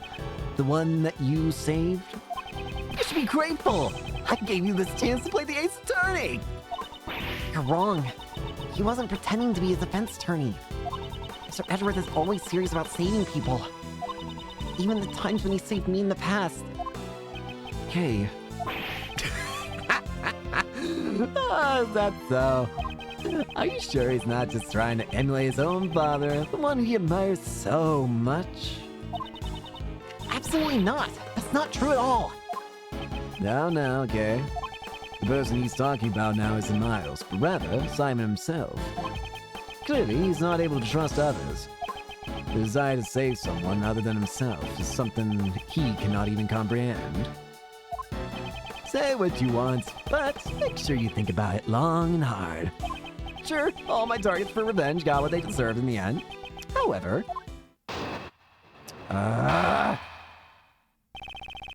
Instigating murder? Think about it. Can any one of my actions really be considered a crime? I instigated murder? There's not a single word about that in the letter, is there? If I had said the word kill even once, I guess it could be considered instigation. Well, maybe I did say it, but there's no way for you to prove it. Damn, he's good. What are you saying?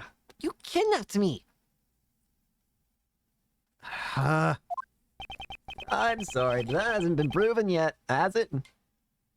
There's gotta be something we have. Is there anything with audio? Letter unknown. It's like killing two birds with one stone. I don't think that would count. Not a combination, no. Crime scene, security, no. Grand Tower, Mozilla, Doll, Footprints, Lotta, John, Bro, Mechanic, 7, Report, Nightly, Bug, Nicole, Ray. Actually, wait.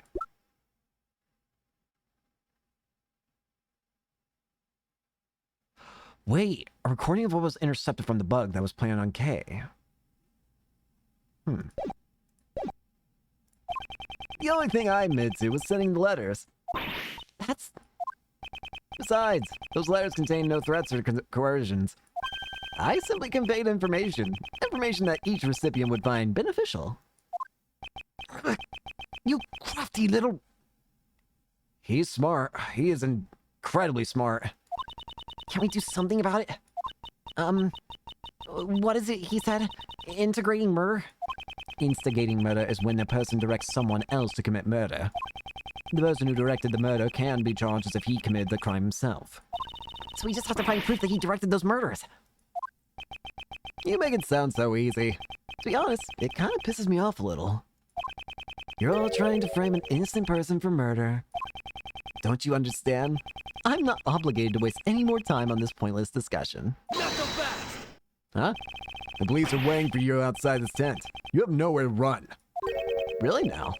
You think I wouldn't have an escape route prepared? What do you mean?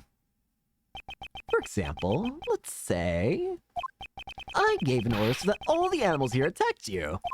Now, what if I were to take my leave during the ensuing chaos? What'd you say? You can't be serious. If he's manipulated everything so far, he could probably do that too. It was just an example. Would that make for an interesting show, though? Here's another idea. What if I pulled out a hidden gun and took John hostage? That might be more exciting. I would never allow you to do such a thing. I can't tell whether or not Simon is being serious. However, when it comes to him, we should consider anything a possibility.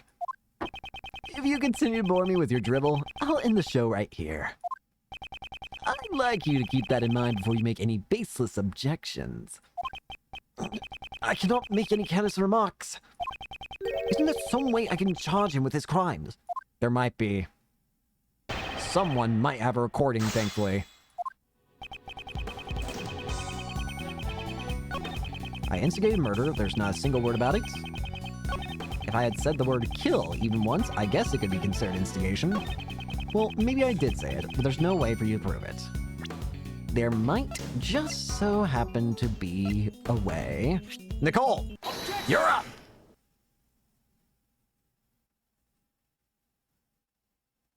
It is my firm conviction that you instigated the murders. After all, you told me so yourself. Perhaps I should let you in on this, Mr. Edgeworth. Actually, I was the one who ordered Blaze the Best to kill Jill Crane. What? Did I say that? I really don't remember. You may think you can deceive us as much as you want, but unfortunately for you... Unfortunately? You used a bug to eavesdrop on our conversations. But there was someone else who wiretapped that bug of yours and recorded the whole thing. It was recorded. In other words, the conversation between you and that clown is recorded on that tape. Langsy says, a schemer is drowned in his own schemes. And this is what he meant. Miss Swift, I'd like to listen to your tape. Roger. Let's hear it. Oh, it's right about here. Mr. Edgeworth, just Courtney's cell phone's ringing. Who is this? Are you the person who ambushed Kay? Mr. Edgeworth, I want to listen on this too. Very well. This is where it starts. Well, I must say... Huh? That's odd. What's wrong? Well, there ain't nothing recorded past this point. What? You're kidding! Why was it recorded?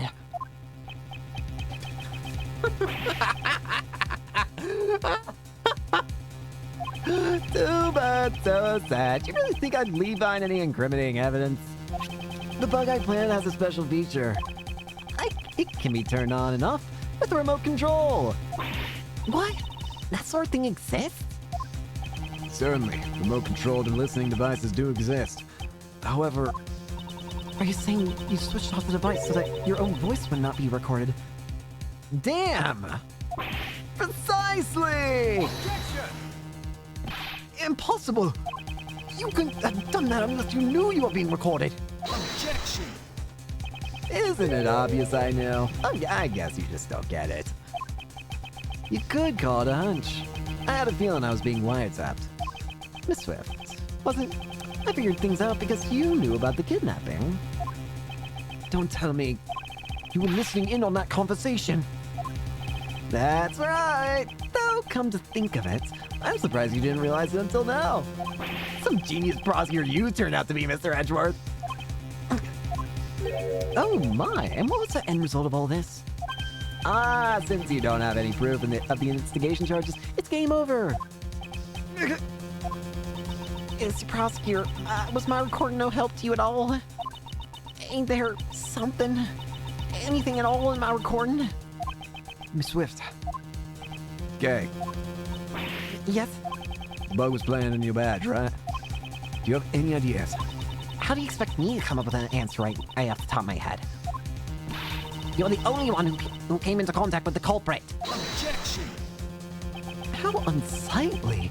You're all fussing over useless evidence. Let's move on to the next topic. Next! What's this? He seems a bit eager to change the topic of the conversation. You're the one who came into contact with the culprit. Only Kay came into contact with Simon. If any sound was recorded at the time she was with the culprit. Miss Swift, how long have you been recording? Since 2 nights ago, I reckon. Since 2 nights ago. In that case, when could a conversation with Simon possibly have been recorded?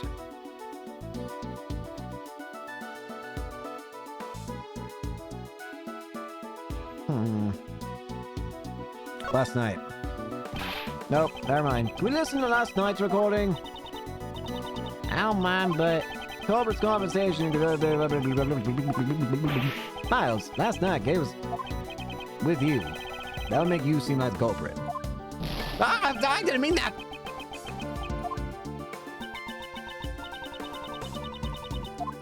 I'm not evil, I swear. I may have used to be, but I'm not anymore.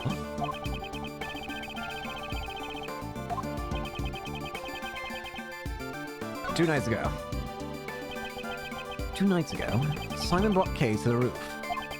If we listen to the recording from that time frame, Miss Swift, please, let's listen to the recording from 2 nights ago. Huh? Okie dokie.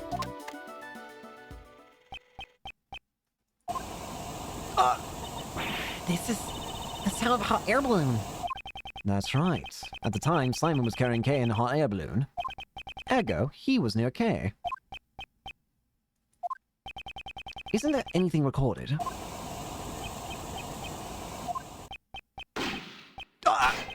What? Bang clang? That was a gunshot? A gunshot?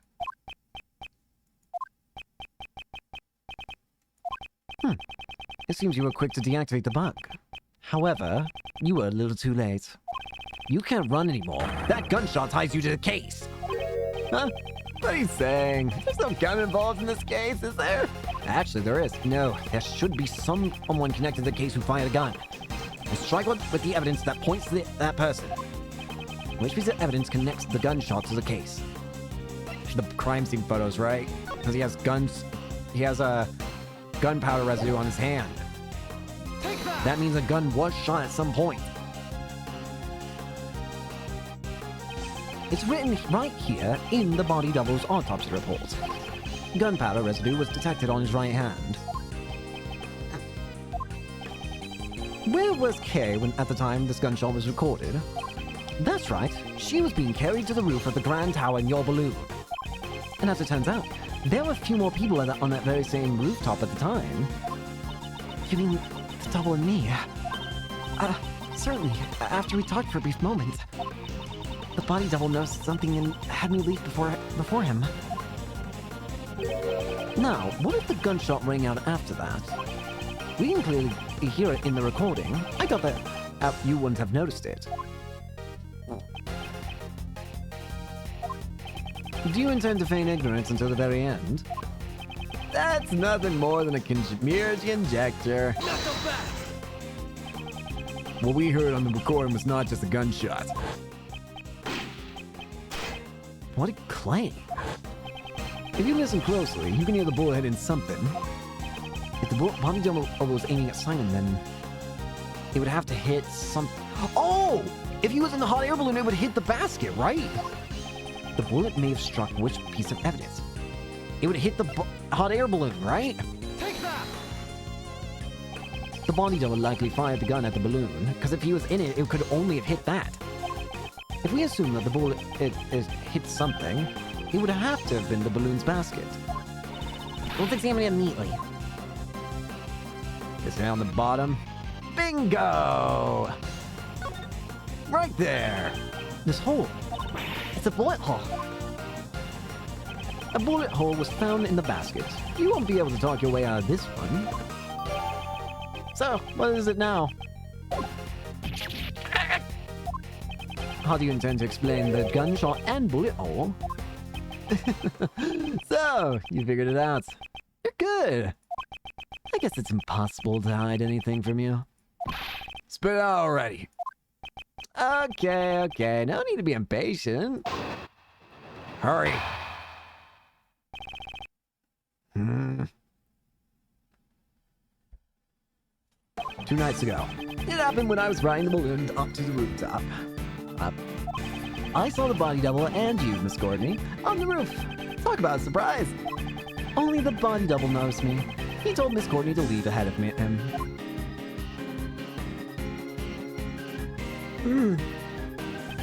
He then pointed the gun at me and fired.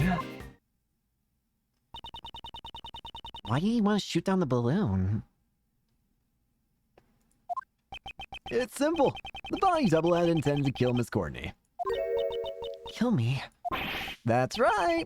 You talked to the double about John, didn't you? Well, it's not like the body double would have met with you otherwise. From his point of view, it was like showing him evidence that he was a fake. You mean, he was afraid of Judge Courtney because she knew about John's past? Afraid? That's exactly right. That body double was a coward after all. I even remember how his hands were trembling when he fired the gun at my balloon. Real clear now? I was only there by chance. Just a friendly witness who was passing by. I don't think so, bucko. Hold it! Let's keep pressing. Around what time was that? I think it was around 11 p.m. It should coincide with the time Miss Courtney and company were on the roof, right? Yes, it was indeed around that time. There doesn't seem to be any contradictions. However, the time frame is important. And it was that moment. I saw the body double and you, Miss Courtney, on the roof. Talk about a surprise! Are you saying the rooftop rendezvous was beyond your expectations?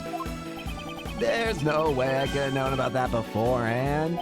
Well, once the dust settled, I could guess what would have happened, though. The double had intended to kill Miss Courtney. Hey, did you realize that? No, I did not realize it. It's because you were blabbing on and on about that kid. What kind of mother are you? If things had gone badly, your kid might have died because of you. I don't want to hear it from you, you garbage. I'm your opponent, not her.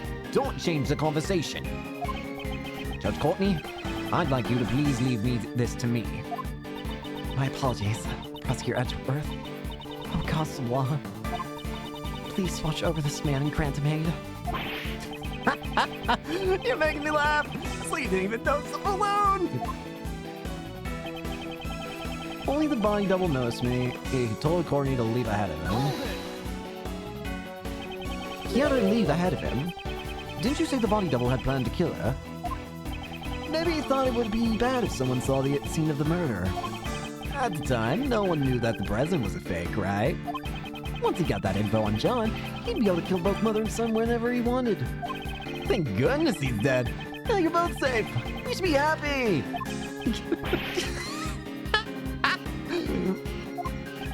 Whatever emotions you have towards that man, please put them aside until it's all over. For now, please continue your story. As you wish. So, that cowardly body double must have panicked when an eyewitness suddenly appeared from the skies. He then pointed a gun at me and fired. Hold it! The bullet struck the balloon's basket cleanly. I panicked and quickly tried to get away so he wouldn't shoot me down, but... Talk about a close call. You say that you tried to get away right then. That's right. Is there a problem? Is there a problem with his statements? Is there?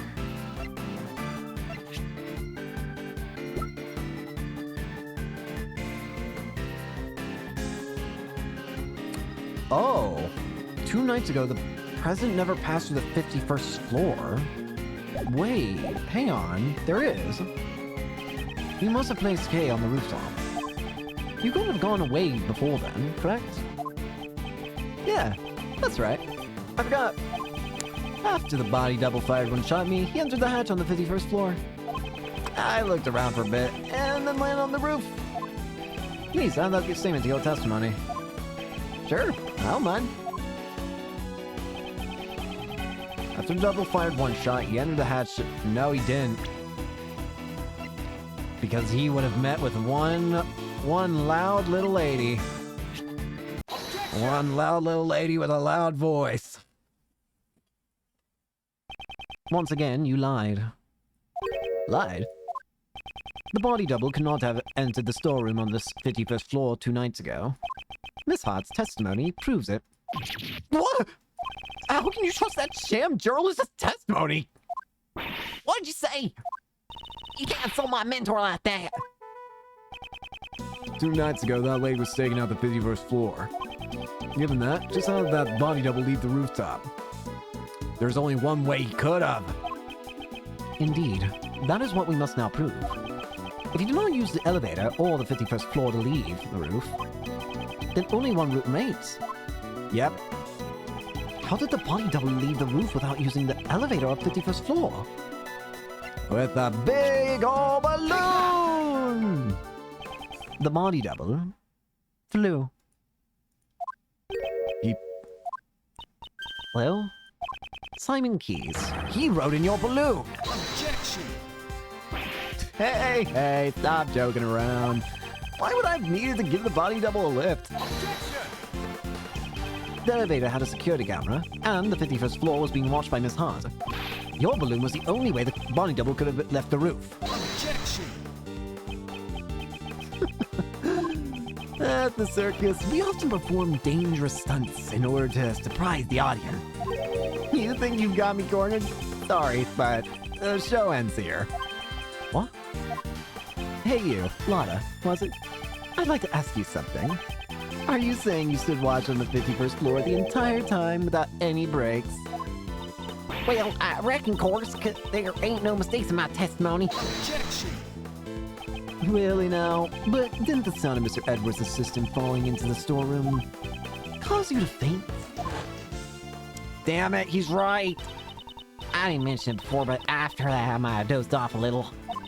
To be more precise, I fainted. Well, something like that. So something did happen. Miss Hart, I've determined the sound that made you faint. It was likely the sound of Kay falling onto the storeroom floor. Damn it. What's your point? Nobody's perfect.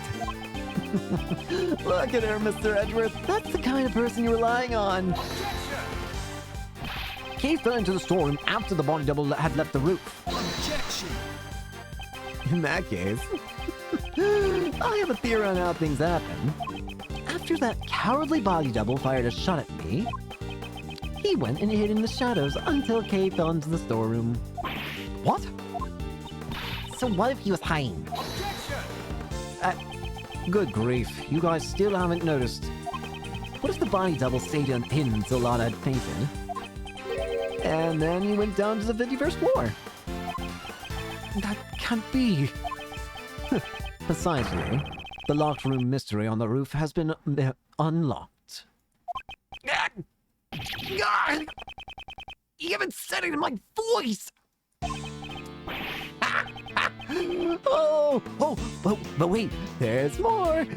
I told the hidden body double about John Marsh. That's why he attacked John the next day during practice, but got himself killed instead. In other words, the one who murdered the body double was none other than John. John had no motive to kill the body double. Objection. He knew. He knew he was the real president's son. And how would he have known that? Because I told him so. In the letter.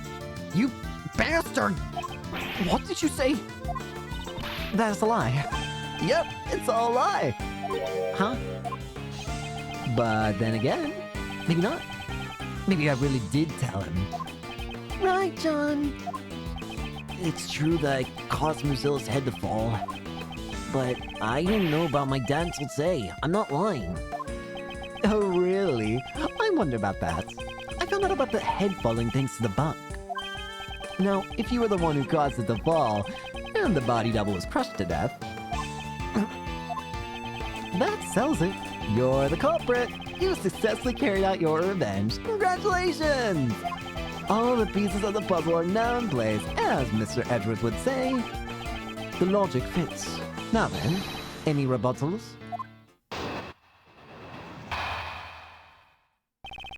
The murder of the double. God, he is powerful. The murder of the double. Manipulating humans into fighting with each other. Sounds just like me, right? I did the same thing to Nightly and Blaze. At any rate, there's no way the body double could have gone for a ride in my balloon. The double was crushed by the monster's head, right? And who wants to cause the monster's head to fall? Do you understand now who the body double's real killer is? The truth that I provided them with gave them a big motive for murder. Get it? Those two try to kill each other because of the truth you're so fond of. Impossible. Hey, you detectives over there, hurry up and arrest this murderer. What's wrong? Why are you moving? Damn. I thought so. Just a minute. In the end, aren't you all the same as Blaze and the body double? You lure the prime suspect and come after me without any evidence. How easily it can be distorted to best suit your needs. This law you all believe in. That's by no means true. Objection. If you're not going to arrest anyone, maybe I should have a talk with the policeman outside. If I tell them that John Marsh is the killer, they'll be forced to take action. Simon Keys, your testimony isn't over yet. Oh, really? Oh, really? Really? I figured you'd try to stop me, Mr. Edgeworth. You don't have any evidence, do you? Which means there's no chance for you to win, right? But if you still plan to stop me, you should be prepared to take on this much risk. Crap! What? That much? It's only natural. After all, the fate of the true culprit John Marsh is at stake here. Hey, Miles. Why don't you take a nice deep breath? Mr. Shields, At times like this, you should take a breather and think back. Defense attorneys always remain calm in a pinch, and smile in the face of danger. The point of contention between your logic and his claims lies in the body double's escape route. How's about, for example, we think of it like this? What's important isn't whether or not the body double got on the balloon, but rather, if we were to assume he did, what circumstances would have allowed for that? turn my thinking around. Well, all I'm doing is a cheap imitation of the old man. Did it help? Circumstances that would have allowed the body double to get on the balloon. That's right. The body double not only had a large build, but he also had a gun. And in spite of that, no traces of sleeping drugs were found in his system. Which means it can't be. Mr. Edgeworth, are you ready yet? I hope you haven't forgotten about this! Oh, this is bad. I must break his testimony somehow.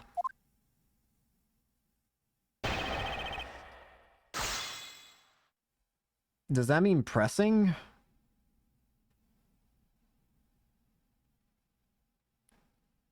Like, is pressing gonna be unallowed? Manipulating humans into fighting with each other sounds just like me, right? Hold it! So you manipulate the body double and drawn to your will. You seem rather persistent about that, aren't you? Very much so. I'm an animal tamer after all. And isn't the greatest animal in the world man? I just tell people the truth in order to help them get some revenge. They should all be thanking me.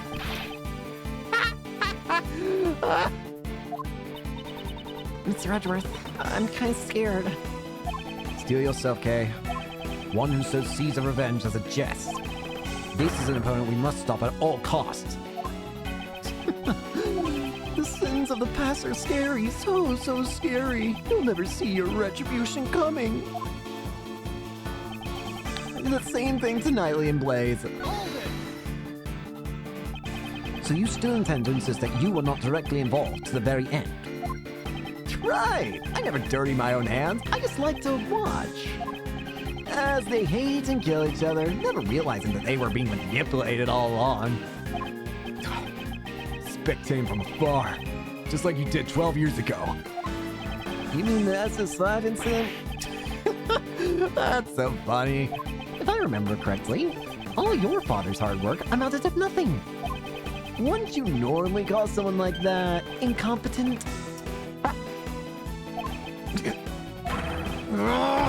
You! Agent Lang, restrain yourself. Damn it! We don't know the conclusion your father arrived at. However, we are here now because we chased after his footsteps. Sorry to interrupt your little moment. But I don't believe that kind of idealism will solve anything. Besides,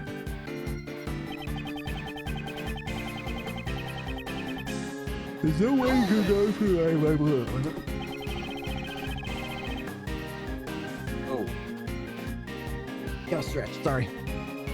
That's the only way the double could have gotten off the tower. Well, let's suppose that was the case. Even if I had carried the body double down, what's the problem with that? So you admit it. You did carry the body double. Objection! Let's not make a fuss over absurd opinions, Mr. Edgeworth. That's just not like you. You think the body double held me at gunpoint and asked me to go on a sightseeing joyride? There's no way that could have happened. And you know that full well, don't you? It's possible that you negotiate with him by using the information about John as a bribe. Objection. But he shot me, remember? There's just no way we could negotiate. In that case, what if you used sleeping drugs and transport him while he was knocked out? Then allow me to ask, have they detected any traces of sleeping drugs from his body? God, it's no good. I can't find any openings. Mr. Edgeworth, isn't there something more interesting we should be talking about? The double was crushed by the monster's head, right?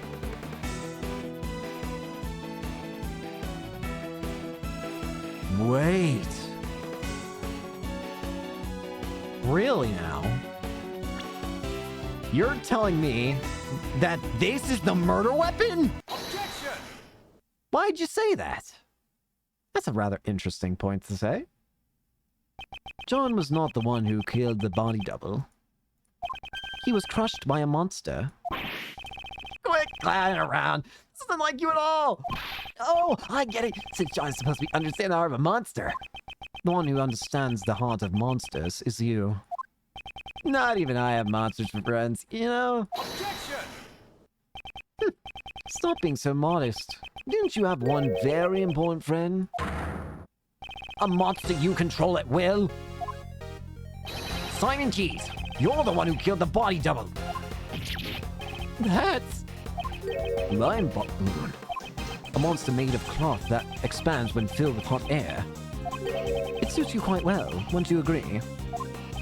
Sorry, but I have no idea what you're talking about. Objection. You've been fixated on your claim that you manipulated John in the body double. Probably because it's an impossible fantasy of yours. After all, even an animal tamer cannot tame the dead. The body double had already been murdered while he was on the roof. And the murder weapon was the balloon you were in. I see. Although it floats in the air, that balloon still weighs several hundred pounds. When the body double threatened you on the rooftop, you crushed it. You immediately came up with a plan to defend yourself. And that plan was to crush him with your balloon. Whether the body double wanted to get on or off, or that he was carrying a gun, none of that matters. Because what you carried in your balloon was the body double's corpse. Objection. Hold on a second, Mr. Edgeworth. You're saying the double was killed on the rooftop 2 nights ago. Well, that simply doesn't match up with the time of death. What? What'd you say? That's not like you at all, Mr. Edgeworth. Take a good look at that autopsy report. The time of death was around 11 p.m. last night. Last night? Yeah, he's right. That's right. The very night that Muzilla's head fell. Well, Johnny boy, come on. How about telling us the truth? You killed your father, right? I know the feeling. You hated him, didn't you? Your father who left you all alone. You're wrong. I had no idea that guy was my dad. Not this again. Did I personally tell you myself? Was my logic wrong? Mr. Edgeworth, allow me to thank you once again for chasing down Blaze and Patricia and bringing them both to ruin. My revenge was a success, and it's all thanks to your logic.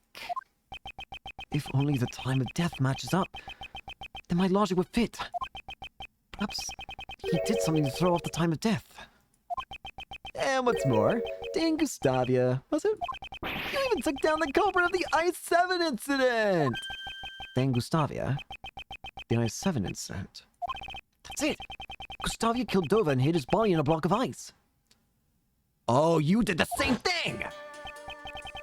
Mr. Gustavia intended to freeze the body in order to throw off the time of death. At the time of death that coincided with the tea party, Mr. Gustavia had been suspected. Yeah, that is correct. Like father, like son. Yeah! It's a shame I didn't get to witness his destruction. How can you say that? Was Mr. Gustavo your father, Simon? I'm scared. I'm so scared. Miss Roland keeps asking me about that day. How do you help me? Why won't you come save me? Is it because I broke my promise with you and didn't eat your sweets? I couldn't care less. My father left me all alone. Even if we share the same blood, that man is not my father. Objection! Well, you're more alike than you think. I hate to say it, but like father, like son. You're the spitting image of him, Simon. The father you hated so much. Huh? What are you talking about? It must have been fate. By sheer coincidence, you just happened to use the exact same method your father did. To throw off the victim's time of death! We rescued him from the refrigerated warehouse near the harbor, pal. Refrigerated warehouse? You're saying I threw off the time of death? How would I have done that? The answer lies in where you hid the Bonnie Double's body. This was the place you used to hide the body. The Sunshine Warehouse, right? Take that! Throwing out the time of death by freezing the body, along with John's kidnapping. It seems that everything is coming together. The kidnapping? Why are we going back to that? I don't know a thing about it. Don't forget, John was confined in a refrigerated warehouse. That's right. You kept the Bonnie Double's corpse in that very same warehouse.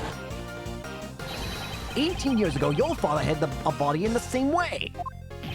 What? My father? The one who abandoned me? Did the same thing? Who would have guessed that both father and son would use the same method? Objection! Stop it! Don't let me in with that guy! My father... I'm nothing like him!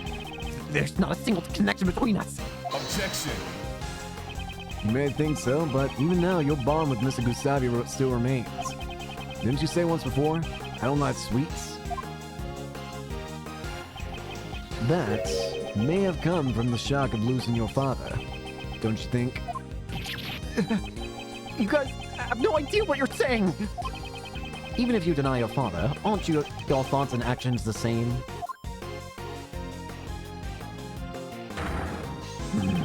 Particularly your belief of sacrificing others to protect yourself. And finally, your crimes were brought to light just as his were. Is it time?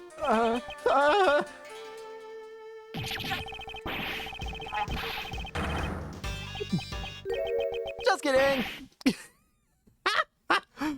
You're kidding! I don't know anything about that warehouse. I had nothing to do with the kidnapping after all. Objection! Boy! In order to threaten Judge Courtney, it's clear that you partook in the kidnapping. Objection! How scary. Those who get involved with you will be charged with all sorts of crimes. In the end, there's no evidence. For the instigation and for the kidnapping. None at all. Or what? Are you gonna forge some evidence? Just like Blaze and the rest? I'll do nothing of the sort. I can't let him provoke me. You always say, I'll pursue the truth no matter what, right? Don't you mean only the truth that's most convenient to you? After all, that's how the police pull the wool over the eyes of those without power. And that's why my revenge was necessary. None of you can catch me. Not Patricia, not Blaze, and not even you! Mr. Edgeworth, at this rate, isn't there anything we can do? Even though all my logic points to this man, I just need evidence. Even a single piece of evidence would suffice. Well, it's been a fun show, but it looks like it's time for the curtains to close. If you'd like, why don't you come see my next performance? I'll let you, if you admit to me.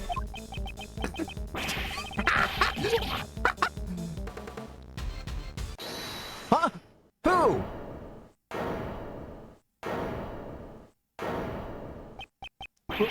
Who's that? God keep you waiting, Mr. Edgeworth. Gummy! Gummy, where'd you go? I was just doing the job that I'm able to do, pal. Detective Gumshoe, your report, please. I did a quick investigation, sir, about the warehouse John was at. That refrigerated warehouse is currently being rented by the Berry Big Circus, just as Mr. Edgeworth said. Yes! Now it's finally here, our trump card. Well done, Detective Gumshoe. Now then, Mr. Keys. There must be some mistake. Maybe it has something to do with the circus. I see. Indeed, you're not well informed with the affairs of the circus. In that case, why don't we get your boss's opinion on this? Regina? We are renting a refrigerated warehouse to store the animals' food, but I don't know much about the place. After all, I let Simon handle everything. Thanks, Regina. Simon, that's scary. What a shame. It seems your desperate actions after the crime were in vain. If the body was found in the warehouse, suspicion would have fallen on you, the one in charge. That's why you specifically moved the body back to the Grand Tower, wasn't it? However, us finding John confined at the warehouse was a fatal mistake on your part. Our resident great thief and detective are both rather exemplary. What's wrong? I can even tell through your face paint that you're looking pale. It's not over yet, Mr. Edgeworth. Your logic is missing the most important piece of evidence. Oh, please, do tell. Isn't it obvious? Evidence that I killed the body double with the balloon. You can't present it, can you? After all, there's no way such evidence could possibly exist. Oh, that's such a shame, but even I notice it. It's not that hard. The evidence, it exists. What'd you say? If Mr. Keys murdered the victim, traces of the murder should still remain here. Let's get that balloon out. It should become clear once we examine the basket of this balloon. The balloon again? Didn't you already find the bullet hole? There's no way you'll find anything else there. It'll be fine. Right, Mr. Edgeworth? Mr. Edgeworth is a hero who always finds the truth no matter what he's up against. That's right, pal. Of course it's gonna be fine. Mr. Edgeworth has gotten out of more impossible situations than I can count. Miles, I believe in you too. But more importantly, I'm sure your man watching over you believes in you as well. Aww. Miles Edgeworth, calm down and think. You're just one step away from the perfect proof. The body double was killed by this balloon. Proof lies in the traces left on the balloon. Simon Keys, it's time for you to atone for your crimes. I'll see it with my own eyes. The moment this past case is settled once and for all. Please, Prosecutor Edgeworth, Deliver the final blow to this unforgivable person. This is the final piece of evidence that proves your crimes. There's one less item that should be on that balloon. And it's the bouquet. Take that! When John found the body, a bouquet of line lilies was there as well. Lime lilies. The flowers from saying father represent the bond between parent and child. That's your evidence? Surely they must be buried under a mound of garbage by now. Moreover, the one who threw it away was John himself. That's not much of a bond now, is it? good. That language flower stuff has nothing to do with this. Calm down, John. Certainly, you may have thrown the flowers away. However, I believe those emotions remain as strong as ever. Those bonds will surely protect you from that man in the form of my final piece of evidence. What? The heck are you talking about? Those flowers were crushed. Ergo, they must have come into contact with the murder weapon. Perhaps we'll find the very same pollen still stuck to the basket of your balloon. Wait. You guys examined the basket just a few moments ago. If there had been a yellow pollen stuck on there, wouldn't you have noticed it then? Objection! Mr. Keys, evidence is not restricted to what you can see with the naked eye. What? Emma, Yes. would you perform one more scientific investigation for us? Leave it to me. Balloon's basket, right? Put him away, Emma. A reaction. This is clearly pollen from a yellow flower. We'll find out soon enough whether or not it's from the same flower. What? It's over, buddy. I'd say this proves that the body double's death was caused directly by your own hand. No way! That can't be. You crushed the body double to death on the roof of the tower. Then, you retrieved the body and hid it in the warehouse. Why did he have to go through the trouble of retrieving the body? 2 nights ago, he knew that a separate incident would have occurred at the tower. Ah, Miss Cranes. Precisely. Leaving the body there would have disrupted his plans. I see. But even so, he couldn't leave the body in the circus warehouse either. Exactly. So the next day, when he was bringing the body back to the tower once again, he saw the small fire John started, which caused the Mozilla's head to fall. Was that when the idea came to you? Your plan to pin the crime on John? You made it look like the murder weapon was the fallen head. Such foul, cowardly behavior. For that reason, you carried the double's body and the balloon and lowered it into the film lot. At that time, the figure of the body double being lowered down by a rope was captured in John's video recording. Damn, it was all. You saw through it all! Damn it! Damn you! You manipulated animals, you manipulated people, and you manipulated cases. Almost as if you were a king. However, it's not all come to an end. Simon, the animals have all gone angry. Even Money and Steak. You never thought of them as friends. Oh, how sad. They're angry! Damn it! Don't you look at me with those eyes! It's over, buddy. It's about time you went back to being a mere clown. A fitting end to your pitiful justice act. Stay away! Just get away from me! Stop it! Please, stop it! Daddy, please help me. I'm scared. I'm so scared. I didn't know anything. I didn't do anything bad. They were the bad ones, weren't they? Horace, why did you stop me? If you hadn't done that, I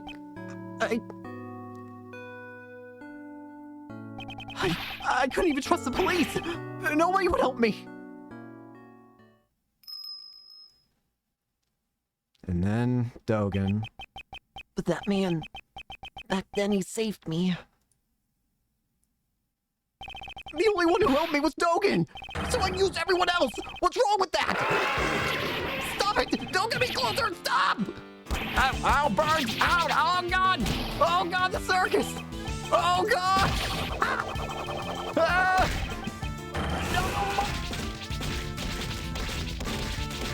I'm having a good day. Are you doing science to credit? Yeah. My lord, that was the greatest breakdown I think I've ever seen.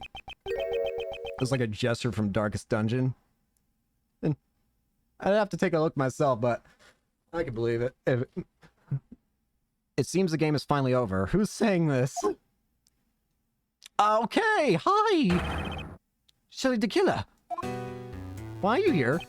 Mr. Edworth, I must thank you. You have exposed the true identity of the mastermind. Now, I am free to... Oh God! What? Drawing a gun would be most inadvisable. Stay where you are and do not move. I don't have a gun. You do have a gun, do you not? You intend to draw and fire it without anyone noticing? He must have taken it from the body double when he killed him. What do we do? This man has betrayed his bond of trust with me.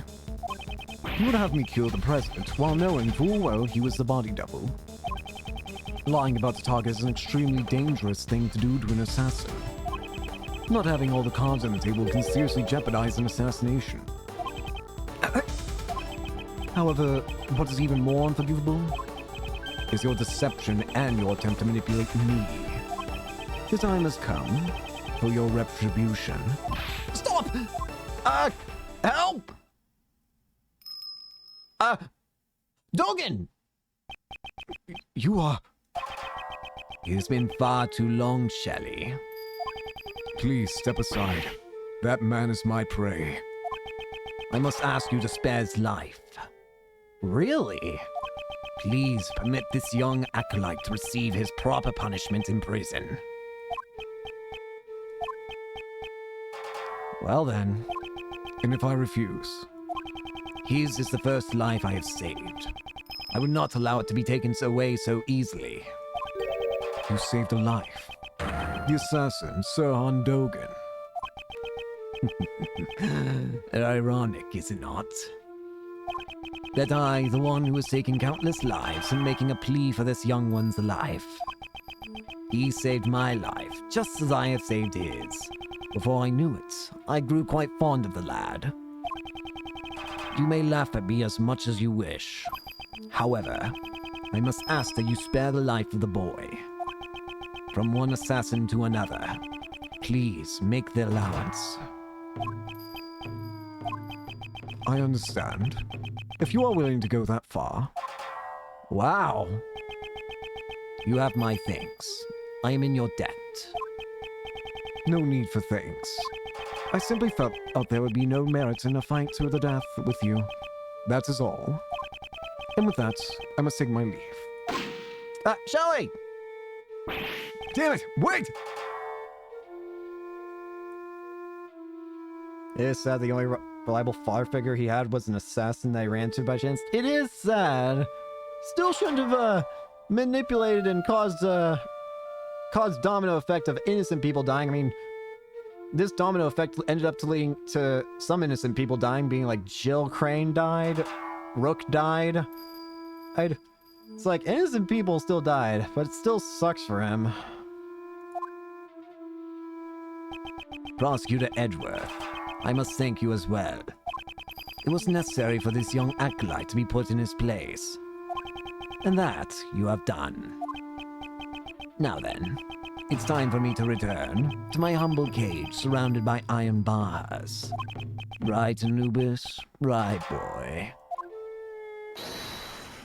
Hold it, huh?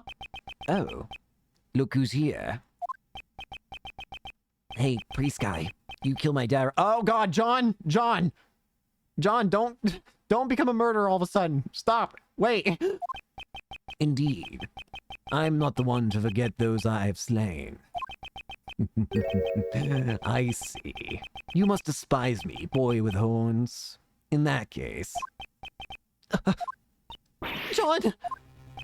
Do not panic. I simply lent the boy with the horns my knife. Take that knife and run it through my throat. A single stab should do it. Don't do this. I've long grown weary of my wooden carvings. And Anubis is really old. Yeah, you're probably right. I didn't even think about that. Revenge. John, don't do it! John, please, I beg of you! Until just now, I had intended to seek revenge, no matter how many years it took. Revenge? Revenge is good. Really good. All your pain and suffering slips away. Everything becomes numb. And you'll feel nothing. Yeah, you may be right. I thought about that while I listened to what you had to say. John! But the only one who would be satisfied with revenge would be myself, right? If I became a murderer, my mom would go through even more pain and suffering. Aww. My friends from the movie too, and all those people who care about me as well. The boy with horns says some interesting things. He's at least 18, which is crazy. Yeah? It would be really old for a dog. That's right, I finally get now. I'll never forgive you, but I'm not the one who should punish you.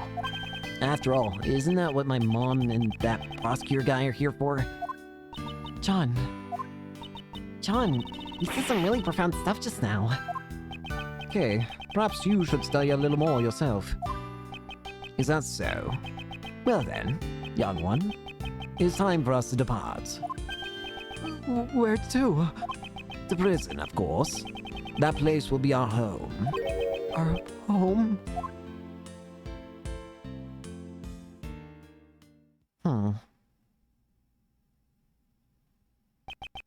And with that, the case that involved and affected so many people came to a close. However, there's still one last thing I had to do. Oh? Oh. A Tosa Inu, which is a Japanese mastiff. I'll have to take a look at that afterwards, maybe. April 8th, 2:54 p.m., Grand Tower PIC meeting room. Hello! Mr. Edgeworth, sorry to keep you waiting. Why'd you call Uncle Ray and the rest of us out here? Mr. Edgeworth, Is this about the badge? the formal proceedings have just come to a close. What are you talking about? This is the place where I once relinquished my prosecutor's badge. Yep, in order to save Kay. This is your prosecutor's badge. Prosecutor Edgeworth, what is the meaning of this? Consider this my resignation. I am no longer a prosecutor. In order to save me when I was suffering from memory loss, you... A certain man once said, the only ally a defendant has is their attorney. By trusting in their client, an attorney draws closer to the truth. The sight of that man still shines brightly in my eyes. Just as the image of my father fighting in court does. Gregory. However, this is nothing more than that man and my father's way of life. It is not mine. Mr. Edgeworth, I think I shall live as a prosecutor after all. I see. So, you've made your decision. I'm sorry. No, I understand. That's your answer, isn't it? It is. Okay, and that's the end of this conversation. Don't regret it. Even if you beg me later, I won't let you work for me ever again. I understand. But, you know, Miles, mind if I ask you why you chose to live as a prosecutor? Mr. Shields, you asked me this before. To fight crime as a prosecutor, or to save people as a defense attorney? I want you to think carefully about how you want to live your life from now on. There I am back, yeah? I thought long and hard about that question ever since. How should I live my life? And after this case concluded, I finally found my answer. I want to save people as a prosecutor. As a prosecutor? Simon Keyes. He too was a victim. Yeah. He lost a parent in a past murder, and with it, the ability to believe in anything else. I too know that feeling. The feeling of losing what's important to you and being unable to believe in anything. I doubted everything during my lonely battles in those days. All that I can hope to do is get every defendant declared guilty. The one who saved me was... Oh, you're really gonna tease just like that? Bruh. Mr. Keyes must have been all alone. Unable to find salvation from the law, he had no choice but to turn his hand to revenge. And I suppose you never thought to seek help from the police. No, wait. As long as Blaze was around, any evidence would be destroyed by him. actually, didn't something like that almost happen today during Patricia's trial? I want to save those like Simon Keyes. So, how'd you save him? I'm sure this tragedy could have been avoided if only he could have relied on the courts. But instead, he was cornered by Blaze the Best, who used the power of law for evil. The form of the law can change depending on who wields it. It can at once be a shield to protect and a blade to harm. That too is a contradiction of the law. A contradiction, huh? That's true. There sure is a contradiction in the law. The way the law is right now, it isn't always completely right. And the only way to right those contradictions is by joining in the court system. The one who could have saved Simon Keys was not an attorney, but rather a watchman of the law, a prosecutor. I shall face the contradictions in the law as a prosecutor. I see. That's just like you. But you know, it'll be tough. It won't be just a walk in the park. You'll be going up against the law itself. You do realize that, right? I do. However, someone must. Yep. Uncle Ray believes in you too. The law evolves and grows, just like all of us do. I'm sure you can pull it off. After all, you're Gregory's son. The old man would never give up no matter what. His eyes always saw only what lay straight ahead. Aww. Miles. Miles, when you choose to live as a prosecutor, your eyes look just like your father's. Looks like you've grown up a bit. I really wish your old man could see you now. Thank you very much, Mrs. Shields. I feel like Courtney might be the one who inspired him to rise in ranks and become chief prosecutor. It's possible. So then, Prosecutor Edgeworth, allow me to formally return this to you. Please do. I, Justine Courtney, as a member of the PIC, do hereby return to Miles Edgeworth the rights and privileges of a prosecutor in the name of the goddess of law. Proof of my possession. And with that, Prosecutor Edgeworth is revived. That's great, sir. So then, Prosecutor Edgeworth, it's time for Uncle Ray to make his exit. I have to report your old man about all the trade about the trade in the Edgeworth family. Thank you for everything, truly. The next time we meet just might be in the courtroom. I hope you'll be ready. Uncle Ray might not look it, but he's an ace attorney after all. I look forward to seeing the attorney my father trained in action. Take care. Goodbye, Ray. Prosecutor Edgeworth, welcome back. Judge Courtney, I must give my thanks to you as well. To me, you sought to fix the corruption within the PIC from the inside. That must truly have been a lonely battle. No, it was not, for I was never alone. Because the goddess of law is always by your side, right? You made me realize that one could fight in such a way. The prosecutor's office, no, the entire legal world is caught up in this contradiction. If that cannot be set right, there's a truth that will never see the light of day. It was only through your help that I was able to find this new path. One that fights against the contradictions in the law. I too find that promising, as one in service of the goddess of law. You shall certainly succeed in helping the law grow. Let us meet again in the courtroom. Yes. I must apologize for my shameful acts during the trial 2 days ago. Next time, I shall fulfill my duties as a judge perfectly. She was annoying in the moment, but her actions did help take down Blaze. Yeah, I get why she had to act the way she did in order to get close to Blaze to knock him down. There's no denying it was annoying, but I also get why she was doing it in the end. Plus, she softened up a lot more once she actually got her job done. I do not intend to speak regarding your ideals, Prosecutor Edgeworth. However, the greatest judge I know is one overflowing with humanity. Even during a trial, that judge experiences happiness, anger, sadness, and joy. But nevertheless, always hands down the correct verdict in the end.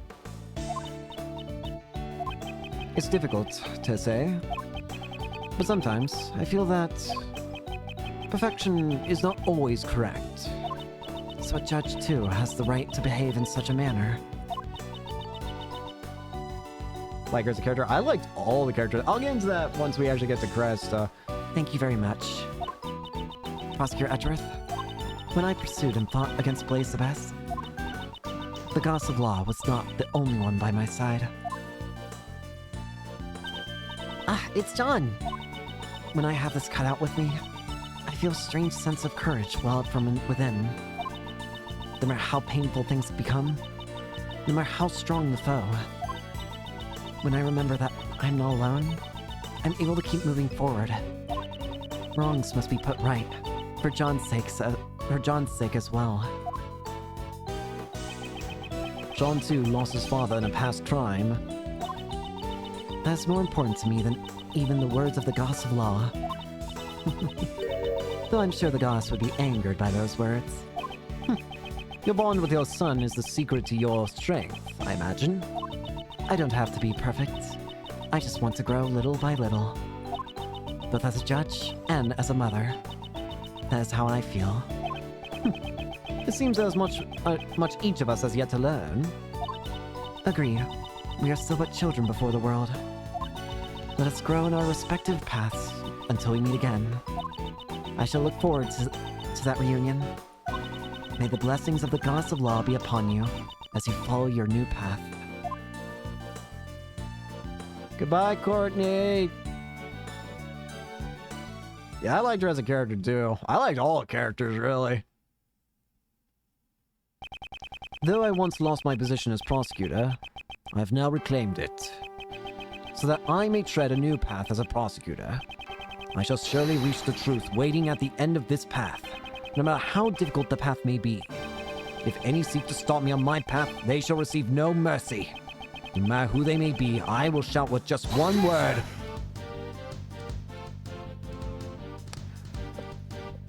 It is a criminal, the fact that this game never got localized. Oh! Ezra will never grow up being grumpy. That will always remain a constant.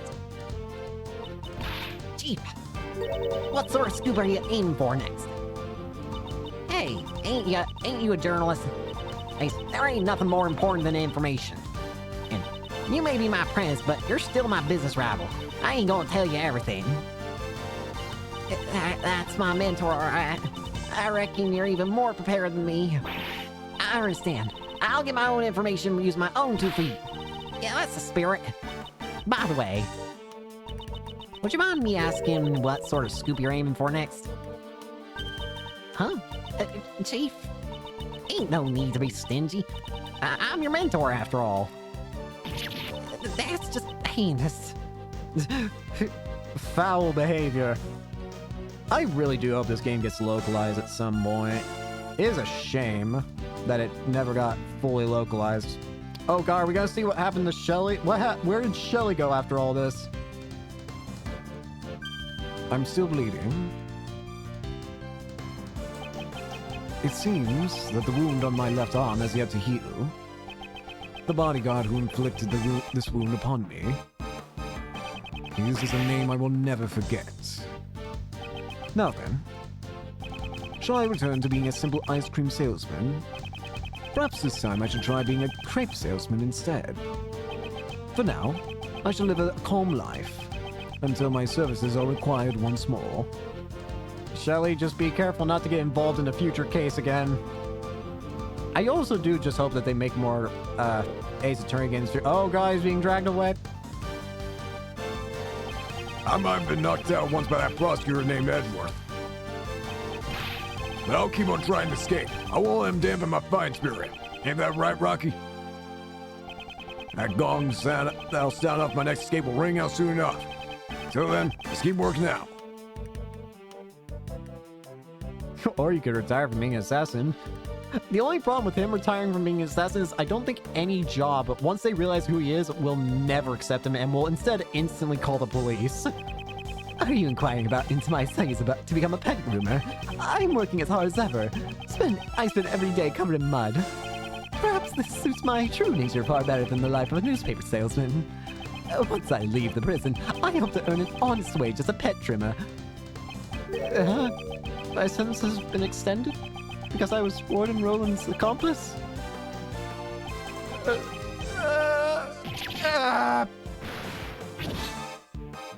Why do you think I've been giving a rat's ass about these stupid animals' well-being? Tell me what the pet trimmer's license. Damn it! I'm going back to killing. I swear. Every single case in this game was good, honestly. I just cannot believe it. Oh, Regina! How are you doing after your apprentice? Regina was really shocked by the truth about Simon, too. I mean, I trusted him as my subordinate. But there's no use fighting over it. The show must go on. I have to do my best so that I won't lose to the magic or ventriloquist divisions. I'll put on the greatest performance ever, one that'll blow away this entire case. Highly successful assassin. You could probably stack, you could just retire. Yeah. Again, the problem that I just see occurring is that anything, like, doing anything would just be difficult. Oh, Seems I have grown soft in my old age, right, Anubis? Right, boy? To think the life I saved on a whim 18 years ago would drive me to such lengths. Thanks to that, I am confined to my humble cell once more. Well, this time that child is here as well. Perhaps it won't be such a bore, right, boy? you want need to work? Yeah. Fair enough. I guess that's fair. Oh! Today's dessert is chocolate cake. A gently melting moment. Oh god, they're still singing. I will wait for you forever, Kate. I shall come here every day just as you and Raymond did for me. Monsieur Shields, Prosecutor Edgeworth, I'm truly grateful to them. I cannot believe I am able to eat your dessert once more, Monsieur Master. I've been allowed to distribute my treats in both the detention center and the prison. For the past 18 years, I have brought joy to one and all with my delicious sweets. I want to see how Sebastian's doing, and I also do hope that whenever they finally start making more Ace Attorney games in the future, I hope they, again, use more of these characters from the Investigations games. Yes, see. Thanks for everything, boys. She had committed attempted murder. Of course, I owe Greggy a lot, too. After all, I got stuff myself with Jeffy's search once again. Oh, wait. Next time, I'll use one of Jeffy's sweets to create a new drug. The tuck and dive. You'll tuck in your stomach while you tuck in desserts. It'll be delicious and slimming, and it'll also be good for your health.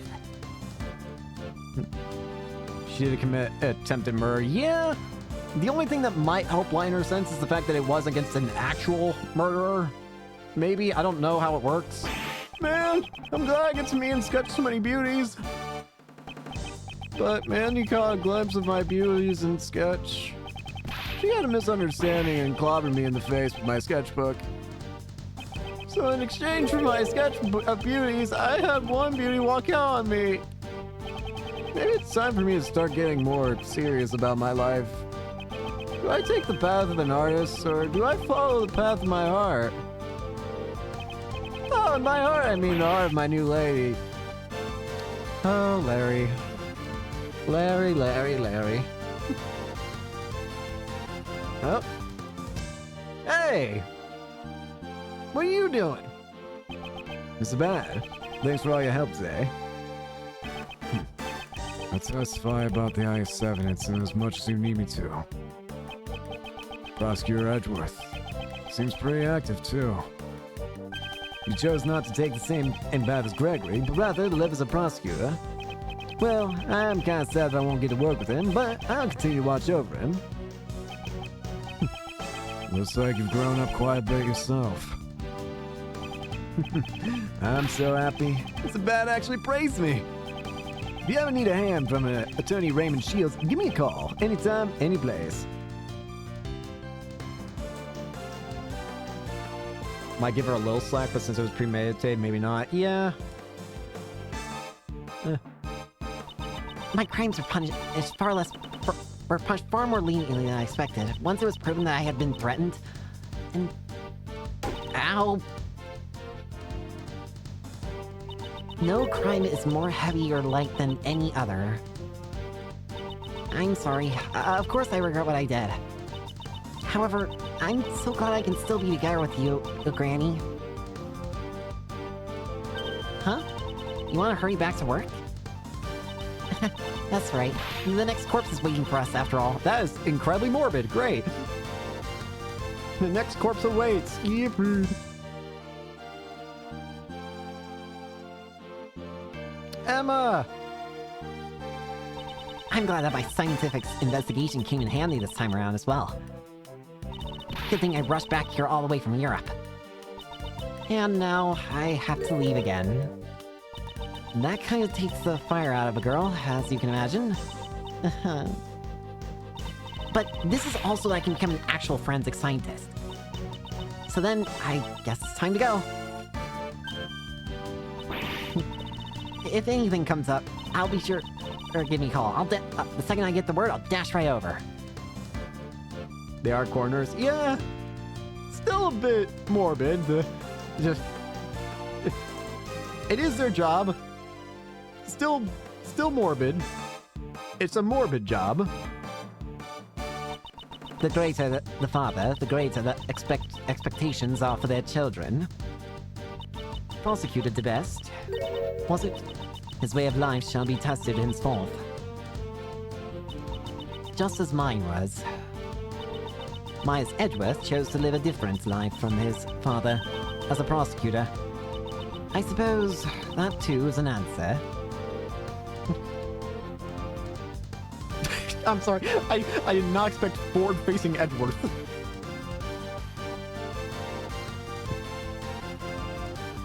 Emma will work with Edgeworth again someday. Yeah. Just wait till told Spear just. Never could imagine the truth my old man was hiding. Like me, who only thought about the Lang clan. My old man was trying to protect the entire nation. But I swear to you all that I will carry on his will. Even if the present was a fake, and the real one was murdered. I swear that I, together with my men, shall revive Zhang-Fa. Someday I will surely show you all how Zhang-Fa brimming with life.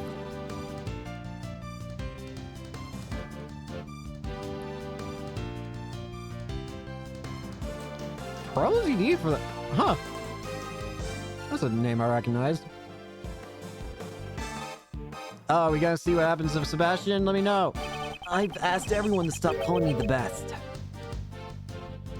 Aww. I don't like it. It makes me feel like I'm just borrowing Pop's power. I shall study even harder than before and triumph over Pops. I'll become strong enough that I won't even lose to Mr. Edgeworth. Now then, let's start by thinking of my new nicknames. Oh, the best. Truly the best. Oh, and what is the TV crew getting up to? A lot has happened, but thankfully the film was a roaring success. The gossip articles about the Murder Meter movie talk the country. Monstrous man appeared from my Muzilla. This is the true face of the monster who murdered the President Zhang-Fa. Isn't that you in the photo, Mr. Powers? Huh? How could something like this happen? Again? No, it's fine, isn't it? It thinks those articles that our film is a big hit. Much obliged. Why am I always seen horribly? I'm just trying to make people happy. How about Judge Courtney and John? Hug. John, I greatly enjoyed watching your movie. It's no big deal. It's not like I had a major role or anything. What are you saying? You played the key character who connects Lucilla and Gordy. There's no one else besides you who could have played the part. Yeah, I guess. Well, it would be nice if there's a sequel. I really enjoyed working as an actor. Mom, before we head home, can we go buy something? I'd like to decorate our home with a line lily for Dad. Aw, then one will not suffice. You will need 2 more. One for me and one for Amy. Aw. You have to overcome his intelligence.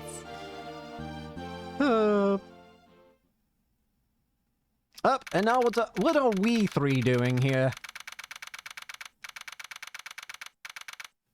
What are we 3 doing? Wow, you were really busy with all those cases, weren't we, sir? Indeed, they were. Why these incidents happen in such quick succession? I feel like things are always busy when I'm around. Wait, Kay, wouldn't that mean you're a magnet for crimes? Hey, Gummy, that was rude. I do get that impression from that he's not entirely wrong. So then, Kay, do you intend to resume your training to become a great thief? I don't know. Huh? There's something on your mind, Kip, pal. How should I put it? Until now, I've always been chasing after my father. So that I could become a great thief, just like him. Like the previous Yagarasu, I suppose. But watching you, Mr. Edgeworth, made me think. Maybe instead of chasing after my father, I should find my own path. Do what you think's right. I mean, you didn't become a defense attorney, either. Chasing after a parent's shadow isn't the only path in life for a child, after all. I'm going to aim to be a hero in my own way. That sounds good. But, of course, that doesn't mean I'm gonna throw away the name of the great thief Yagarasu. Maybe just change the maybe just change the profession. Maybe you can become the great chef Yagarasu or something. The great attorney Yagarasu. Just let's try and make it the not thief Yagarasu. Let's give it a different title. No matter what sort of hero you become, Kay will always still be Kay. Thanks, Gummy. And Gummy will always be Gummy. Of course, pal. I plan to keep up pushing forward on my path of a detective after all. Mr. Edgeworth, I look forward to continuing to work with you, sir. Yes, I'll be counting on you, Detective Gumshoe. Detective, you saved me many times during these past cases. You have my gratitude. I suggest you look forward to your next salary assessment. Are we finally? Is he finally getting a raise in salary officially? Please! Huh? What? Does that mean what I think it means? What's wrong? I'm saying that your salary ought to be raised. Really, sir? I can't believe it. Finally! Is that great, Gummy? It's like a dream come true. I can finally say goodbye to my instant noodle lifestyle. However, that doesn't mean you can start slacking off. The real work begins from here on out. You should prepare yourself. Yes, sir. Roger that. I'll devote my body and soul to following you, Mr. Edgeworth. Yes! The path Mr. Shields and Judge Courtney taught me is to take a stand against the contradictions in the law. Edward should have no say in his salary to begin with. Yeah, still funny, admittedly. And to reach the truth at the end of the road. What am I able to do? That's a question I must continue to dwell upon. Certainly, this path will not be easy. However, Prosecutor Edgeworth, when I pursued and fought against Blaze the Best, the goddess of law was not the only one by my side. It's John. When I have this cut out with me, I feel a strange sense of courage well up from within. When I remember that I am not alone, I'm able to keep moving forward. your bond with your son is the secret to your strength, I imagine. Bonds, huh? I completely forgot. Okay, you scared me. That was sudden. What's wrong? I was searching for members for the new Yagarasu team. Now you mention it, I do remember you saying something to that effect. But in the end, I wasn't even able to find a single person. Can you imagine it? A team combining their powers in order to steal the truth. I wanted to create an invincible team like that, but What are you saying, pal? Don't you already have a team? Together, the three of us can solve any case that comes our way. yeah, you're right. Prosecutor, a detective, and a great thief. We're the invincible trio of heroes that steals, captures, and pursues the truth. Hearing all that kind of makes me feel sorry for the truth. As long as the three of us are together, there's nothing to fear. Isn't that right, Mr. Edgeworth? Yes, you are correct. Even until his last moments, my father ran along his own path. I too shall advance along mine. Accompanied by my somewhat boisterous comrades. As long as they are by my side, I can walk forward without hesitation. On this new path as a prosecutor. Prosecutors and attorneys. The path I walk is not my father's. However, I'm certain that the two paths are not separate. Though we may walk in opposite directions, our destinations are the same. Why, you may ask? Because both paths lead to the one and only truth. Aww.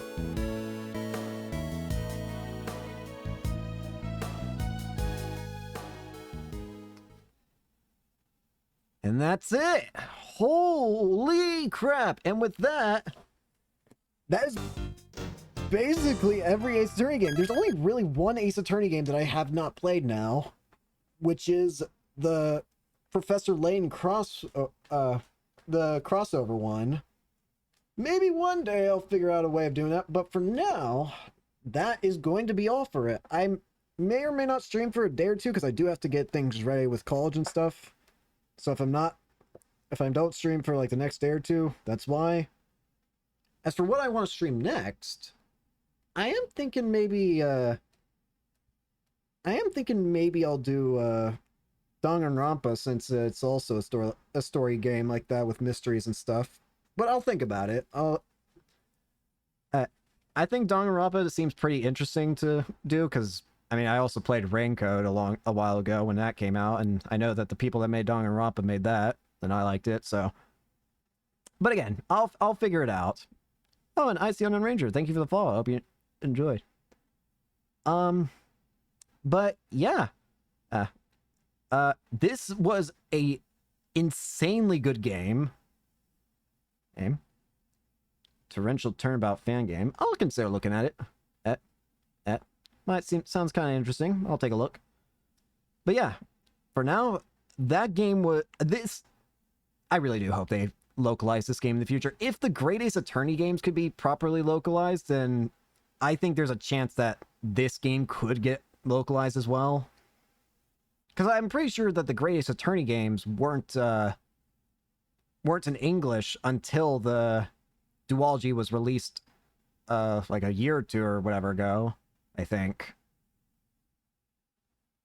So if that could happen, then I'm sure. Beat the game, yeah, it was fantastic. If you missed it, I will have the VOD up on YouTube. So, but I think I'm going to go ahead and end it here for today. Hey, thank you all so much for watching. Hope you enjoyed, and hope to see you all later for whatever I do next. Peace.